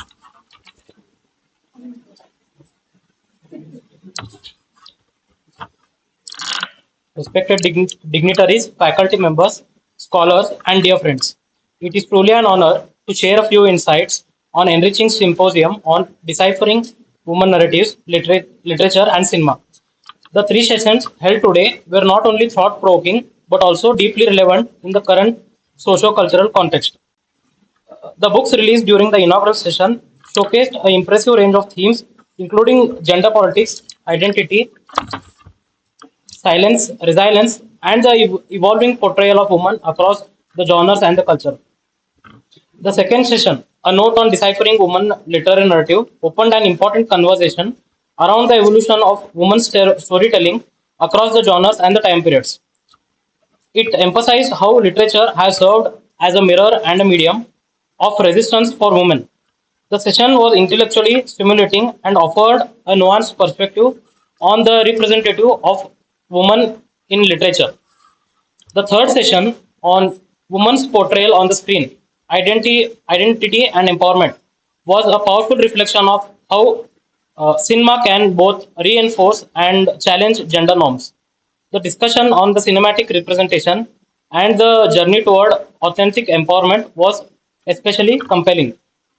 The session successfully highlighted the transformative potential of the visual storytelling in redefining women's role and voices in the society.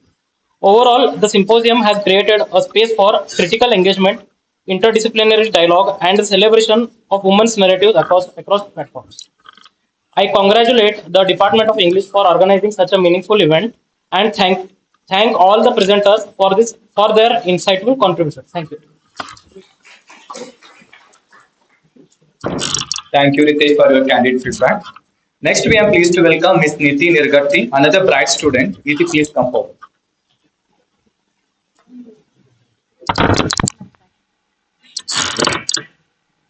Good evening, everyone. The symposium on dissecting women narratives and cinema, literature and cinema was an enriching and thought-provoking experience. It offered a powerful platform to explore how women's stories are told, shaped, and represented across cinematic forms. The speakers brought a nuanced understanding of gender dynamics, cultural context, and narrative power in reminding us how cinema can both challenge and reinforce stereotypes. Regarding the first session, Deciphering Women's Literary Narratives, held by Professor S.N. Vikramraj Sir, was deeply insightful and intellectually stimulating experience. It offered a much needed space to explore how women's voices have evolved and resisted through literature across times, genres, and cultures. The discussions reminded us that women's writing is not just a literary act but also a political, emotional, and cultural one. The way these narratives reflect resistance, resilience, and reimagination left a strong impact. I thank Sir for the insightful session. Now, about the second session, Women's Portrayal on Screen, Identity and Empowerment by Dr. C.A. Langde Sir, was an eye-opening and engaging event that brought light to the layered relationship between media, gender, and self-representation.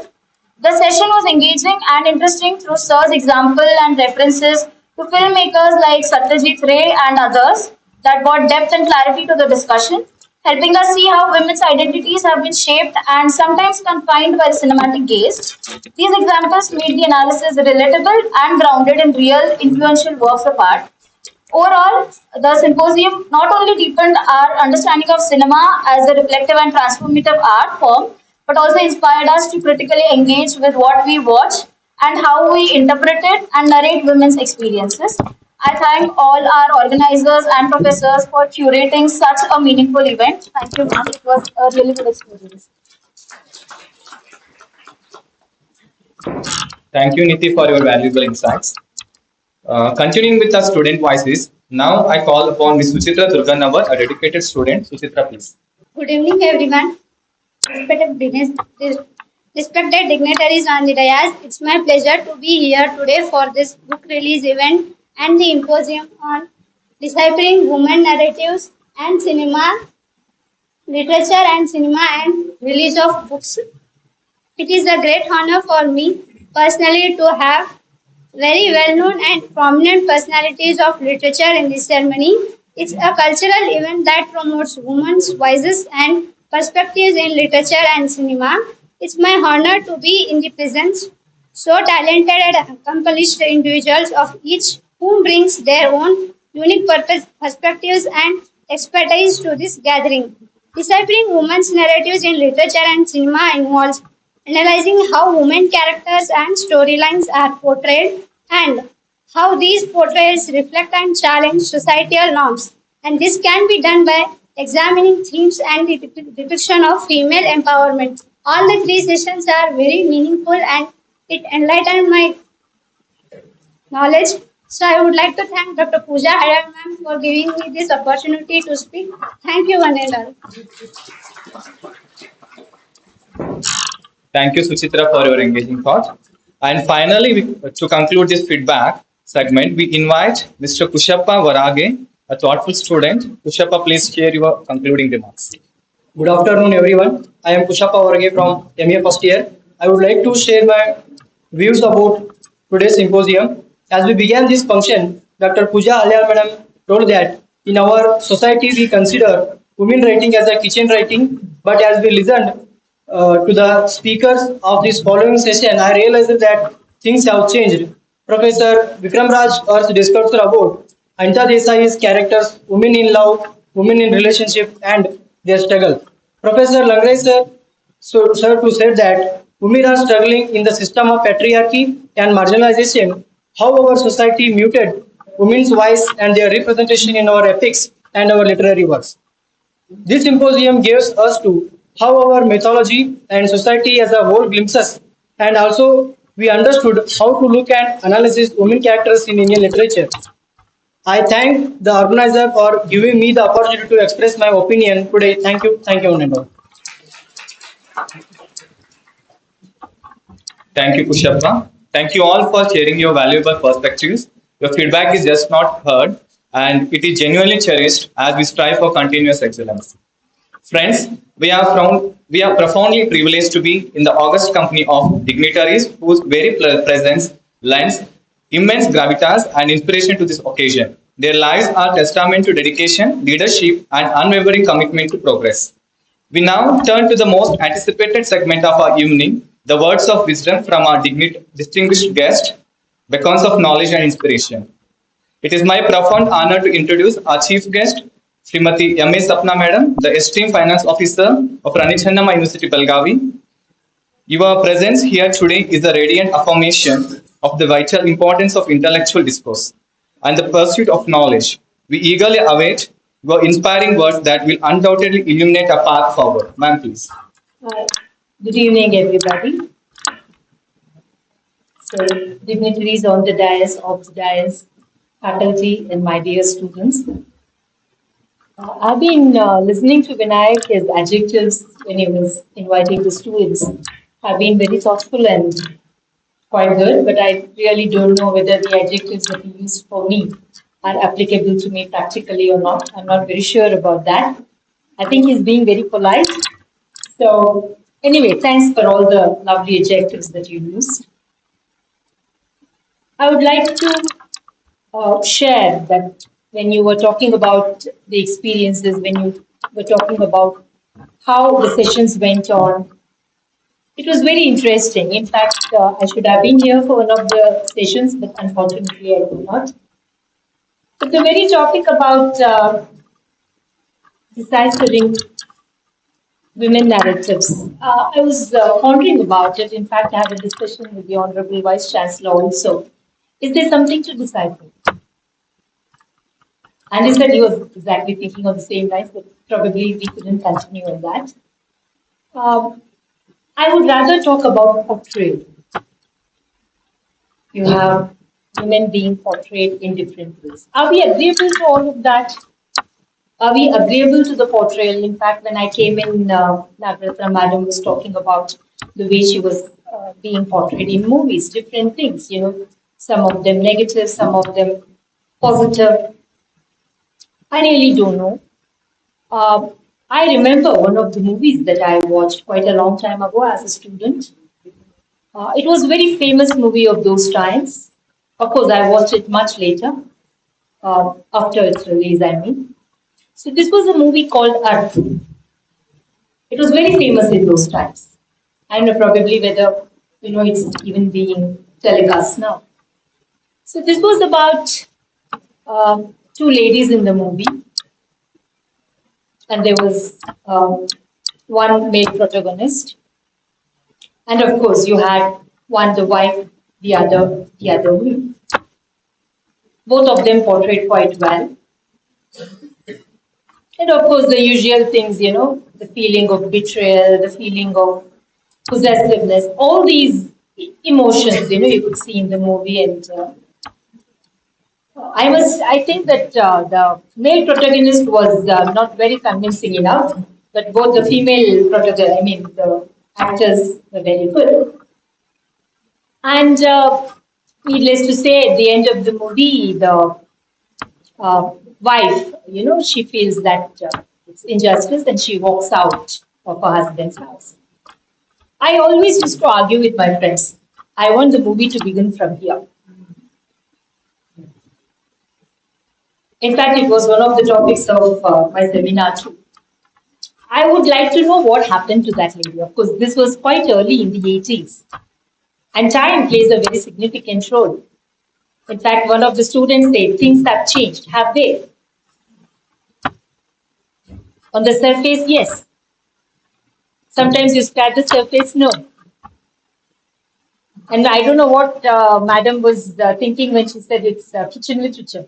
I really don't know about it. It's her experience. I happened to go through some of the poems written by Mrs. Madhushri. So I was just thinking how different we think. Is it what the others think? We all talked about various characters, Rukmini, written by Kamala Das, and we talk about the famous what's it, God of Small Things, Arundhati Roy. So we do talk about these characters. Things have changed. Earlier, it used to be docile. You had Sita at one end of the spectrum, you had Draupadi at the other end of the spectrum. And I read that why didn't Sita ask? Why should I have to undergo the purification test? You do. What would have happened if Sita asked? Would we have the Ramayana as it is today? I don't have answers to these questions. These are things that we need to ponder. And have we evolved?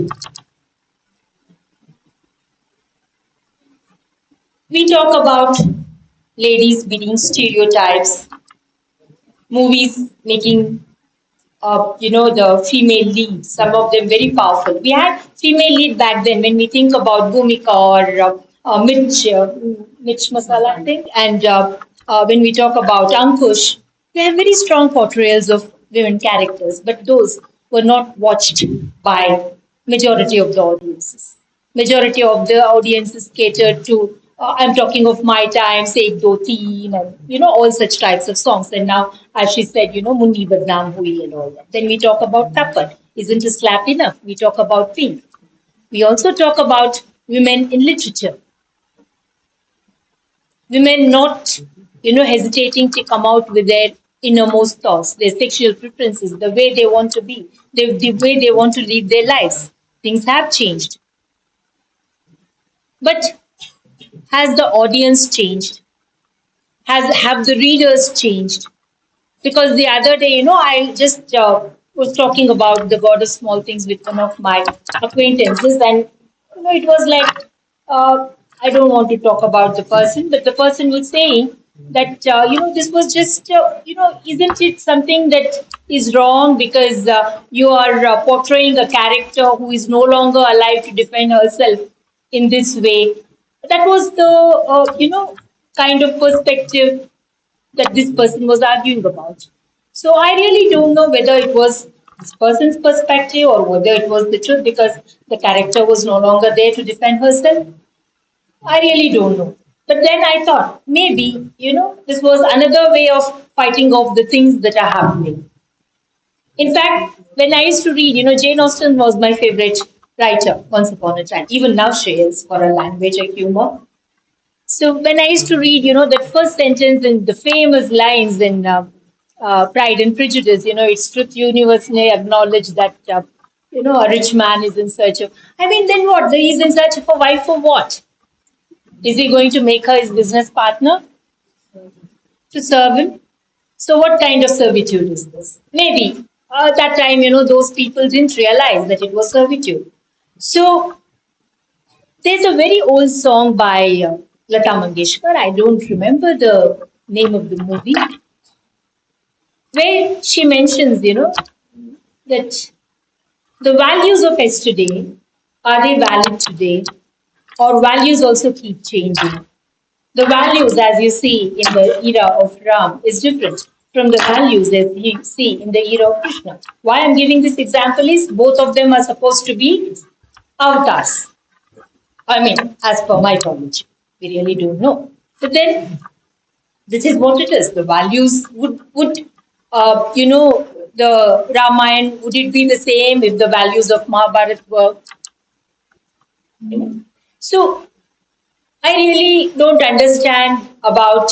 So that's why I thought maybe deciphering is the right word, because we have to see things in context. We have to see things in the age in which they were portrayed. And when we talk about, literature of India, we see a lot of changes that have taken place in the way it is. We talk about some of the movies, especially one of my favorite movies that I've seen in the recent times, Lapata Ladies. Here, what has happened is I find both men and women, they walk side by side and both of them suffer the perils of patriarchy. So earlier, patriarchy was opposed, by strong women, as we call strong women, whether it's in movies, whether it's in literature. So here, the story what we wanted to tell, I find that this particular movie told more about women's empowerment than any other movie that I've seen. When we are talking about how, the two lady characters, they talk about why a mother-in-law can't be friends with a daughter-in-law. Why can't it be? That's something, of course, this movie is supposed to be set in the late 90s or early 20s, but 20th century, 21st century. But then how is it that you have people talking like this? In fact, that is something that I always cherish. I always used to tell my friends, when you get married, you have to be friends with your husband. Of course, now that's a very strong trend that we see. So, friendship is something that is going to sustain for a long time. So, you see a person as a friend, your whole relationship changes. So, that is what, is portrayed in this particular instance, also. That is what I feel. And you have writers like, this Anita Desai or Shashi Deshpande. So many of them, they show the complexities of female experience. They are also exploring diverse experiences. So contemporary literature, I think they are also evolving with the fast changing paces that are happening around us. And coming back to this movie, we don't have male bashing in Lapatali. That was something that I liked a lot. And we have a person, this particular character, Fool, she's tying some small string at the beginning that's supposed to be some kind of a good luck charm for her husband. And then towards the end, when she earns the first rupee, she tries the same thing. So that was something that, the small gesture, it showed the difference. It was like you see the character evolving in front of you. So there, I think deciphering the whole thing makes a lot of sense. So a lot has been said about the way things have changed, the way things are changing. And I always feel, even a movie like Pink, you have things going back and forth, back and forth, back and forth in the sense you have got the image of Mother India contradictory with the image of the female protagonist in Pink, maybe with Munni. I mean, there's nothing wrong in doing things the way you are as long as you accept the responsibility. Because I remember the words of, I think it was Kennedy, with freedom comes responsibility. So you do have a lot of responsibility in the way you portray. As a writer, as a movie maker, you have your responsibilities. And as an avid watcher and as a person of society, I have my responsibilities too. So this is, I think, deciphering our responsibilities. So I hope that you have a very, good session that is going to make you ask questions, keep pondering, keep discussing in classes. Because I really pride in being a student of literature because this is one subject where, without bothering about the syllabus, you can have a lot of discussions and include the whole syllabus. You can bring you are just like cultural ambassadors. You can bring the whole world into the classroom and yet you can be still inside the syllabus. So that's the privilege I think that only students of English literature have. Maybe other languages also, but I always, I'm proud to be a part of the fraternity. You talked about my passion for teaching. I mean, I do have a passion for teaching, but I really, if I had so much of passion for teaching, I would still be a teacher. That's a different thing. Yes, but I never miss an opportunity to address students or teach. But of course, teaching requires a lot of commitment and preparation. But definitely, in fact, I have offered my services to your department, especially certain fields that I would like to interact with you. Hope that becomes fruitful at least this time. So I wish you all the best and hope that many of you turn into good writers great writers, see world in your perspective, and yet remain rooted to the ground to fulfill the responsibilities as citizens of this world. Thank you.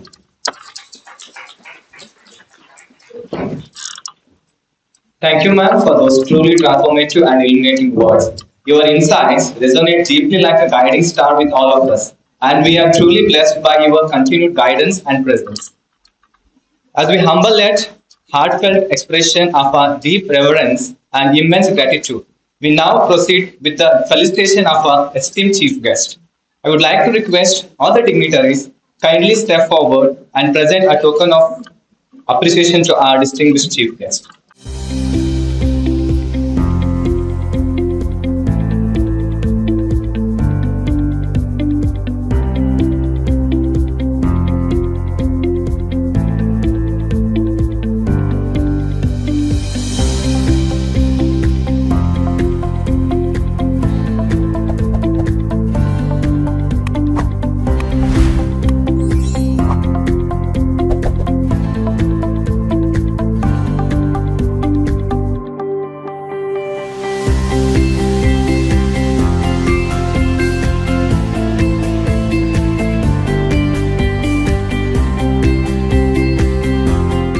The dynamic head of the Department of English and University Belgavi, for her presidential remarks. Ma'am, your leadership and scholarly depth have been the backdrop to this event. I don't think I'm dynamic chairperson because I never wanted to be chairperson. I'm good with books, my books. Okay. To begin with, thank you, Madam Sapna Madam, for being part of this well session. Actually, since last year, so many times we tried, and once she was prepared but couldn't because she's a senior officer and there will be calls from different different responsibilities. But even her, she also wanted to be part of it. She couldn't. But happily this time it clicked, and she's with us.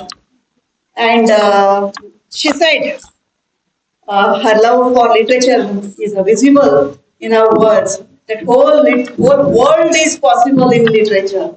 It's true, and what she saw, no, it's what she said. It's because of her love for the literature and her experience with literature. And recently, I came to know she's surrounded by literary persons, and she is from Sutsurumat. She has worked for Sutsurumat institutions.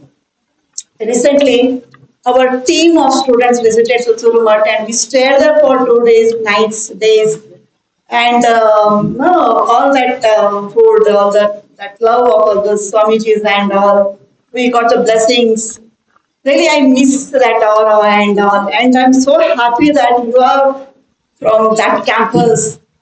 I'm really happy that all that culture and all is visible in you, madam. Thank you. Um, she's though finance officer, so she's more a literary person, as we all have witnessed in her. And she was quoting Sita and Draupadi. From Sita to Draupadi, there is a big change. Sita never opened her. No, she's a symbol of patience. Only at the end, she's not going with Rama, but she's going into her. Draupadi, in the middle itself, she started. I will tie my hair only when. No? So the wise we see. Sita at the end of her life, Draupadi in the middle of her life, and today's women. No? These are yugas, the growth of yugas from Treta Yuga Dwapar and today's.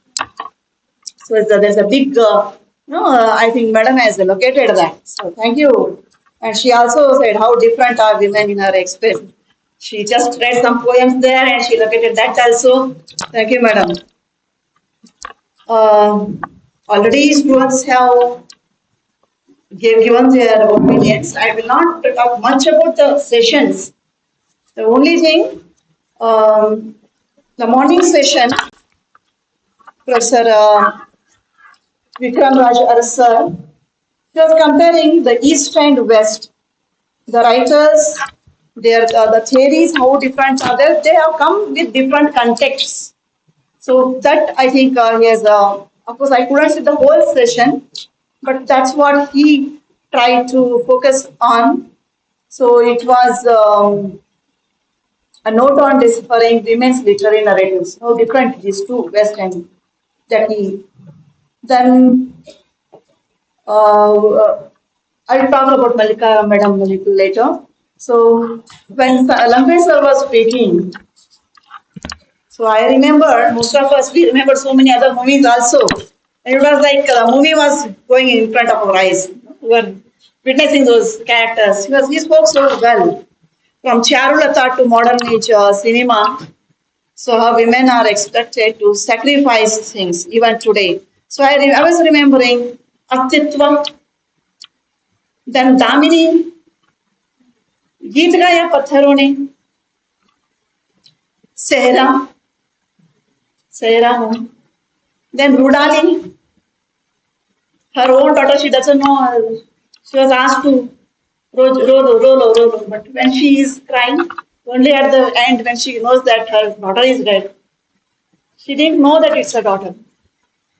After her death, she comes to know that it's her daughter. And she dies, starts crying. Her fate is to cry, Rudali. So, very wonderful movie. Whoever, I will bet you will cry when you watch this movie. Such a movie, very touching movie. Rudali. And then Mirchi. In Wake Up Scene, all of us we spoke of only man and woman, but there are things in movies where mother and daughter, mother and son are also there. In Wake Up Scene, women are not only wives, they are mothers also. They are working women also. So that part is also there in literature, which we had to explore. Something where that part is remained. And in Wake Up Scene, mother, she is trying to learn English just to make friendship with son. That generation is going away from parents, away from that generation, and she wants to have a connection with that generation by learning. We have no more to another English way. So that type of book she brings and tries to learn. So that in that effort, we feel so pity, and somewhere we are also in that character. We also look at ourselves, not in learning English, but in other things, no? Our own children. If we all think our children, they come and tell us, Mama, it's not like that, it's like this. We all experience it, the generation gap. So we mothers are trying to cope up with that also. So, and Lapata ladies, madam said, and I remembered Kira Guruna Gayale. I think we all have to become somewhere in some situations that is needed. That is needed, otherwise it's very difficult for us. If we remain Sita, if we remain all these symbols of patience and all, we have patience of course, but some time will come when that will be exploded. Patience also has a limit. Sita, no, she has some limit. Then the Draupadi will come. So this is how Kiragurina Gadiyalival is a very wonderful movie, story written by Puruchana Tejasvi, based on I think Sumana Kitur has directed that movie. Then I remember Gandana Mane, Shivraj Kumar, your hero. We have so many movies, female characters are dominant, it's about the female suffering, but the title is Gandana Mane. Nala Charitre, the stories of Damayanti, all the throughout histories of Damayanti only. She's doing all the her sacrifice, her efforts, everything is her intellectually, everything is of Damayanti. But the title is Nada Charitre. So I think on the title only we can keep and do some study things. So how masculine, the mind is working behind the titles also. So this is what about the sessions and what I felt remembered when I was listening to these sessions. Now let me come to why we were really unlucky that today's guest she's not well and she's suffering from fever and because of climate so many even some students were suffering, so she couldn't come. My experience with Professor Malika Gandhi is from my college days. I was a delegate in so many academy workshops, and also she was the director of the workshop. I've seen her as a teacher, I mean, as a delegate of the workshop, and she as a director of the workshops. So many times I have seen her. It's not just seeing her, it's learning from her. She's very daredevil, she's very strong. She never hesitates when it comes to saying things like, it is like this, it is like this. She's very straightforward. Once she kept quiet, and I asked her, Madam, why you are quiet? She said, it is my teacher, I will not say anything. I'm not explaining the situation and all. Her respect to her teacher also I have seen. And her, when it comes to ideological differences, she fights like enemy.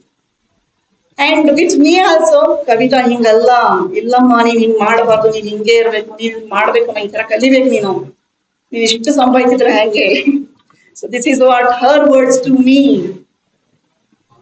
ಇಷ್ಟು ಸಮಾಜದಿಂದ ಇದ್ರೆ ನಡೆಯೋದಿಲ್ಲ but maybe we have to learn from her a lot of things as a teacher, as a writer, as an administrator, as a woman, how a woman should be. So many things we have to learn from her.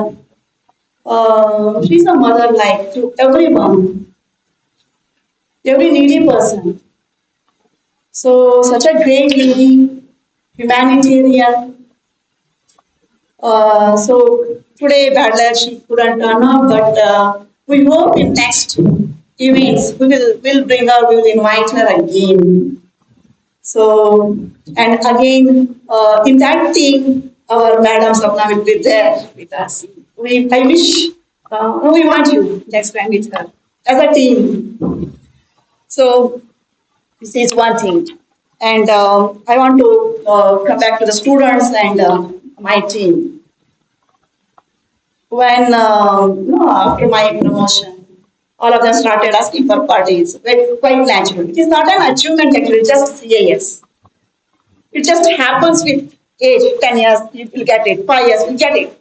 It's not an achievement, I feel. It just comes. When you get that age, that much experience, that much years of experience, it will come. But it's all their love that they are asking for party. I said, okay, but why just waste one day time only in eating? So I said, all of you have written books. Morning I said, how I had to snatch books from book from Madhusri Madam. She was not giving the books to anybody. She wrote and keeping it for herself. I said, you have published it, it's public property. So you have to give it. So I had to quarrel and take it from her. And to publish article on her book also, I had to wait for her permission 1 year. And to last year also, I tried to release her book. She didn't permit, and now, luckily, she permitted. So our team is like this. Okay, with all love we fight. With all love we fight.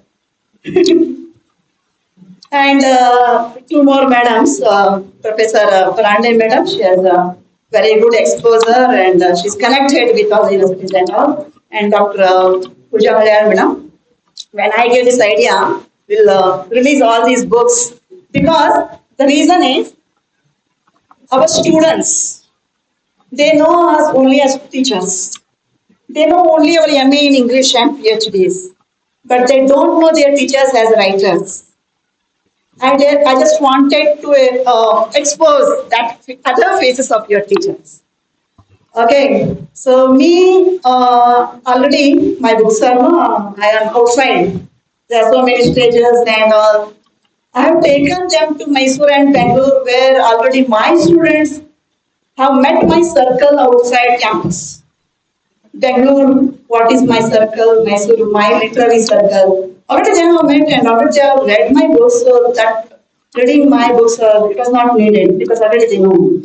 So I decided that 3 of the madams, they are very good researchers, they are very good guides, and if you know what your teachers are, you will be able to understand them well, and you will be reading other writers' books, poems in your syllabus, but you should also know that these are the teachers whose writings other university people are reading. No, so this seeing your teachers will be now different. I feel. Okay, this is the one, and I'll come to students. Vinayak, madam appreciated already. His poems and his translated works are already published. Maybe you'll get some copies in national and international books. He's a very good poet. He is a very good translator also. And when he was in MA final year, he got his net. And it's not only he. Here so many are. Akash is still studying MA final year, and he has last semester itself he got his net. So I'm proud of my students. They're very good. And I have one more anthology here in the morning. English Vibhagada Karnataka Honorary. It was published in 2020 maybe or 21. All my teachers were with me in that book release. Professor C. Nagana from Mysore, he wrote request to that. He came to release that book also. Praveen Kodipute, he didn't come to receive that copy. He didn't come to that function also. He had written poems in that. I asked him why he didn't come. He said there was some jatra in his village. I was so angry on him. I scolded him like anything. But yesterday he came. And he is working for Deshpande Foundation. Sometime now we are scolding our students so much. Once it happened in Karwar, not you student. I told, I scolded like this. And you know what that boy said? He stood up and said, Madam, na pan angdi pan shop itkondaru jivana nadustene ನೀವು ಏನು ಚಿಂತೆ ಮಾಡಬೇಡ ನನ್ನ ಬಗ್ಗೆ ಅಂತ. Now he is earning in lakhs. He is in Gujarat. He is well established. Well, he is earning very well. So I am happy with that courage that So what I want to say is, my literature students, they may be weak in calculations. They may be weak in pronunciations. They may fail also, but they will never fail in their life. Whatever comes, I have seen that guts in my students. They'll never let themselves. They have a lot of patience also. I've seen them. So much we scold them in class also. Whatever comes in my mind, I scold them. But they are always with me. So that's how I am very proud of you all, dear students. And thank you for the whole week. The tough master Pooja madam. Oh, she was every day, she was drilling, and the team was very well trained under her, and within a week you made this event successfully, realized. And my team also, the catering team. Thank you all. Okay, so anything I missed? So my research team also. So I congratulate Dr. Pooja madam. So I think this is the must thing which we had to do. Maybe some books were pending back. So we have done it today. So all of you have seen different madams today. So this is what I am presenting to your teachers, the other part of your teachers. And I thank Dr. Payal sir. Maybe he has not published, I don't know, but he has published a lot of articles. But he has given spaces for other teachers to publish. He is a very good shire. He's a very good shire. But I don't know why he's wasting his time, and he's only speaking, but he's not putting it to written format. No, nobody will do. You have to do that. Next year, you have to release your book here. Don't use AI. I am against it because that will kill your creativity. Okay. So thank you once again. Thank you, Mahavir. And thank you, eVidya platform, Rishabh, Amol, Sunaina, the team of them. I thank Honorable Vice Chancellor, sir, when we approached him, suddenly there were no questions. He just suddenly agreed, and and the registrar sir also, both of them were supported without any questions. And the finance officer is here. She also, in always all the programs, in all our efforts, she's always with us. Not only programs, she has said that she'll come and take some classes or she'll spend time with us. She's always happy to spend time with literature students. Thank you. Thank you, ma'am, for those profoundly insightful and truly inspiring presidential remarks. Finally, as the twilight descends upon this magnificent symposium and we draw close to the formal close of this memorable gathering, it is time to extend our sincere and deepest gratitude to every single soul who has contributed to its grand success. I now invite Dr. Pooja Halal to step forward and deliver the vote of thanks. If you permit, may I read one poem? It is for all the women. Because how women write literature. Somebody was questioning when madam will write, when madam gets time. So when that time is, that's what how women get, not me, all the women. So that is in this poem. It is sung by Venkatesh Vidwan also. It is there available in Bhageshri Rag. I am not singing. It is ಕತ್ತಲೆಯಲ್ಲಿ ಬೆಳಕಿನ ಬಿತ್ತನೆ ರಾತ್ರಿ ಮಲಗಿದ ಮೇಲೆ ನಮ್ಮ ಹಗಲುಗಳು ಏಳುತ್ತವೆ. It's to all. Okay. ಗಂಡನ ಗೊರಕೆಯ ತಾಳಕ್ಕೆ ಕಂದನ ಈ ಕನಸಿನ ಮೇಳಕ್ಕೆ ಸುತ್ತಲ ಶಾಂತಿಗೆ ಗತಿ ಸಿಕ್ಕು ಮನದ ಅರಮನೆಗಿಷ್ಟು ಇಣುಕಿ ರಾತ್ರಿ ಮಲಗಿದ ಮೇಲೆ ನಮ್ಮ ಹಗಲುಗಳು ಏಳುತ್ತವೆ. All women right.